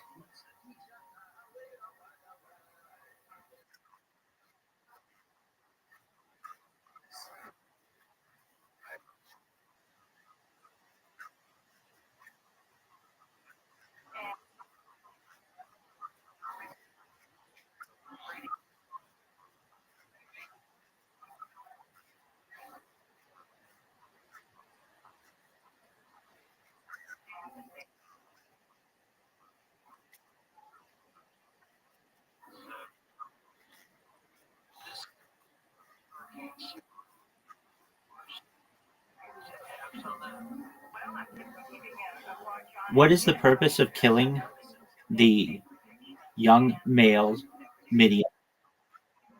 Midianite baby boys, when it is the female Midianites who caused the original issue?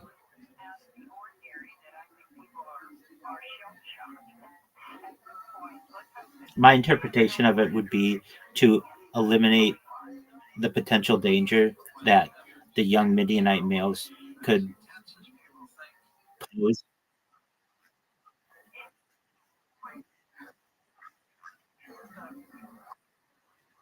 Yeah, I mean, there's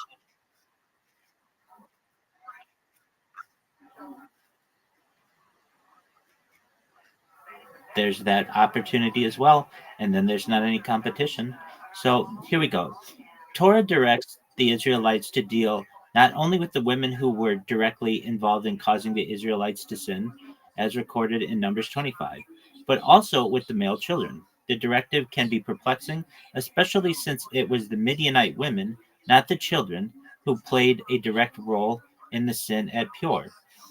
Here are a few points to consider that help frame this issue within the broader context of Torah thought. Prevention of future threats, and that was my interpretation of it. One perspective offered by traditional commentaries is that the male children were seen as potential future perpetrators of Midianite culture and hostility. In ancient times, the continuation of cultural and national identities were strongly linked with the male lineage. The concern might have been that these children would grow up to continue the cycle of moral corruption and hostility towards Israel. That's my interpretation of it. There's also collective responsibility. To some extent, I think so. The girls don't pose as much of a physical threat to you as the boys do. Collective responsibility. The concept of collective responsibility is prevalent in many ancient societies. Essentially, it's easier to impregnate and make the Midianite girls a part of your culture than it is the males. And the males are also going to be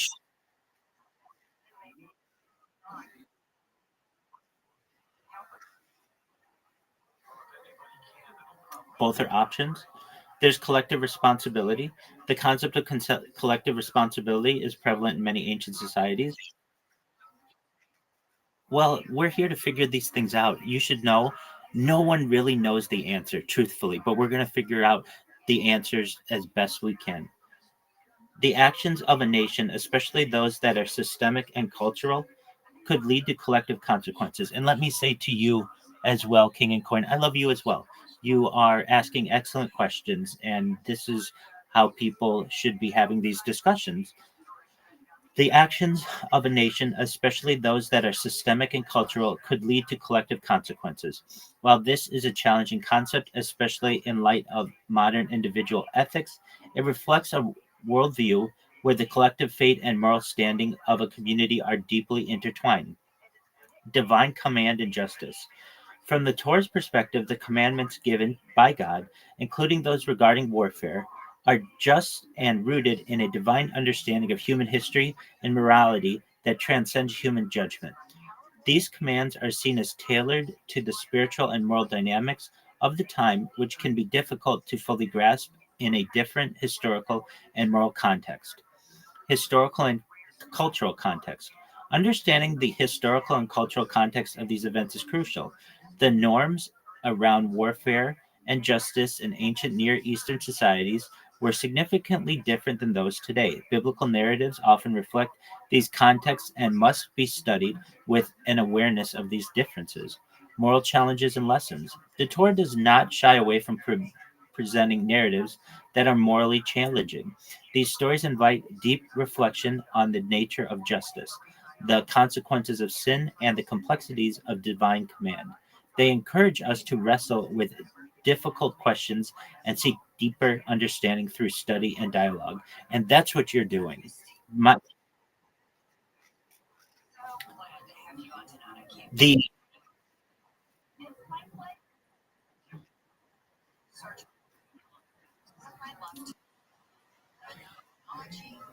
that's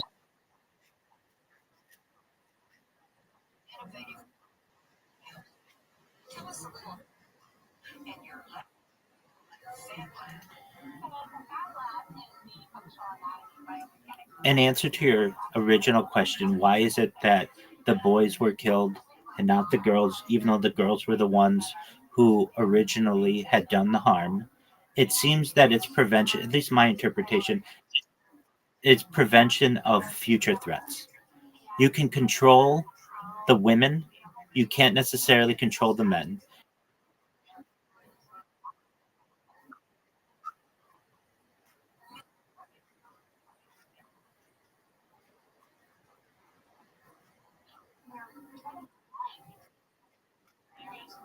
That's correct.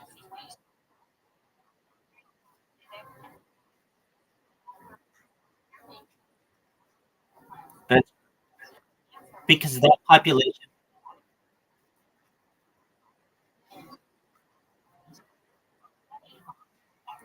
that's correct. Well, as in punishment, but it's really to prevent the future threats.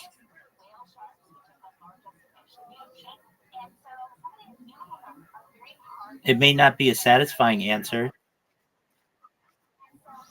No, the Passover is about Moshe Rabbeinu or Moses leading us out of Egypt generally.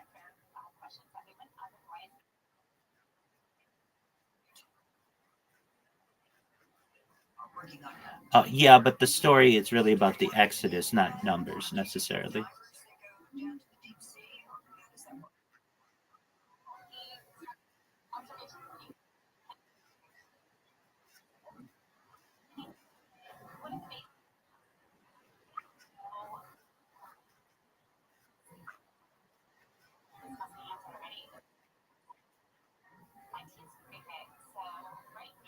Well, I think it's human nature to, at least in this case, want to eliminate the threats to you or to your people.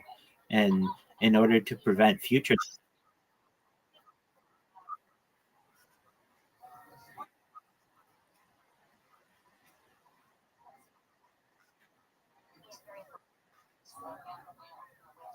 I mean, you can interpret it that way. Essentially, you have a group of people who see another group of people as a threat and they were eliminated. They just so happen to be young boys. And the reason why they were chosen is because they would grow up to be men and could perhaps in the future be a threat to the nation.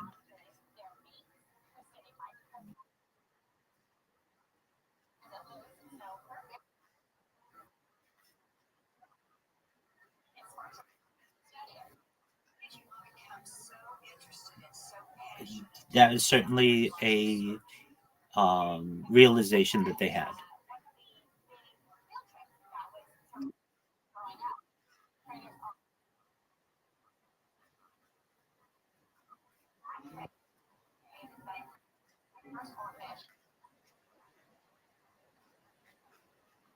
Absolutely. Yeah.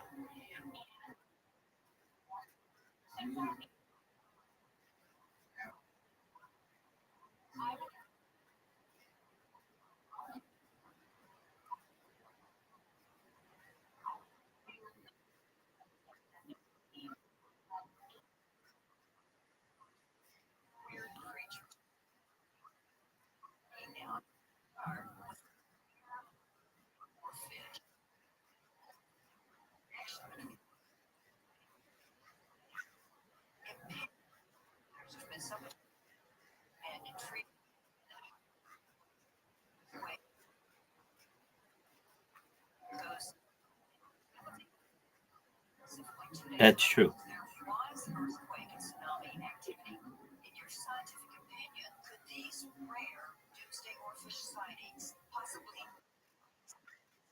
It is well. You ask excellent questions.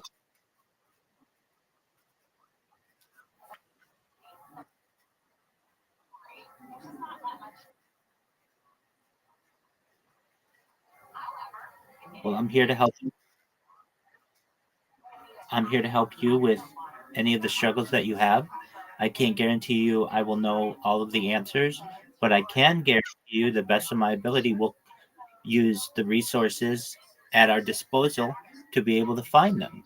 And whether that means we go directly to the text or we use AI to interpret or we go to commentaries, whatever we need to do to be able to get ourselves a satisfactory answer is a pursuit that I find to be beneficial for all of us in the community that we're building.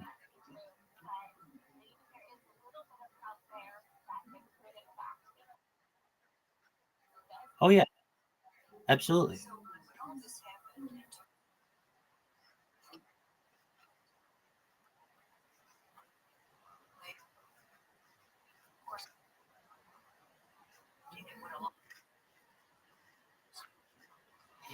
Yeah, so um, there there are different interpretations of this. I go to Maimonides, who was a uh, m- middle-aged or a what we call posik, a scholar of the Middle Ages. He's also known as, we call him Rambam. Um, his name is Moshe Maimonides, Rabbi Moshe Maimonides, but really he summarized not just God, but what it is to be a Jew and what we call the 13 principles of faith.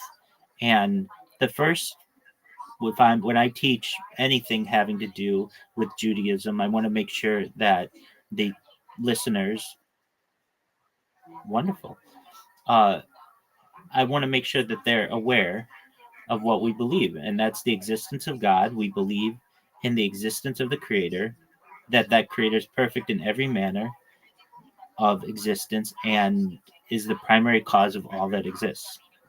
We believe in the unity of God. So I would teach children that we believe in God's absolute and unparalleled unity. This is an important one that separates us as Jews from many other religions, including many aspects of Christianity. We believe in the incorporeality of God, which means that God's non corporeal nature, uh, it God does not have any physical form, so that separates us a lot from Christianity and the idea that of like the Trinity and all of those types of beliefs. Absolutely. And also there are some ways that we interpret or at least phrase things that may say like sitting at the right hand of God, but we don't actually believe in like some white bearded person in the sky and you're actually sitting at their right hand. It just means to come closer to this, to the presence of God.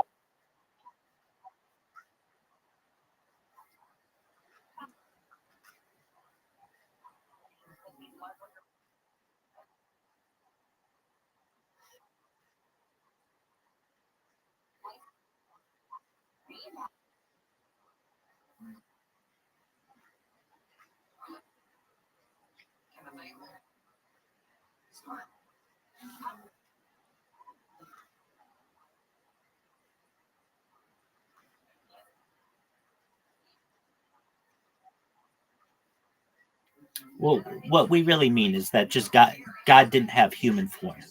That's what we mean in very simple terms.